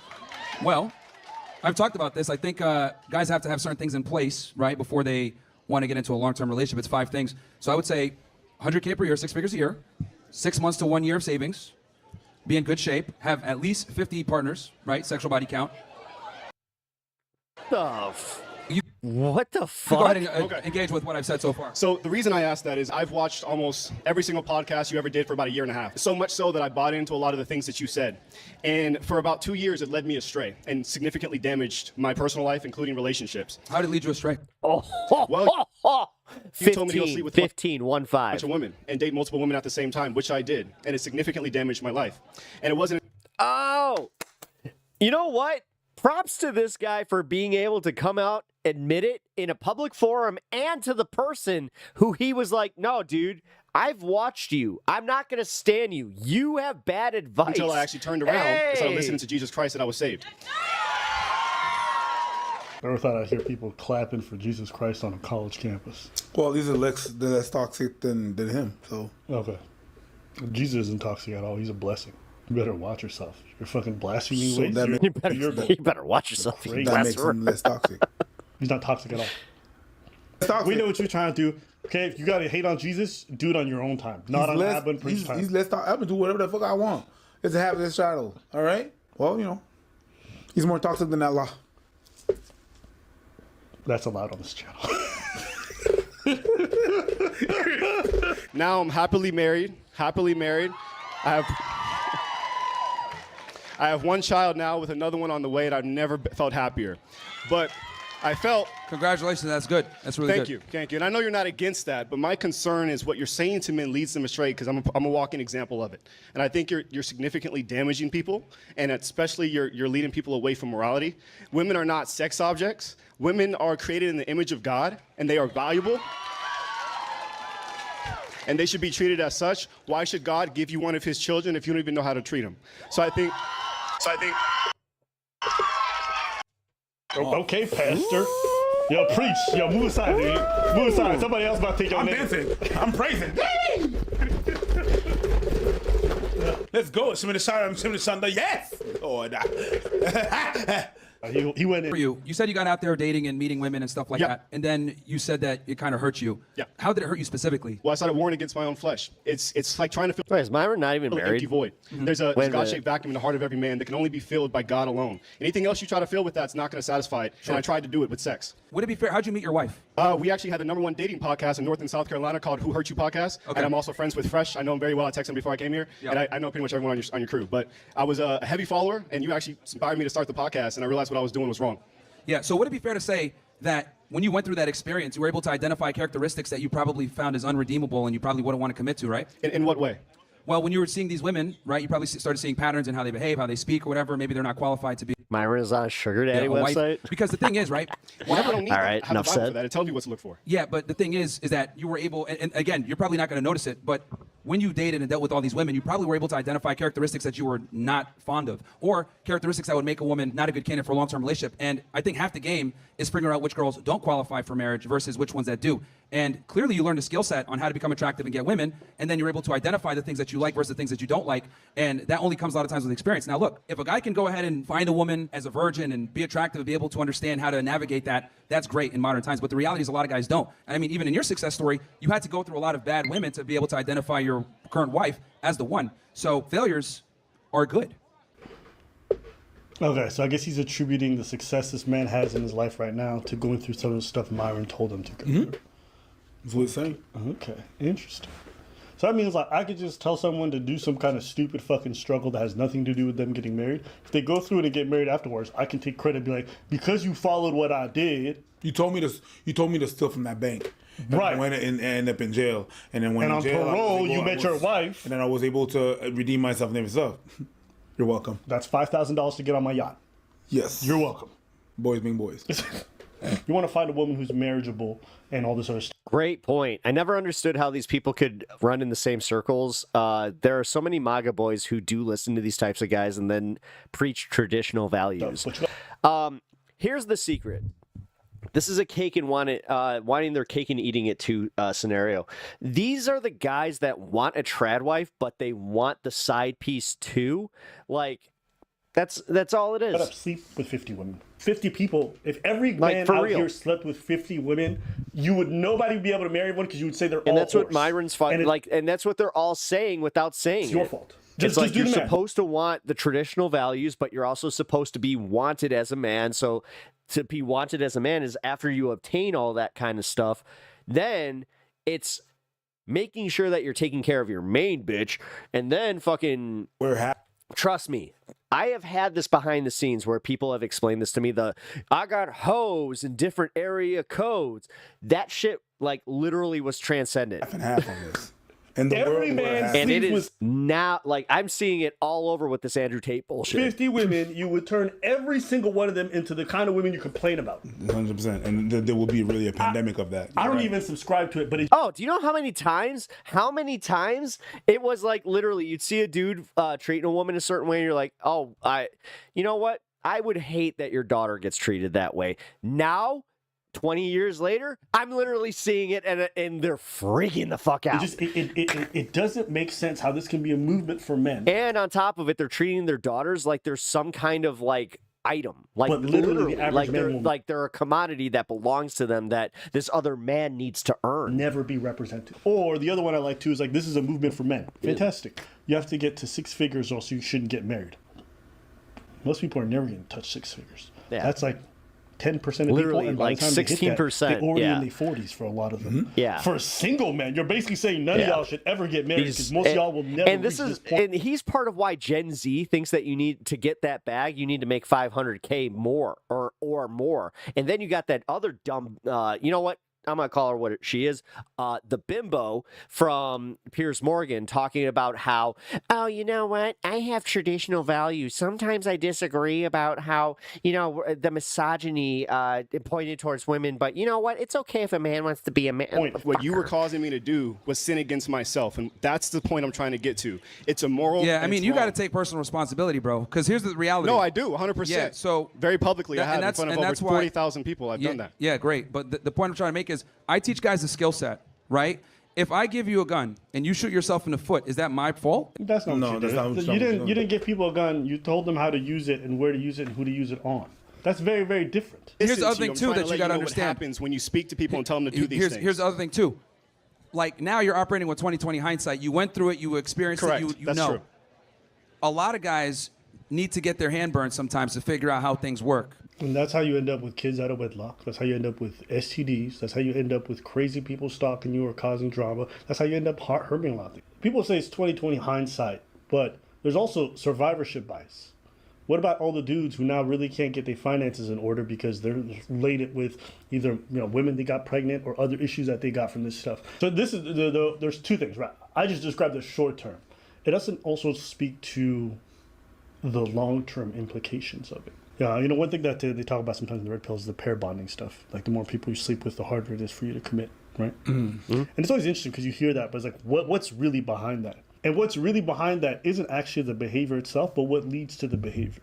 Yeah, Meaning, it's the insecurity. The problems that people have who try to have high body counts are the same problems that are going to stop you from being in a good relationship. Mm-hmm. You don't see the value in a relationship, 1. 2, you're very, very impulsive. 3, you're just pretty much led by. So when you feel something down here, STDs are no joke. That's how it kind of works out. These are behaviors that are going to make it very hard for you to sustain anything. Why? Because you're always going to be looking for something else afterwards. Why? Because the comfort of a relationship is not as exciting as the impulse of something new or fresh or the urge. So when people go down this road and they're indulging all the time and they're spending time left, right, and center, you're doing a lot more damage than just sleep with people and kids and all this stuff. You're spending time away from the things that matter. Less invested in your family, you're invested less in your friendships, you're more invested in a lot of the wrong things because why? That stuff is always going to be more appealing. It's always at the forefront. And it becomes a never-ending hole, pun intended, because if you're into this stuff, there's never enough, right? If you're always thinking about variety, there's an unlimited amount of flavors. It comes in different heights, different hair colors, different levels of freakiness. It never ends. And so what you end up realizing is you go through a couple things and then you're like, all right, what's the next one? The next one. And then you've done most of it and then you're doing reruns. And it's becoming emptier. Actually, you know what? Fuck it, I'll just say it. The guy that I was talking about earlier that used to think like that and he was he wore the boots. Yeah, he's alone, has multiple children from multiple women, doesn't support any of them. He's a certifiable POS. I kind of am embarrassed that I ever hung around somebody like that. And the one thing it taught me was how to not be like him. Emptier, but you can't even stop it because it's not even a conscious thinking anymore. But he did teach me that, yeah, all those things just make you feel empty. It's an urge. It's an urge and a habit. It's almost like when you see somebody who's like addicted to sugar, and it's like they go to the grocery store and they just start throwing stuff in their cart. They don't even really think about it anymore. Mm-hmm. They want to get off it. They don't even know how because it's everywhere around you. Every time you go to a store, they got sweets right by the door. Every time it's the same thing. When you got your Instagram set up a certain type of way, when you're out specific events, when you're hanging around people who always have girls over, it's really like picking up a girl off the shelf and then just taking it home. Yeah. Or we have Uber Eats. Oh, you can Uber people to your place too. Right. You can. The convenience is so abundant. That's what you're saying. It is genuinely just like the sugar stuff. I mean, I guess it's a goal. Yeah. Whenever you have a goal, you're not necessarily set to attain it. But that's like the ideal. Yeah. So maybe you're not gonna attain 6 figures, but that's what you get it. It's like that's the goal. You just try to better yourself. It starts like that. It starts like that, right? You try to better yourself. It's just a movement to better yourself. That's how they sell it. And then it kind of derails. I also say don't treat your sexual experiences like numbers. What do you mean by that? Like there are people you're sleeping with on the other end. People with their own stories, with their own issues, with their own abandonment problems, and you are going to be going out there, and no matter how ethically you try to do it, no matter like if we are all honest about what sex is never casual. We can treat it that way, but the idea and the implications of it are never casual. In my opinion, I don't think there's a such thing as casual sex. That's what I think. And I'll say that too because every man I've ever known who tried to do the whole friends with benefits, it ended horribly. Every single time. Someone catches feeling, someone's hurt by it, someone's it's every time. Okay. Yeah. All the dudes who I knew who did the whole casual thing, they ended up getting STDs at some point. Every single one. Yep. They all ended up with a near baby mama situation or whatever it might be. So the more you play this game, the more you frivolously try to do it for your own selfish reasons, the more you're going to hurt people, the more you're going to bring on that kind of bad energy. Horny beats logical all the time. This is why I say go to horny jail. In the long run. Anytime my brain starts doing that, it's like, no, you go to horny jail. A lot of guys need to get their hand burned sometimes to figure out how things work. Because let's be honest, men are very stubborn. Why do they need to do that? If they find a God-fearing woman, they wouldn't do half the stuff you're talking about. Well, here's the thing. Finding a God-fearing woman in today's day and age is a lot harder said than done, right? So I did it. Yeah, it's a lot harder and so said did than everyone done. in my whole family. So it's not that hard. Yeah, that's anecdotal from your perspective. But again, you learned the skill set. You were able to find a wife, and I'm happy about that. But you got to take a little bit of accountability here and understand that you basically got a loaded gun and shot yourself in the foot. And you're trying to blame me for it. No, I'm not blaming you. Like I said, I take accountability. There's a big difference there. Okay. But look, nothing against you. Like I said, I've hung out with Fresh 8 or 9 times recently. I love him, and I think your heart is in the right place. But I just wanted to give you from someone that actually listened to what you were saying to do, read your book, and it didn't work. That's all I was trying to do for you. Well, actually, it did. You didn't notice it yet. So all you guys out there who got married and didn't have 50 bodies, supposedly it's magic. It's a lost case, man. Was a lost case. That. Yeah. But even if it is a lost case, it doesn't really matter because it's not about convincing that person. Whether they're an idiot or not is irrelevant. What matters is what kind of influence do they exert and how much do people repeat this. Sure. They are 19 minutes. I mean, like I said, you can get 100 dudes to fly all over the world, pay $5,000 to be on a boat with other dudes and they're straight. That's impressive. Right? You can make them dance in one of the gayest circles I've ever seen in my life. Dude was leading with fate. I mean, good on him. Grand bien lui en face. But I understand where he's from. I understand what he's doing and what he's trying to do. Shitty advice is still shitty advice. There's nothing you can do into talking to that dude. There's nothing you can do into even conversating to that dude. Because that person is not even playing the same game as you. He's being disingenuous. He's not even acknowledging what he's done, and he's never wrong. So talking to him is like talking to a brick wall. It's just the brick wall doesn't say stupid shit back. Yeah. I'm glad that he realized that he was not leading a great life, and he was able to turn around. Yeah, because realistically, the thing is, even like so Fresh and Fit, their biggest and I would say this is their biggest flaw in relationships is they think that they can just buy one. They think that no matter how bad something goes down with a girl, there's always another one lined up. Not the great. But they don't see it past sex. And then they wonder why they're not successful in having a family life. It's not the easiest task to do. And then they don't understand how they shot themselves in the dicks by making that their whole thing. You know what I mean? It's not the easiest task to do, and it's great that he did that. Congrats to him. I don't really care about the argument whether they agree or not. I think what's important is recognizing that this is a reflection of how a lot of young people are looking for answers. And when they get online, there's a lot of different schools. Right, there's a school of this goofy red pill stuff. There's the school of Jesus Christ. There's a school of figure it out yourself and kind of walk through it. There's a lot of different avenues, but the truth is people are looking for answers. And when they're looking for answers, they might get swept up in this. And when they get swept up in it, it's important that we just put real disclaimers. The same way when you go to the store and it says, hey, you may have toxic chemicals in this, eat at your own discretion. There's a lot of false advertising with how this is presented. Right, the actual negative downsides of it aren't presented. Jokes aside, I think the financial gatekeeping for this stuff is also interesting to me because, I don't know, your experience is that you guys met when you guys were really young and then you went through your financial struggles together and made it work, right? Sure. Am I mistaken? Sure. Maybe I'm just on my end, but I feel like wouldn't it be better to start off at a middle point where you guys aren't 100% established, know each other before the money ever comes along, and really get a good feel for it, rather than when you guys are really financially? I don't think there's a way of doing things. There's not a particular way that you should do things. There's not a way that is better. To each their own and everything. Like, that's what I have with this thing there, this movement, is that whatever works for me doesn't necessarily work for them, and I'm not going to consider myself an example of whatever. I'm just me doing me.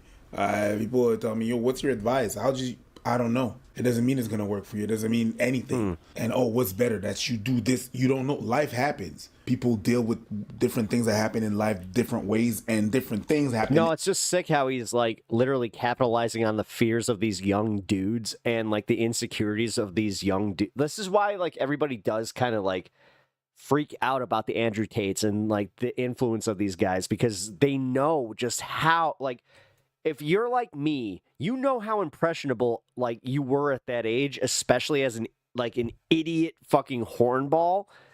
This stuff, this could permeate into their 20s and ruin their lives. In their life as they well. They are grifters. So, yeah, they are. Because again, like I was just saying, they don't think about like the way that they're ruining people's lives with this mentality. Yeah, that one guy's lucky that he got out of it. Making is that these people often worry about gold diggers or women who are after them for their money. Okay. But they only want to meet them after they get all their money.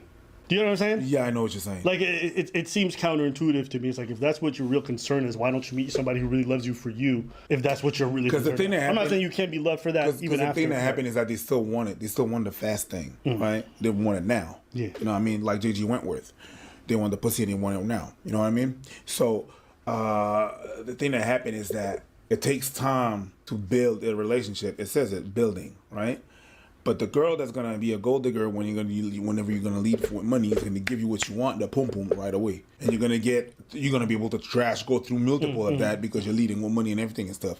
So yeah, they have the ideal, but they want it right now. Gotcha. So it's easier to go with the fast food thing so that's where they get stuck. But yeah. And I don't know a single man who's done the whole player thing long term and then came out of it and then went on to tell me that they had, I'm good. I got a stable relationship now and we've been going on 25 years and there's no, like, you are damaging yourself and you are damaging the people you meet. And then afterwards, you want to say it's society's fault because people are fucked up. I'm going to go and fuck up people. That's essentially what's happening. Over and over again. And I know this because I grew up with the red pill before it was the red pill. I grew up with the pickup artists. The pickup artists. Pickup artists. Everything you're seeing from the red pill today, all this corny shit that you're seeing, this shit existed way back then. When I would watch Keys to the VIP, when I would watch a lot of these guys on their forums talking about this stuff, go look up the same Keys to the VIP. Oh. People who started these movements way back when. If they not, yo, you guys read Tucker Max like it was like actual advice? I did. Oh, a lot of them still live with their parents. A lot of them are still trying to live the same lifestyle, but they look disgusting at 50. Trying to run through nightclubs. I always saw that and I was like, this is wild. Damn. So this is the end outcome of. But I always saw women that were into it. So I'm in whatever. the club at 50 looking goofy, or I have nobody with me and my kids are living somewhere else. I'll pass. So. Just be mindful that if you don't learn from history, you're doomed to repeat it. And look at every guy who talks like this. And look at where they are in their 40s and 50s. And it's just like, you want to be Donovan Sharp? You want to be Rollo Tomasi? Yelling at random people online at the age of 50 when you should be with your grandkids? You look goofy as hell. So that's just the thing. It's cosplay. It's cosplay. That's just what I was thinking. The more people realize they can't use this type of thinking to get women, guys will get angrier, and groups of angry men is never good. Yep. No. All right, let's know what y'all think in the comments. Oh, trust me. I've been on enough middle-aged hockey teams where if you heard the shit that they said about their wives, you would just be like, why are you even married? Like, why? Ooh. So last weekend, I actually took a trip to Vegas with my family. We actually went out there to celebrate my uncle's birthday because he had passed this age threshold where a lot of men in my family have historically passed away. So shout out to my Uncle Noonie for breaking that. I'm going to be real with y'all. And I'm not even trying to be funny. If I make it to past 69, doing the same shit. That curse. And so after the first day, basically everyone was losing their ass in that casino. It didn't matter if you were playing the slots, the tables. My parlay was busting on like the first team. Pause. I mean, I think at that point I was already down like quit sports betting. Like $800. And so then it was like, well, what else can me and my uncle do besides head to the sports book and get drunk off the drink tickets? And so we're chilling there. We've already ordered like 5 whiskey straights. It was his idea, okay? I was like, God damn. And I make the stupid decision to actually check my email on vacation. This is something that historically... I'll do it if I make it past 50. Never works out well for me. It's almost like every time I decide to go away from my home, from these... Both my grandparents said... on my dad's side, passed at 69. So. 4 sacred walls. YouTube just sends me a Weird. fucked up and they email. hated each Not other. saying that so. I ever really want to get an email like that, but it's much easier to handle that type of thing if I am home. Now, either way, this email is titled Privacy Complaint. I've gotten a couple of these before in the past, usually when I had made a video about someone who was not necessarily a public figure, and they essentially wanted it pulled from my channel for whatever reason. And so in these types of emails, they have a link to the video that the privacy complaint is about, and then they actually show you the actual timestamps where the privacy complaint apparently occurred. And so I click into the video and I see that it's actually my most recent upload at that time, my recent coverage of the ongoing Logan Paul versus CoffeeZilla saga. And so when I see that, I'm like, oh man, Logan's on some shit. And I check the timestamps and apparently Logan, or maybe his legal team, had some sort of issue with me including those leaked text messages in that video. Note that privacy complaints can only be made by you if the content is specifically about you. There are only a few exceptions to this, like if the privacy violation involves someone you're legally authorized to represent. And you guys have to keep in mind, those leaked messages were from publicly available. Yeah, Logan Paul is... Dude, he's... Okay. Usually I don't want to, like, say somebody's crashing out, but... Court documents. Like they are available for you to go check out on your guys. computer or phone at this second. Now, either way, I was like, fuck it, I'm gonna keep having a good time. I'll worry about this shit later. Now, when later did come around at like 2 or 3 in the morning, which is like 4 o'clock a.m. at Texas time, I was tired as shit. So I went on the little YouTube tool. I tried to blur out some of the text messages. I cut some of the other stuff out. And I figured, okay, hopefully that suffices. Like, I don't really want to worry about this shit. Well, then the next day, I actually received a follow-up email from YouTube that basically said, hey, the changes that you made, they were not sufficient enough. We're going to give you another chance to fix this, which I'm very thankful for, even though I don't really think I'm in the wrong. And so then I'm just like, screw it. I know how wonky YouTube can be with their policies. I just go to the chopping block and just start splicing that. Oh, you did the same thing I've done, bro. Like, okay, to be fair, because I'm a smaller creator, I don't get the just blur it. I get the you have to trim it shit up. I mean, at this point, that video represents like a mutilated body. And so then I do enjoy the rest of my time in Vegas. But when I got back... Oh my God. Okay, guys, real quick, I wouldn't even bring this up, but right here, I'm not even joking. This plaza right here, okay. So on the other side of the carousel bar right here is where my dad tried to reverse sell my best friend, who was 350 pounds at the time, to a heavyset prostitute who was offering him a good time. It was one of the funniest experiences I have ever had in my life. I'm in Vegas, but when I got back home a couple of days ago, I did get more... His whole punchline was just like, listen, I've actually got a proposition for you, but here's the thing. I sell by the pound. Curious about this privacy complaint. It was because honestly, guys, I thought it was some bullshit. And upon further inspection and looking into other people who had made videos on this topic, it appears that this had been done in like a grand sweeping fashion. As I noticed, several other commentary channels like Some Ordinary Gamers, Kavos, they all had to edit their videos as well, meaning I likely thought they received the same privacy complaint. And like I said earlier, these type of complaints have to come either directly from the person or their legal team who... No, it's not even their legal team. It's their... I don't want to say anything, but it's because it's on a certain platform, guys. Violated. And it's funny because in the regulations for filing a privacy complaint, YouTube does take into consideration whether something is newsworthy, whether someone is a public figure, or whether the information you shared in your video was already available to the general public. Note that when it comes to determining if content should be removed for a privacy violation, we also look at factors like public interest, newsworthiness, consent, and whether the information is otherwise publicly available, whether the content contains parody, satire, or other public interest value, and whether you're a public figure or well-known individual. Which, if I'm doing the math in my head, well, I'm 3 for 3 on all those check marks. In yeah, that he video, is. I did not divulge any of Logan's I'm right- financial I'm information. right there I with did not dox him. And like I said, with him being a public figure, all that other shit really does not matter. I mean, honestly, I was pretty much just reading the court documents verbatim and then giving my opinion on what they were saying. And obviously, within those court documents, there was a whole lot of other stuff that had been redacted. So I would think, hey, like, if that stuff wasn't cool to go out to the public, it would have been redacted as well. And the whole time, I'm really just thinking, like, why? What's the fucking point? It's kind of the same way I felt about the lawsuit against CoffeeZilla. Like, you were just extending this whole situation. At least that's what I thought in my head. But now, after reading these newly filed court documents that I'm about to show you guys, I do think we might finally have some clarity as to why Logan has been on this rampage, as it appears that Logan is really paranoid about something that either has come out or will come out in the future to the public during the discovery process. Alright guys, so we have 3 different... Oh, that's why he keeps pushing back against the lawsuits. Dude, WWE buried his latest push. different court so documents this could actually have we'll something be to looking it. at today. The first one is Logan's request to preserve confidentiality, where Logan is basically going to the judge and saying, hey, I don't want these pieces of evidence found during discovery to get out to the general public, likely because they do not paint him in a very good light.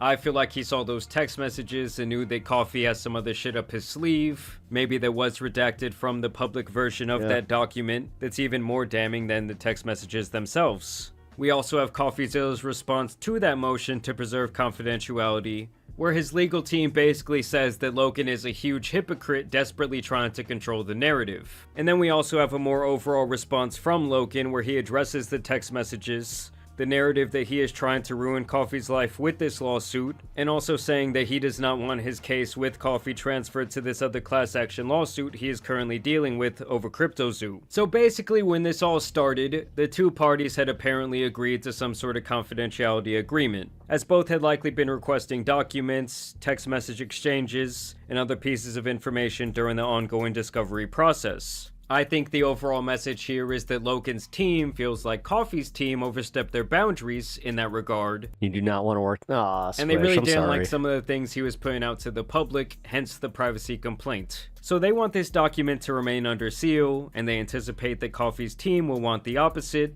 and will say that the public has the right to this information, later adding that the things he included, some of which were likely redacted from the public, are not relevant in the situation, and that he only put the information out there to harm and embarrass Logan Paul. So it appears to me that Logan does not want another taste of that public perception. People are saying this is actually the perfect example of the Streisand effect, where an unintended consequence of attempts to hide, remove, or censor information actually increases the public awareness of said information. I mean, even this video itself kind of puts that on display, as I likely would He's got the purple N64. not be making it in the first place if Logan did not file what I see as a bullshit privacy complaint against myself and a couple of others. And so Coffee's team responds to this by basically saying that Logan is a hypocrite who is doing the same thing that he's although I have the purple controller that complaining matches about, that, omitting information from the general public that makes him look like he was the mastermind behind the CryptoZoo situation, and that makes him look like he does indeed have bad intentions. Adding that this information would contradict Logan's direct arguments,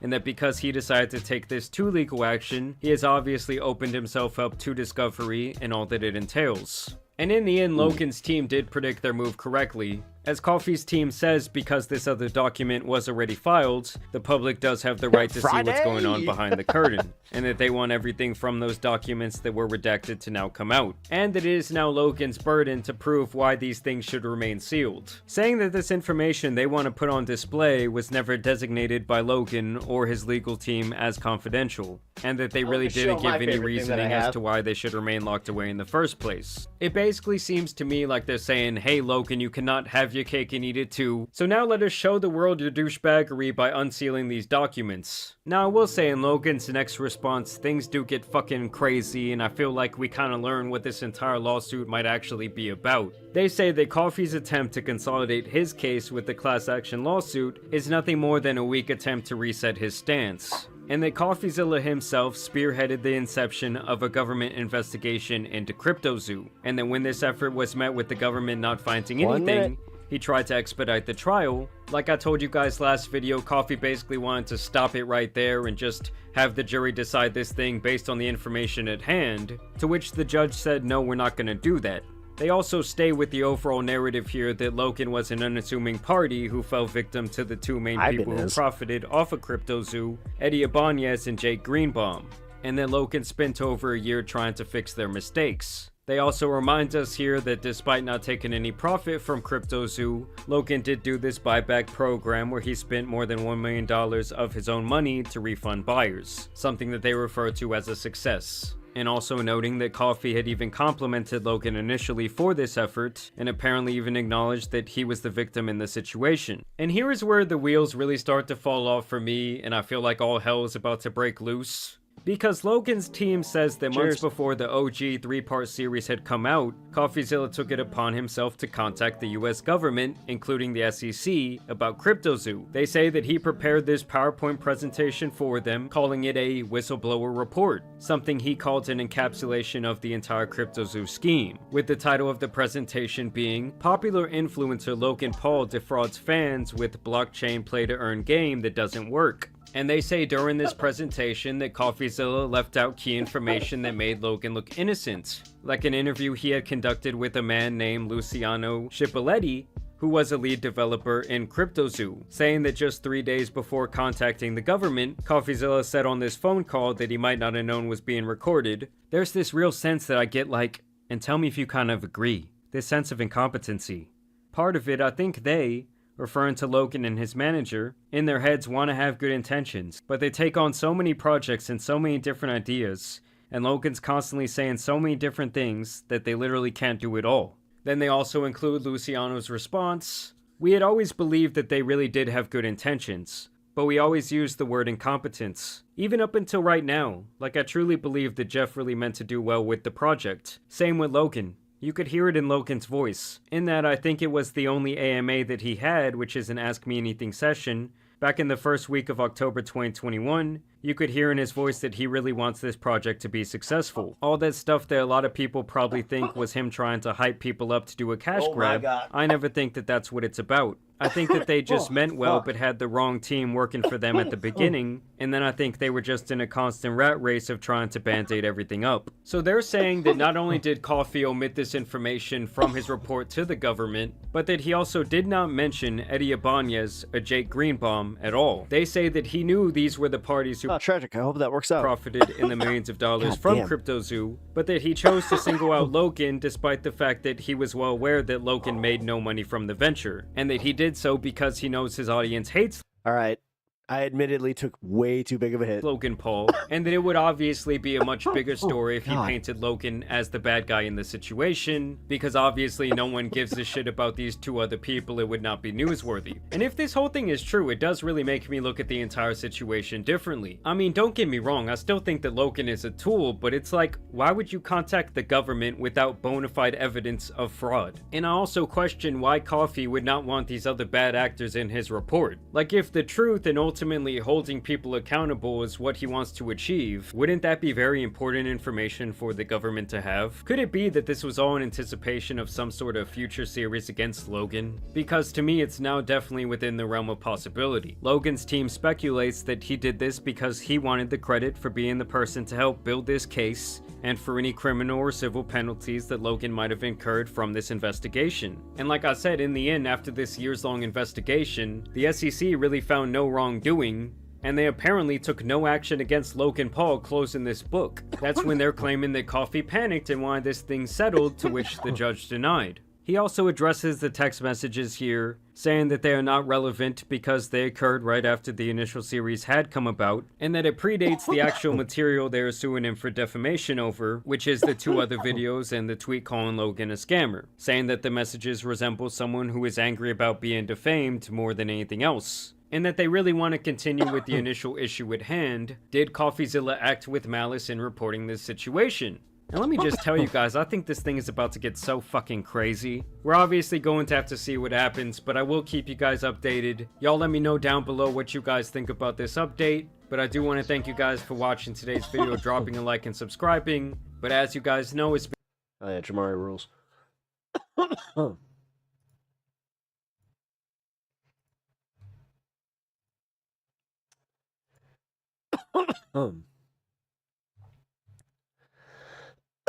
What do you guys think?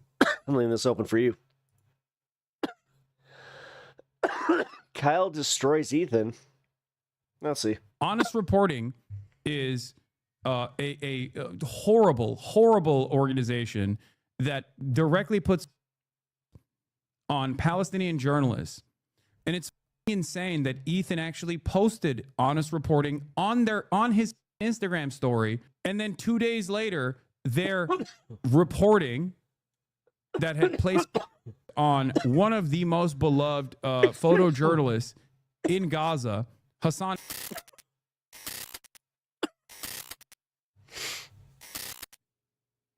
Asma will be left wing within 14 hours. What is this? We are now using AI. Please speak loudly and clearly and wait for Belinda's response. Oh, at the drive-through when he goes to the Whataburger and they're using AI. I really did. He's gonna say. He's gonna say this is not based. One of the U.S.'s largest left-wing voices for their political opinions, while the Trump administration suggests they might suspend habeas corpus, does not portend well for the future. I'll say. All right. I'll cover this as the last thing. Hassan, and some people have called him like the Joe Rogan of the left, or like a potential figure in that category. I was interested in your opinion because I don't know if you've commented on it yet, but obviously he just did this big debate with Ethan Klein of H. You're just jealous you can't do this. He's been accused of anti-Semitism by Ethan, and Ethan has this whole internet mob after him, including the likes of Destiny. It's gotten really ugly. This debate was a total shit show. It was like 6 hours of Hassan defending himself against bullshit accusations and smears. It was. Hasman was just saying Kanye's Hitler song was a refutation of cultural norms. By the way, love where this country is going. It's totally wild. I don't even think you should have participated in it, to be totally honest, but I was just wondering if you had any opinion on all of this that's happening. And as someone who's interviewed Hassan and I know had friendly relationship with him in the past and the present, do you? This is my favorite type of commentary from people that go, "You're obsessed with Asmongold. I can't wait till you're banned from this platform, being the gaping loose bumhole you are." And it's ironic because I'm literally responding to a video he made about me, where he placed himself in the conversation, claiming that I was in direct contact. Look at the screen, chatter. Do you not understand what you are looking at visually? It's, bro, you make a video about him every day. Bro, I only respond to him talking about me. What the Don't yell. I mean, it's the stupidity of it all that caused me to yell a little bit, It's like, this guy is constantly talking about how I should be fucking banned and talking about how it was actually awesome that CBP came after me for First Amendment protected speech, not realizing that his fans... That's not why they came after as you. well, in a way that they won't enjoy it. Stop with that. No. They brought up protected speech, but that's not why they came after you. Stop with that. And this doesn't help. Guys, this doesn't help. Sensationalizing it doesn't help. When I talk about it, it's like, well, he's the guy that says still more views than you. The left, maybe more libs, to be honest, than you tried to cancel the platform for the past 10 years. Now you don't think this is the reason for swinging the other way? He really he already thinks he's more important than most people on the left. Let's be real. But this, come on, guys. I'm not just doing this to be I've experienced something like Hassan. I've legit experienced this, and I know why. And it's not sensational. It's literally kind of boring, unless, again, you are known to be part of some political activists. Like, political activists in general tend to get questioned at the gate. Just gonna say. Real attacks against the First Amendment for the past 10 years, as in like the government actually making certain types of speech illegal and not like private platforms. The only difference is I didn't have a Twitter at the time that I got, pulled. Taking I was decisions, smart. even though I didn't have Asmongold social media. will regularly complain about that as well. Like, this was another great example of this. Like, Mudahar, rent-free Lamau. Hassan is the perfect definition of slop-producing, drama-chasing content creation. You can try to pretend to be all right. No, that's not true. I had a MySpace. because you cover politics. Funny how Asmongold's side channel beat out the top political streamer in his category, Lamau. Dudes would really be like, we need to get this guy deplatformed from Twitch and take away his livelihood because we don't like him or his opinions on Israel. Whoa, whoa, whoa. Why is he talking about me? Well, I mean, people are getting detained and deported for their politics. Where? You rent-free Lamau. Also, the other side of the story is the notion that like Asmongold's side channel beating out the top political streamer in his category. I'm not trying to be that much of a, I do not want to play devil's advocate this much, but for this type of shit, I'm going to say I want examples and when these examples are given, I want where it happened, what airport, and why. You're presenting that as an own and not as a serious issue overall. Like, he is demonstrably not a knowledgeable person. Sometimes self-admitted. Not saying that it's not happening. Admittedly, not a knowledgeable person on these issues. You might not like what I Mahmoud Khalil was not at an airport have to say, and you might entertain Ozturk was Ozturk. Slop tubers who are also not knowledgeable on any of the issues I speak on, clipping shit out of context to be like, Hassan doesn't know what he's talking about. But I do know what I'm talking about. Yeah, I call myself a dumb himbo regularly, but I know more than Mudahar does. I know more than Asmongold does. Doesn't take much. The average person probably knows more than both of these individuals as well. Dave, I think you're misunderstanding what I'm saying. But it is very funny where they will just endlessly crank. And honestly, I think that you're playing into this as being a political example, as this is where the Trump administration, because of their policies, really fucked up here, because Hassan is a bigger name. This is one of those actual situations where he could have been like, do you know who I am? And they could have gone well, and then they would have weighed that option. This is honestly not great. So I didn't say an airport. The thing is, Dave, you're not understanding how TSA and specifically at Borders and Customs, they do have the rights to do this. And he never, thank you, he didn't ask, am I being detained, right from the get-go. And I'm not sure, this is where he's kind of full of shit. Because he kind of says, I was afraid. I didn't know what to do. But then he was trying to play the badass and say that he was just seeing it through. Which one was it? And then at the end, he's like, they let me go after I asked, am I being detained? Which, that's the first question you ask. And you know what? He doesn't get to play the idiot on this one. He knows that. Crank out content, being like, this guy should. The TSA has been doing this since 2001. It's not a surprise. Have I not spent the last 4 hours divulging the facts that I, myself, because of my idiocy online, and this was before YouTube, guys. I wasn't a YouTuber. I was just a nobody. But because I put myself on a fucking registry, I put myself on a registry by accident, by not looking into what I was signing up for, not realizing that it was being seen as some kind of radical group. Should be banned. He's a danger. He's a threat. He should be in prison. Only to turn around and be like, why are they talking about me? I understand that. No. What you're doing is you're conflating. CBP covers international flights.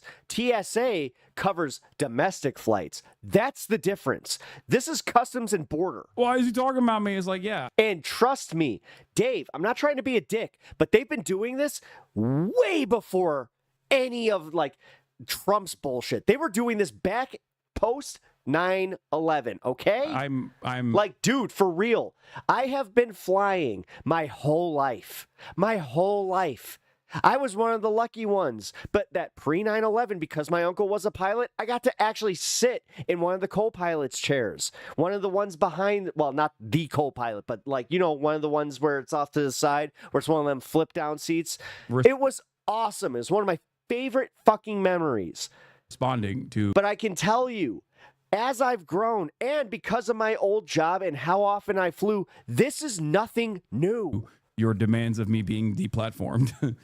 You moron. You say I'm conflating, but I think you're equating your situation in Hassan's, though. Agree with me that it's That's total true. bullshit, this charge of I am equating it. Anti-Semitism. But the thing is, I think that you're conflating it with what he wants you to see it as. What most people here want you to see it as. Like, you don't see this as like just like, yeah, we're going to use this and we're going to be like, hey, look, which is great because, listen, I'm conflicted here. I see this for what it is, but I also see how it can be used to definitely counter the Trump administration and their actions right now. Okay? But that's why I'm kind of like just being like, but no, let's be fucking real. This wasn't because of who you were. Been leveled at him? Oh, yeah, no. There's no way that Hassan is not an anti-Semite. And if it is because of who he is, then that means that, like, he had mentioned in, I think it was one of his broadcasts where he was just like, your boarding pass gets stamped every time that you have this on you. And it's like an invisible stamp essentially. So no matter what, you're going to go through some shit. As somebody who had this, I can tell you 2000%, yes. There's no way. The thing that there's no way, and like I can tell you, it's not random. And yes, you feel victimized. Do you know how many times, like, I can't wrap my mind around is that even on all the major... I can't go into, like, no, this is the awkward part. Major points. Right, I really can't go into Ethan will too be much like, of it. yeah, I think Israel's committing a genocide. Yeah, I think it's fair to call the IDF... One of these days. One of these days. He'll concede on all of these major points, but then 98% of the conversation is some beef he had with some streamer that has like 5,000 subscribers or something, right? And it's like, why are we talking about any of that? Oh, thank God. Oh, actually, I can divulge most of this when I'm like 48. I do like hearing like normal individuals who are well read on matters like this, giving their take on shit like this, where it's like I don't feel alone anymore. Where I'm like, thank God.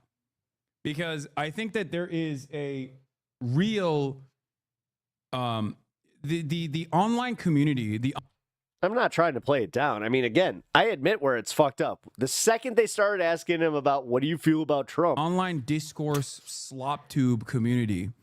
I'm saying, I think this is a miscommunication. I'm not trying to downplay what happened to him because what happened to him is serious. What I'm saying is his random screening wasn't random. This is like somewhat insulated from serious criticism from people who are knowledgeable on the topics that they talk about with regular frequency. And because of that, they've created this echo chamber that is vast, where they've completely partitioned YouTube and Twitter and even in certain instances, Twitch commentary away from prying eyes that would look at this for a second and go, what the are you saying? Okay. And aren't you a weird simp lolly? What? Anyway, the point is, a lot of these guys. Hey, I just came here. Oh, hey. A lot of these guys are elevating to their audiences like very dangerous groups. Was it Heaving It? Dangerous groups like Welcome. Honest Reporting, Appreciate for you being example. here. This is actually something that I wanted to talk about. Did you see IDF confirm using Honest Reporting smears, an org which Ethan posted a few days ago to smear? You just actually missed where I like kind of sit on this whole like situation where I'm like, of, if not the most beloved journalist in Gaza, Hassan. As I think what happened to Hassan is kind of fucked up as far as once they started asking him about his political positions and do you support Hamas? Do you support blah, blah, blah? Well, see, but that's where I'm like, I had that happen. See, like, that's where I'm saying, guys, like, I can say this much. When I got taken back to the, like, I had it almost memorized where it's just like, yes, I signed up for this group. by the end of it, I got a little kiss assy, I'll admit it, where I was just like, it was a mistake, guys. I was kind of like, I was fresh out of high school, I was an idiot, and they were just like, okay, we get it. But before that, I was just like, guys, like, I remember the first time where I kind of tried to convince them, and they were just not having that, and that I was lucky that I was a fucking teenager, like. Now they moved on to their next target, Hind Hudari, another Al Jazeera journalist. This is the type of it doesn't matter. The type of orgs that it doesn't. Well, okay. In this case, I'm not sure if it matters because of like your online persona. Like, cause I know that through just having to turn off your what do you call it? Not haptic. The facial recognition and all that. You have to turn that off. Like that's just a basic now. But I kind of learned that before any of this because they were just like, yeah, this is the new like way that they can like I have never gotten out of like the hey, this is what TSA and like the customs can do now, so be prepared for X. That's something I have done since I started my last career, where I was just like, I made that kind of part of any time I travel, you know? Ethan and his fandom happily boost, but will tell you to your face to go to Gaza, nothing will happen. Same or killing Palestinians is smearing you too, and Ethan is boosting them. Yeah. Honest reporting is a horrible. Like you could explain your way out of it. While it doesn't sound like they were looking for any explanation for his son, they were looking for an excuse. Horrible. No. Not necessarily. Organization. Otherwise, they wouldn't have put the Iraqi on him. That I'm not even kidding about that. Directly puts crosshairs. Like for real. If they were looking for an excuse, they would have just had ICE there on Palestinian journalists. And it's insane that Ethan actually posted honest reporting on his Instagram story, and then 2 days later, they're reporting that had placed crosshairs on one of the most beloved photo. See, this is where it does get sus because of who he is. But like, at what point is it not random? At what point is it just privilege? See, that's where I'm kind of wrestling with this. Where I'm like, bro, journalist in Gaza, Hassan Ezlieh, but at the same time, he gets to do this. Was assassinated. They initially the Iraqi guy was a psyop, so he can let his guard down. Initially fired on his tent. You know what, Dave? That's a fair assessment. And burned him and permanently scarred him.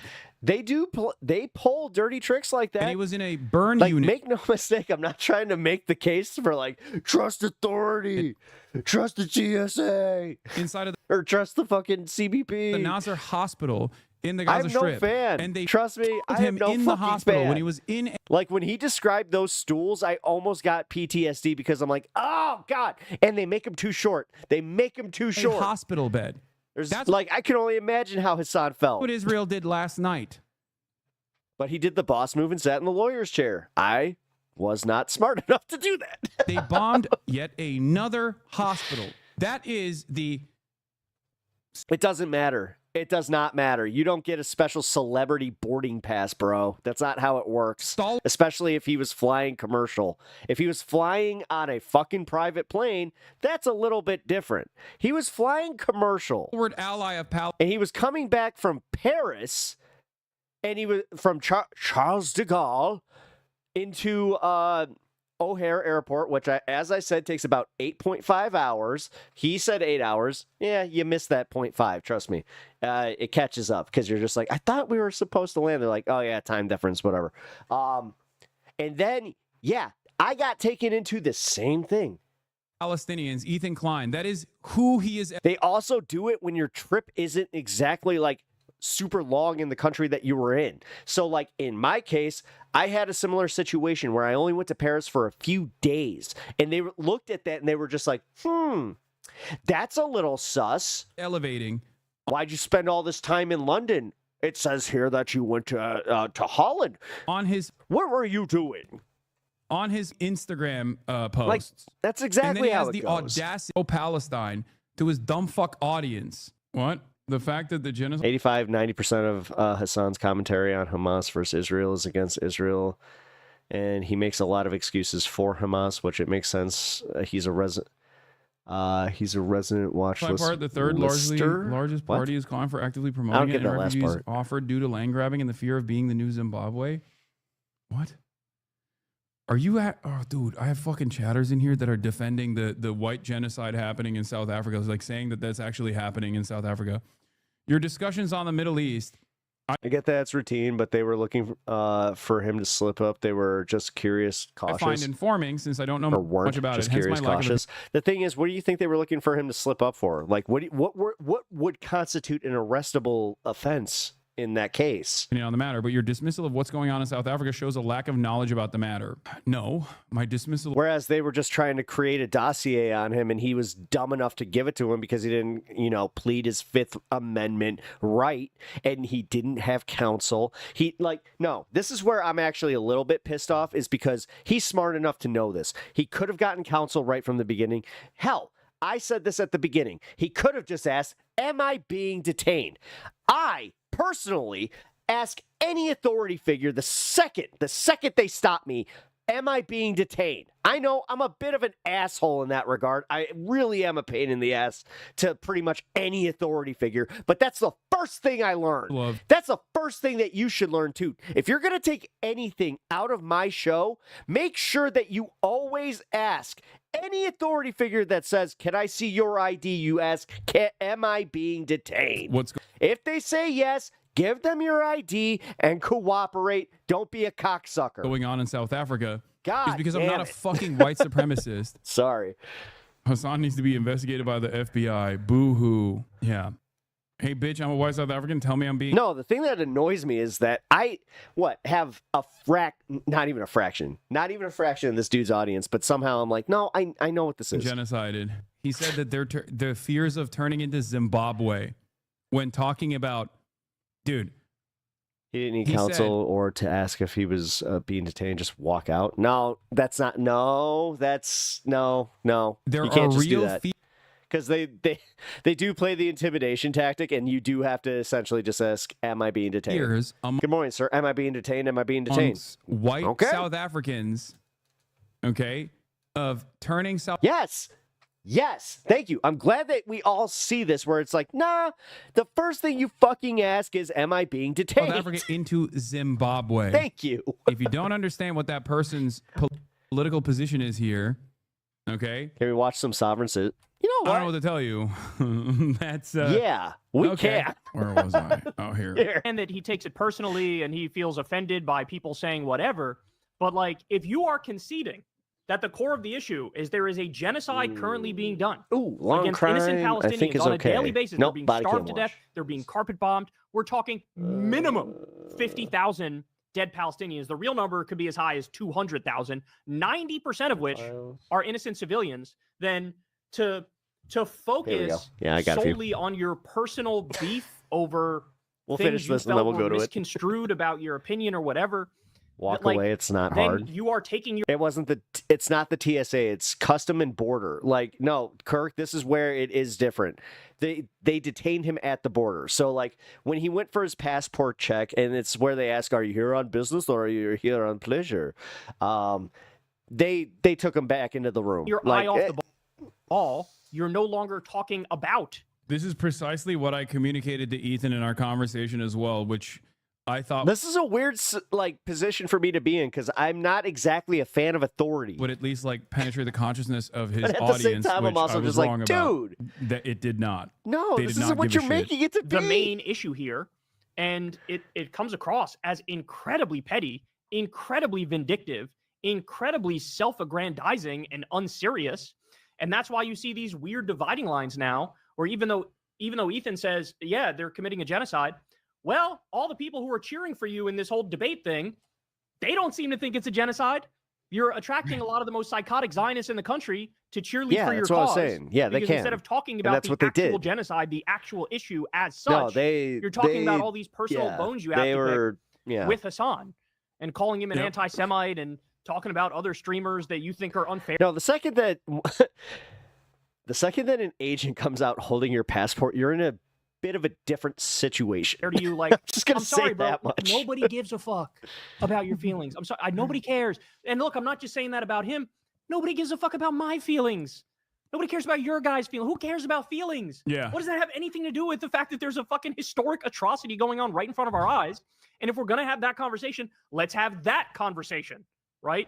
Let's not get lost in the weeds of whether or not it was okay for Hassan to interview a guy that they say is a Houthi, but Hassan says is not a Houthi. That's you're laundering the image of terrorism. Because functionally you end up bolstering the right-wing narrative and Trumpism at a moment when they are literally rounding up pro-Palestine protesters and locking them up. So another point that I also raised with Ethan once again. I was like, where's he going with that? Talking about those things, you're fucking missing it, and you've lost your mind. Asking if you are detained is also weird. If a law enforcement officer stops you and you questions you, walk away. Yeah, I mean, totally I have, but I agree with that. I think it's complete. I've also had a situation where, I mean, dude, really beneath Hassan to entertain any of this nonsense. You've also genuinely like. I've had bad interactions. That's the thing is like they actually had a friendship. They actually did a show together. I can sympathize with Hassan's perspective that he feels like, look, the guy I knew is still somewhere in there. I'm gonna try to get that guy out. I'm gonna do the best I can to get to that conclusion. I can sympathize with that because I went through that myself with that period when TYT hated me and Jimmy Dore hated me, and I'm out there trying to be the enlightened centrist in their feud. And like I also thought, hey, if I just tell it like it is, and I'm sympathetic, then I can get through to Jimmy. I can get through to TYT or whatever. There's reasons I'm like, officer. And then I have nothing to say. What you found out, me in the case of Jimmy, him in the case with Ethan, is like, no, man, some people, you're just not going to fucking get through to them. It's just not going to happen. Doesn't matter how correct you are. Doesn't matter how factual you are. They're just going to go right back to their petty grievances. I'll be honest. Yeah. Like, Dave, I'm very like, no, sir. Like, yes, sir, no, sir, until that's certain I think it's time to stop treating Ethan like someone who's lost his way but is on the right side. He simply is not. No, I know that. I know that. I understand that. At this point, like I've had a few cops even play the games where they're just like, we have the right to search you. I'm like, no, you don't. My goal is to at least, like, I don't even give a shit. That's their job to incriminate. His I know, base exactly. leaves him or whatever. Like, I that's just why don't they hate want when you them plead the to fifth. constantly play a role inadvertently. No, I treat them like people, but the second that they make it a procedural like issue, I'm right there with them. Or deliberately play a role in Hasbro. That's it. They're spreading a lot of dangerous misinformation while simultaneously... My first question is, can I contact my lawyer? Assuming that they're also pro-Palestine. I'm not kidding. And it's... But I've also had some situations where... It was a way for me to try to get them to question, like, wait, if Ethan and Hassan are in agreement, like, why the fuck does he care about all this petty shit? Like, he keeps trying to defend that by being like, well, you can believe two things at the same time. You can argue about two things at the same time. But it's like... Your only commentary on the issue of Israel's genocide revolves around your own personal feelings and how wrong do you think you are by random. Actually, you know what? Fuck it. I'll talk about the last one that happened to me. So I was coming home, right? On the road that I live off of, right? It goes to a pretty abrupt 40 miles per hour to 50 miles per hour. So I was going 50 in the 40.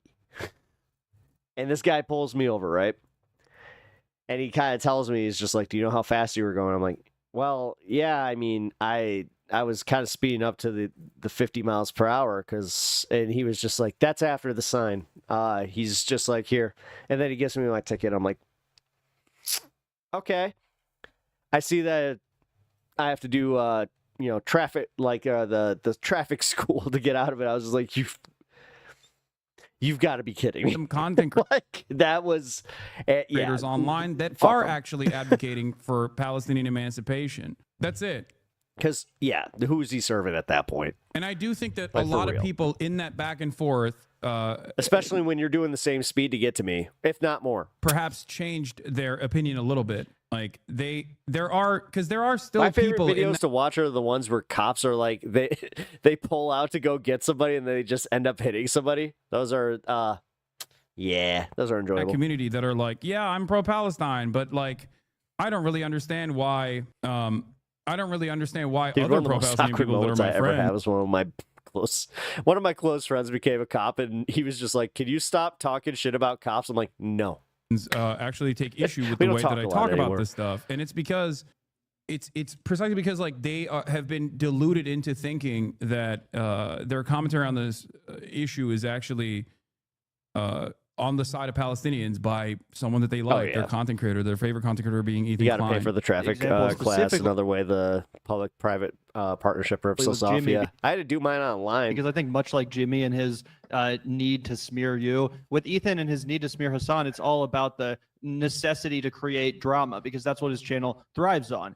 Drama with people from. I want to bring my wife on so she can talk about how like militant I became after that about like rules of the road, where because I was so pissed off I had to sit through that course, I started like pointing out everybody's like, the rules they were breaking. His, past life I as a still gotta co-host, like do he it. did this with his other I'm just like, "How co-host. I don't dare even know who you?" she is, but some lady named like You Trisha or haven't something. learned who your he rules did a of the show road. with. And then for years they went back and forth, and they turned on each other and created a bunch of drama out of that. So that's what Ethan's show sort of needs. It needs that drama to God, that ticket cost me. have a boogeyman to bash and to create this 150 that. feud with an old friend and all this kind Yeah, of 250. stuff. Whereas Hassan clearly doesn't need that, which is why I don't think he should have engaged with it in the first place. But I really do think it's just all about the views. Ethan needs Spike TV. a villain. Ethan needs someone who's a big streamer to go out. Bad boys, bad boys. What you gonna do? What you gonna do when they come for you? After bad the only thing that's crazy to me is how I guess successful it's been. Like it seems like a lot of people agree with Ethan. He has this huge fan base. I would think that everyone would just propaganda see it the way we see it. It's so obvious that this is being driven by If you're gonna break the big laws, gotta obey petty the little ones. ridiculousness, and it is completely, beneath everyone involved to be debating this crap instead of the actual issue at hand, which is so serious and so horrifying, right? Like, who cares about some stupid thumbnail that Frogan Don't give up made the or whatever the game. fuck, right? It's Yeah. totally ridiculous. I think it's like a sugar high, right? Like, oh, you're getting all these views because you're talking about this thing, which is drama that people are really interested in. But how are you gonna what are you gonna do in 6 months from now? What are you gonna do 2 years from now? Like, what's the focus of your content, right? Dude, Monday Night Raw used to be on Spike TV. Like, I know he used to be sort of like a. I found it quite amusing that they yell at you for every slip up you have once every few streams where you say something extremely wild, e.g. America deserve. But after that one debate, E's wife was like, "Oh, of course, E slips up at least once in a 6-hour convo talking about double standards." I mean, yeah. Semi-comedian troll kind of guy, sort of like a Tom Green on YouTube type thing. Then he had Yeah, they're rebooting. like a normie I'm all type about that. I like Mike Judge reboots. podcast where he just jokes Beavis and Butthead was fire. around and shit and interviews people, right? Am I getting it right? Is that basically yeah, what he's basically like he was like a OG kind of a YouTube style, right? React to something funny, dunk on it, create beefs with other YouTubers. Like, one time, like there's a bunch of weird videos of him like sitting around the table with like Post Malone before he blew up really big. Like, he's just always been in the world of like, I want to entertain you with my show more than politics, I would say, back in the day. Yeah, so like what I would say is pick a fucking lane, bro. Are you going to talk politics or are you not going to talk politics? If you're going to talk politics, talk fucking politics. I don't care about a beef that I need to learn 36 hours of lore before I understand what the fuck you're saying. Like, I don't care about that stuff, and people shouldn't care about that stuff. But I think a lot of content creators are underestimating that this is graduated from petty drama to relevant public manipulation. The issue isn't beneath you, even if it is petty. Not addressing this stuff is how Asmold gets a horde of dummies behind him. It's stupid discourse, sure, but I think it's irresponsible to just not engage with obvious misinformation. Yes, that's part of the reason why I'm forced to do it, even though I fucking despise doing it. Even though all the fucking slop tubers love when I actually get in the dirt with them and duke it out in the pigsty. But the unfortunate reality is that Dude, shut up. You're a slop tuber too. Are a shit I don't ton, like it when you do that. There are a shit ton of people that are play into it completely too. uninformed about this stuff. And my job, the way I see it, at least admit it. Like my purpose, my goal is to reach those people and hope that they can make. Part of the drama is also like, dude, you cover so much. Like, all right, some of the drama is fun, but when it loses its fun is when it does more damage to the, like, as I've been saying, the broader left. Maintain some semblance of charitability so they can at least like find a new perspective. Okay. It doesn't have to be, they don't have to agree with me across the board, but as long as they're charitable, and hear a different framework, a different way of looking at these issues instead of the steady garbage that they feed themselves. I think that there is an opportunity there to change their mind. Wonder how Jank feels about Silly and Billy being featured on Hassan's stream. Politics is now fully about personalities, Bernie versus Trump, rather than democratic socialism versus fascism. It's how we as humans personify. The show Cops always piss me off. It's gross how entitled police are, and people are compliant to gang members, forcing you to talk with them. These movements, we either talk in the terms the masses are interacting with, or we lose. And then the cops come out. There's this culture of silence. It's like, kind of, bro. No, you're contributing to it. It's unfortunate, but I think that is a real problem right now, and I try to do my best to like manage it and not entertain the pigs. Yeah, I've never liked the whole like, what, you're white, you should trust cops. I'm like, wait, what? The pig pen to the back. I've legit been asked, like, why do you hate cops so much? It's like, that's to my ability, but I've never. The entire thing has become a pig really pen. good interaction with any. Everyone has become pigs. Yo, dude, thanks for the 5 gifted. I've had dude, Taco Bell toilet seat. What the what? They explained to a pro-Palestinian driven who watched. That's somewhere I never want to fucking be. Why? What they were saying was pro-Israel propaganda because they kept repeating Ethan's points while talking about Palestine. Yeah, that chatter is 100% correct, but it's also why responses require such annoying and. Dude, you have a farmer's tan. Do not wear a fucking. Uncomfortable levels of. What are you doing? Well, that's a choice. Sourcing and explaining the misinformation peddled by the likes of H3. If you don't know what bleach is, sure or if you don't know what mass R-word campaign has as much evidence as 50 beheaded baby narrative, it's impossible to make clear to people how much of this is just nonsense. I know.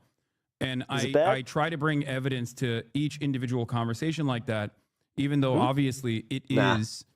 It takes, as Noam Chomsky has famously said, it takes a minute to tell a lie, but it takes an hour to correct said lie. And I will take that hour every single time. One of the greatest examples of this is obviously my reaction to the first half of the context nuke that was Ethan's most important, most significant fucking video, right?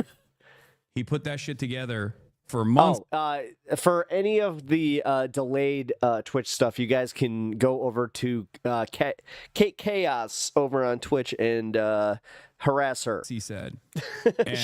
she was supposed to give me a whole like little thing for my channel here, and we had too much fun on our stream, and forcing on it was absolutely abysmal. Have to go home. It took me 8 hours and 51 minutes to react. To be fair, we were only supposed to do an hour and a half.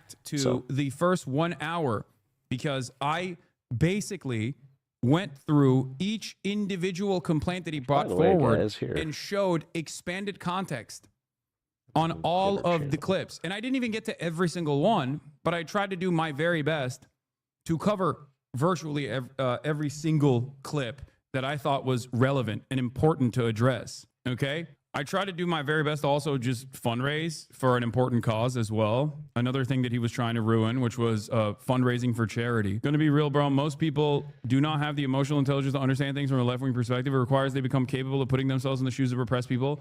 It doesn't matter. I'm not gonna fucking stop. I'm not gonna stop doing that because it's too difficult, okay? This is my whole job.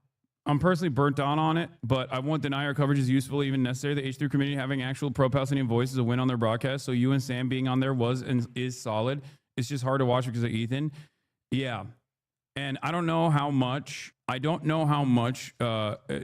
those, like, I don't know whether or not those efforts were futile or not. Okay. I don't know, but I'm sure there were plenty of people that were moved. But there's also, a pretty sizable Hassan hatred community, right? I mean, That's what blows my mind. It just seems like he's so obviously the one in the right here.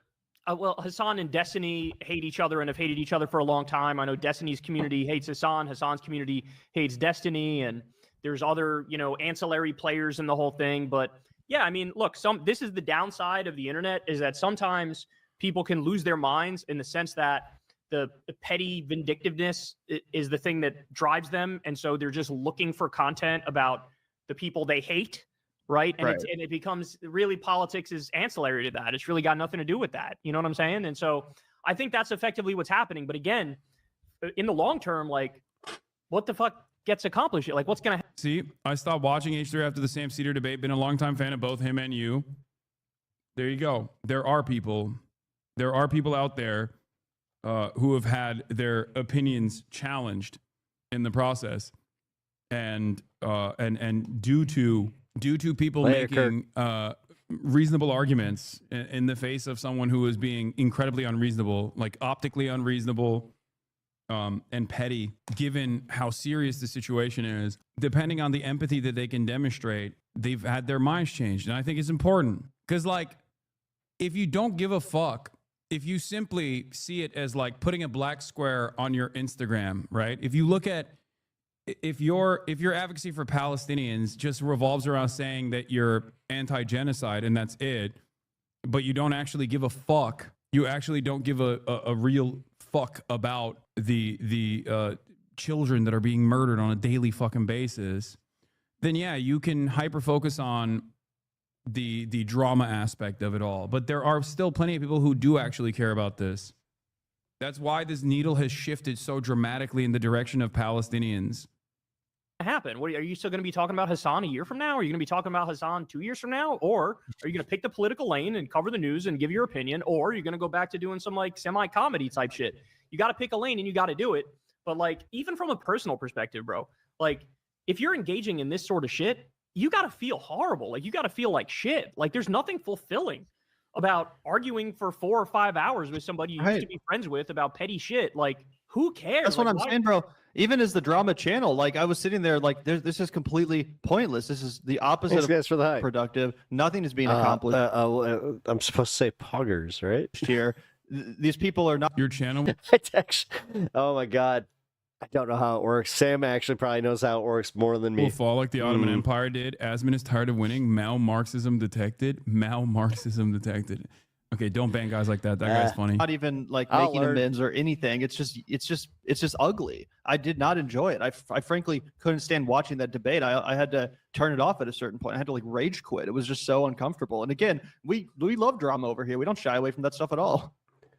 Yeah, but you know, to your point, it's got to serve a broader purpose, right?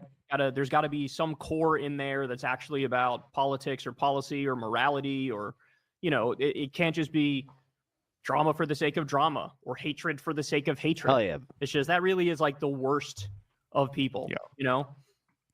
Yeah, and it seems like Hassan's kind of at least been effective in drumming up a lot of attention to these issues, and I wanted to get your perspective on the fact that he was actually detained for questioning when he got back from France. So he was in France for a few days interviewing the socialist over there for his main channel. And when he got back from Charles de Gaulle, I used to not like you and would have been a perfect candidate for Ethan to convince me completely to hate you, but his obsession was too intense, and for the constant accusations made me come to your stream to find out the truth. And then I realized your worldview was very similar to mine, and I felt duped. Law. This happens a lot more than people think. This is precisely the reason why I do what I do, for the record. Because the greatest antidote to vicious smears is for someone to take that journey, take that first step on their own. Not many people do this, but the ones who do will very quickly realize that they have been duped. Okay? That's it. You can only maintain this position if you just stay in your echo chamber and keep throwing pot shots from your echo chamber. Landed in LAX, I believe.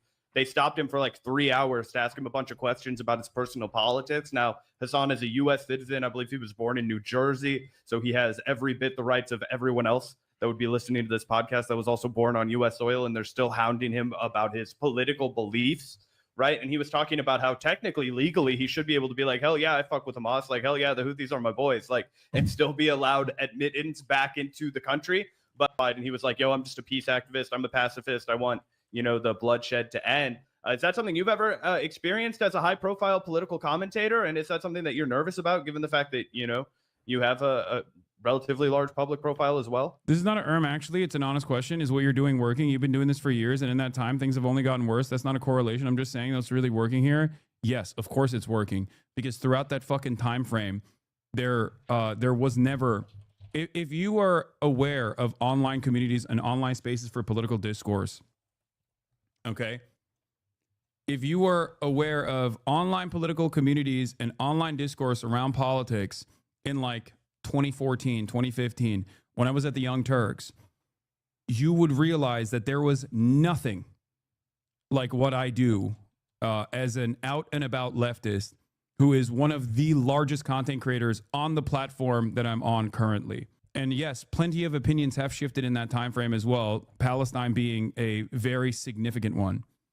Okay, sure, but there was also nothing like Asmin. That's not true. No, as a matter of fact, there were a million Asmins. No, the only thing that's different from back then till now is the fact that there are actually some sizable leftist spaces online.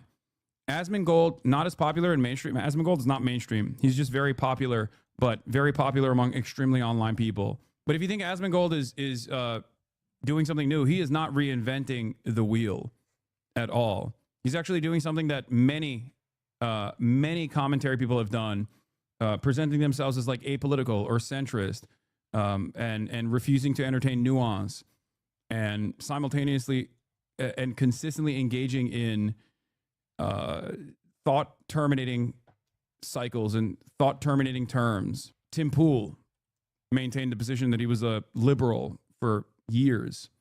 Dave Rubin did the same. A lot of people do that, actually. It's a classic move.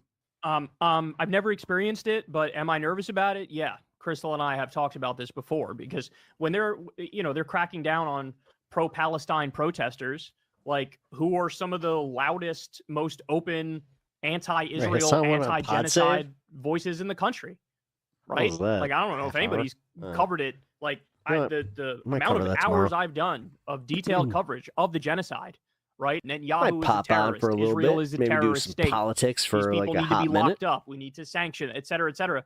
So yeah, just it play is a some video concern. games. And I think Hassan just got a little bit of a dose. I know what I want to play. Of the new America there, that these people, they don't care. Like, they don't care about the Constitution. They don't care about due process. They don't care about what they're legally allowed to do or not allowed to do.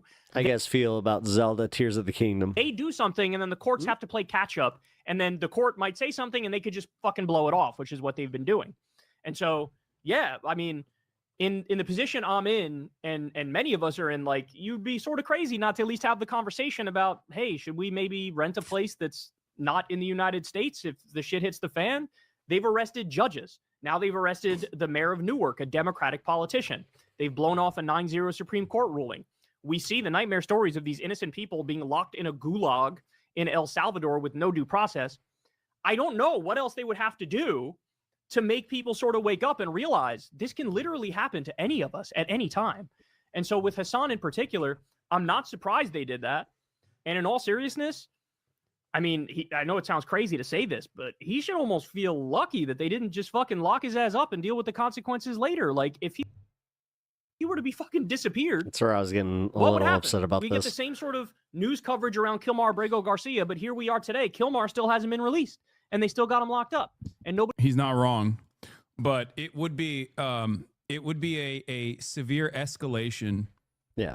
It would be a severe escalation from the administration, because not only am I an American citizen born on U.S. soil, but I'm also an American citizen born on U.S. soil that has a public profile, a large public profile, which I think is the reason why the back. It's the reason you have 80 different interviews. Don't do that. Backlash would be far more intense. And I think the Trump administration knows that as well, for the record. Okay. I think they understand stuff like that. Part of the reason why the DHS actually chose to reply to this to say, oh, we didn't target him for his political opinions is for that reason, because they are worried about backlash if there is news coverage, more and more news coverage that comes out saying that this is a specific and deliberate targeting of people's political opinions. That will anger and resentment from the normies, average people that aren't paying close attention to what the fuck's going on. Does that make sense? Nobody's fucking going down for it. And so this is where we're at now, guys. And this is why the both sides shit has to die. The false equivalent shit has to die. There is nothing held sacred for these people. They are out and out fascists. They're doing a robber baron coup. They are insane warmonger imperialists. And this is just the beginning. Hassan getting questioned and them pressing him on his politics, that is just the fucking beginning, bro. ICE is already in Tennessee. They parked on the highway and just started pulling over random people, and they took 100 and He's right. Deported them.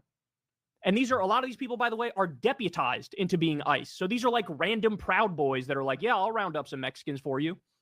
This is where we are, man. Like, this is where we are. And it's as bad as it is now, it's going to get way worse. And by the way, one more thing. Crystal and I are trying to have Hassan on Crystal Kyle and Friends this week to talk to him about what happened to him. Oh, that'll be all. And they did. And we saw part of that. How cool was that? Saw the future. We've been to the future. Let's tell everybody how it was. Give them a little bit of the information that they need. Marty, you've got to come back with me to the future. I like how mine's more Rick from Rick and Morty. Ugh. All right, guys. Where are we at? 5. I gotta eat. Okay, I'm not eating. Let's see. Anything else that we need to cover? Oh, Sovereign Citizen. Here we go. I do have the Sovereign Citizen that I wanted to watch here. Let's do this one. Oh, man. No, when you can't act like an adult, this is what happens. A man who the Volusia County Sheriff calls a sovereign clown has been arrested once again. Deputies say that Earl Myers was driving with a fake license plate and refused to hand over his license and registration. Now, he claims to be a sovereign citizen. He was arrested less than 2 weeks ago for the same crime. And now Sheriff Mike Chitwood says he's worried about what will happen when this man gets out of jail. Fox 35's Marie Ettinger explains why the sheriff is so worried about these sovereign citizens. Step out. Earl Myers just got arrested for the same crime for the second time in 2 weeks. And despite the broken glass and raised voices, Sheriff Mike Chitwood says this encounter went surprisingly smoothly. Earl Myers claims to be an American state national, another term for sovereign citizen, anti-government extremists who do not believe they're subject to the law. When I hear that, it makes the hair on the back of your neck stand up because it's not a regular looks like Joe Quinville car stop. Myers was stopped because he had an obscured tag on the car he was driving. If you don't know who that is, he was the coach of the Chicago Blackhawks during Stanley Cup era. When he was arrested a couple weeks ago, deputies allegedly found Myers with a semi-automatic handgun and some weed. Yet Myers, quote, continued to assert he was not contracted with any government to follow state laws. It doesn't fly. It's illegal. You don't have the right to do it. And you're going to be arrested. Myers has no reason to be surprised by deputies holding him accountable. He's had 5 other felony convictions, including felony hit and run, trafficking cocaine, and driving with a suspended license. When you can't act like an adult, this is what happens. The Anti-Defamation League says 2024 I don't know, maybe chill on the crime. set a record for violent encounters between law enforcement officers and sovereign citizens. Most of those were in Florida. Last June, a man tried to drive his car through a secure gate at the airport in Melbourne. That happened after Palm Bay police had put out a bulletin warning about that man. May of 2024, a man opened fire on deputies in Hamilton County in North Florida while they were trying to serve a warrant. And 3 weeks before that, a man shot 2 Polk County deputies when they asked him to leave a closed city park. They're dangerous. Sheriff Chitwood says he's worried things with Myers will continue to escalate. There's only so much you could do.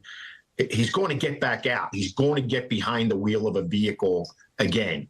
And that's the danger to the public and to law enforcement. In the meantime, authorities have requested Myers be held in jail without bond while he awaits his trial.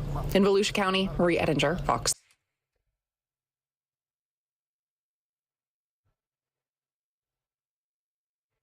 You're not allowed on my property. Show me a warrant. There is no warrant for me. You sick psychopath. Why are you doing this to me? In a tense and chaotic encounter with law enforcement, Victoria we get a fucking finds herself in a confrontation on her own guys. property. The incident begins when officers serious. approach her, claiming there is a warrant for her arrest. Bandit, I hope you're loving this. How are you? Because I am. What's your name? Dude, is that a garage? Victoria. That has a tall ass garage, bro. You're You Victoria? got like an RV garage? Yeah. Can I talk to you for a minute? Come on my property. Can I talk to you for a minute? Please don't come on my property. Okay, can I talk to you for a minute? No. What do you need to talk to me about? She questions their presence and asks for their identification, clearly stating they don't belong there. What do you need to talk to me about? I've always been a little wonky on the property law. Like, can they walk up? Like, all right, so in Illinois, I know that, like, if we ask them not to do that, they stay at the sidewalk. What's your last name, hon? So. I don't have a last name. What is your last name? I don't need to give you my name, okay? Okay. You're a private corporation. Do you have ID on you? I am at my property, and you don't belong on my property. Do you have ID? What do you need my ID for? She is puzzled and becomes increasingly distressed as the officers mention she is being detained due to a warrant for her arrest. What's up? You're detained right It's the now. one thing I learned about these assholes. Relax. For what? There's a warrant for your About arrest. being What are you detained. talking about? What did I do? Just relax. Okay. Relax. Oh, cops. I Leave don't me trust alone. cops. Leave me I'm sorry, alone. guys. Even if you're a Victoria cop. repeatedly requests to see the warrant, insisting that they have no right to detain her without showing it. Someone in my family is Show me the warrant, please. with a cop. Show me the warrant. The situation Yeah. escalates as Victoria urges Do I the trust officers them? to Probably leave not. her property and expresses fear for her safety, believing that their intentions are harmful. You're not allowed to on my property. Stop.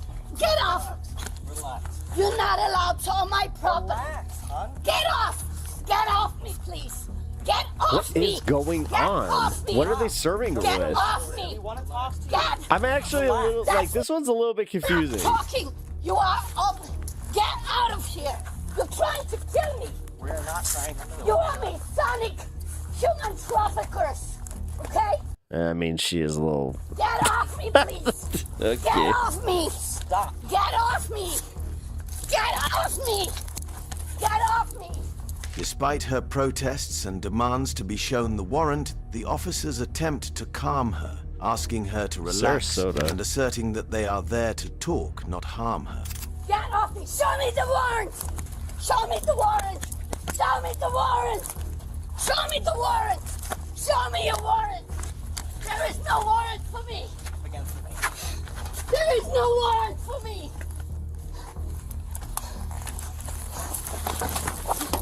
Show me the warrant. Relax.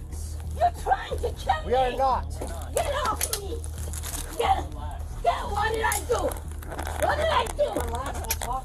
No, you're not talking to me. I'm trying to talk You to you are right now. killing me. No, we're trying to You're talk to trying you. to kill me. No, we're What? not. Get off my property. Get off. This one seems more like a police abuse of power. Private It kind of does. Get off. Get off me. I mean, it says sovereign citizen. Get off. Take a couple deep breaths. Get off me, please. Get off. Get off. Sorry, don't grab my. Show me the warrant. Show me the warrant. As the officers try to handcuff her, Victoria resists and expresses her frustration and anger.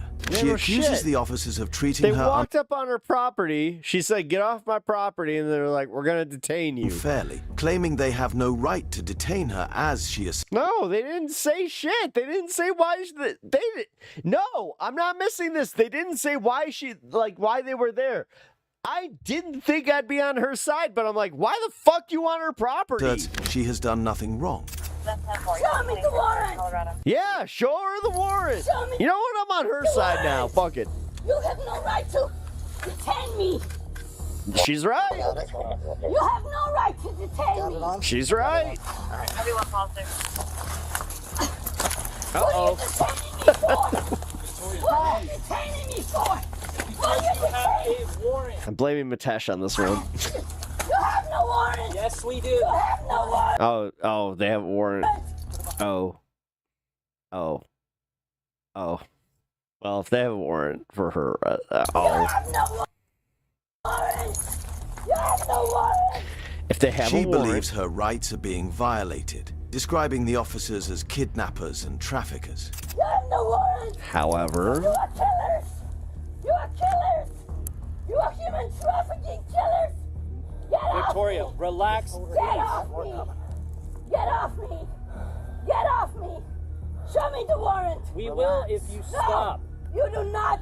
You leave my body alone. I mean, Victoria remains adamant, repeatedly see the telling warrant them now. to get off her property and accusing them of trying to kidnap her. Victoria, please. You are kidnapping me. We're not. You are kidnapping me. Get off me, please. Get off me. I am interested to see where this one goes. Get off me, please. Get off me. You have no right to hold me hostage. You have no right to kidnap me. Get off me. While I agree with her, I want to know what do they have a warrant? If they have a warrant, then I'm like, oh, I'm sorry. I'm sorry, lady. I mean, then you might be in trouble. Get off me. It's a lot of American flags, so they might have a warrant. Victoria. What do you want? Why are you doing this to me? God, chill. At this point, chill, man. Like, you just gotta hurt yourself. I said get off me. Get off me. I can't get her tough. Get off me. You need the right hand cuff. Get off me. Get off me. Get off me. Get off me. Relax. Get off me. Slow everybody else. Get off me. Get off me now. Okay, get off me. You got it? Yep. Can you get it? Get her tough. Get off me, you rapists and human traffickers. Get off They can't me. grab you. They can ask you. They can ask to talk to you, show you the warrant, say that you are now under arrest, and you have the right to ask if you are under arrest. Get off me. Alright, let's get her in. You have no warrant. Hence the am I being detained? Correction. You have no government. Okay? You're not the government. You're human traffickers. Victoria also asserts her identity, stating she is an American and a Floridian, but not a US citizen, implying she has certain protections. You need to get off me. You will pay for this. Do you understand? I am an American. I'm a Floridian. I am protected by the Constitution. I have rights. Okay? You have no right to do this for me. You are kidnapping me against my will. You are kidnapping me against my will. I am an American. I'm a Floridian. I'm not a U.S. citizen. Okay? I'm a private corporation that is kidnapping me. Despite her protests, the officers proceed to search her and place her in a police vehicle, while she continues to demand proof of a warrant and insists on her rights, calling the officers liars and psychopaths. Where are we at here? All right, we're right here. Coming in at Colorado County.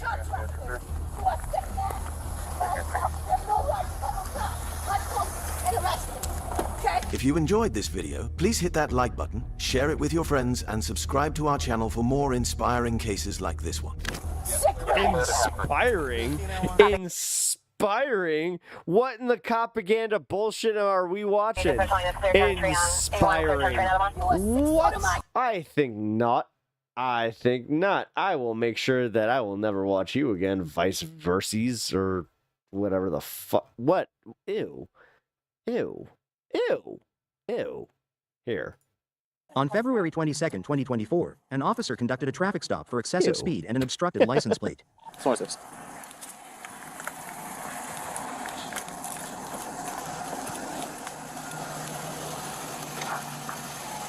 Morning, Deputy Regan, St. Charles County Sheriff's Office. 2 reasons of stopping you. 1, Pine Island speed limit's 25. You were going 36.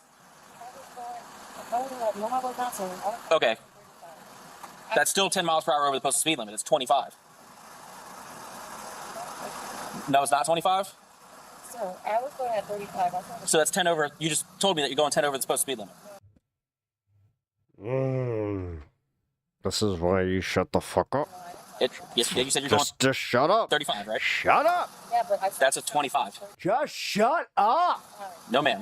The whole thing's 25. The other issue is your license. I mean, if we've learned anything, stop talking. Plate cover is illegal. You can't have a tinted license plate cover over your license plate. Before I ask for any documentation, are there any weapons in the vehicle? Guns, knives, hand grenades, tomahawk missiles. Okay, I need your driver's license, registration, proof of insurance from you. Oh, he's cheeky. He's one of them cheeky ones. I need your driver's license, registration, proof of insurance. I am not going to ask again. I'm not driving. You're not traveling. Stand by. Step out. Are you serious? Get out of the car. Oh my god. Sorry, test 9, code 1. Did she just say she's not drunk? Saving the people one crazy Floridian at a time. I mean... Where's Anna where you need her? Like... Guys, I got one secure so far. Sir, I'm really on my way to work. She advised she was traveling, not driving. So what are you?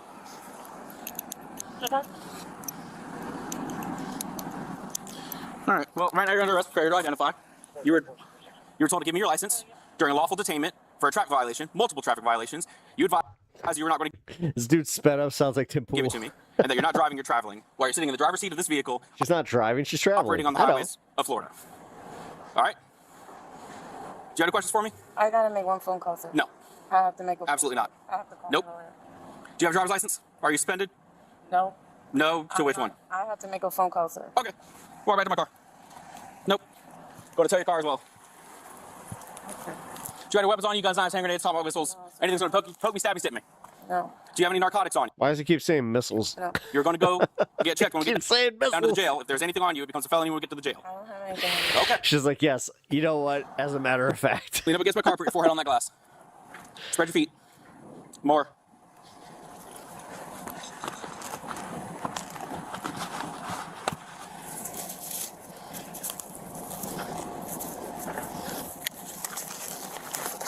Is there anything in that vehicle I need to know about?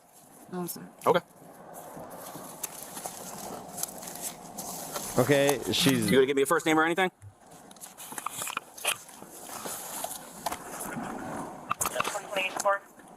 Have a seat. 4028 support. 4260 St. John's. I found my driver. Well, I think we saw the crux of that one. Lock her up. No. Why lock her up? I mean, she's only going 35 in a 25. We've all done it. We've all done it. If you don't admit it, then you know you're lying. That's how I know you're lying. Let's see.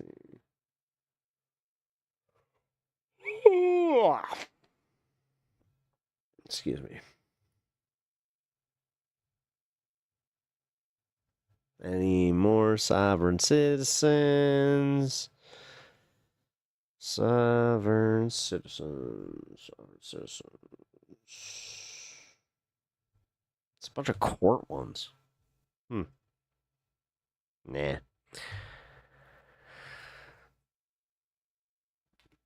Alrighty. I think I'm gonna call it. I'm at 5:30. Yeah, you know what? I'm gonna do it. It's time for me to go eat. Have a nice little evening where I watch something. Probably Rogue One, but no promises. Did finish Andor though, so it was really good. Cool. But all right, guys. Tomorrow I am going to be on for a little bit, so oh shit. Let's see, what time will that be? Yeah. Be about 2 o'clock. But here.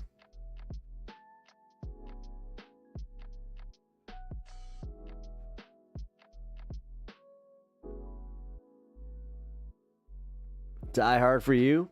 Hell yeah.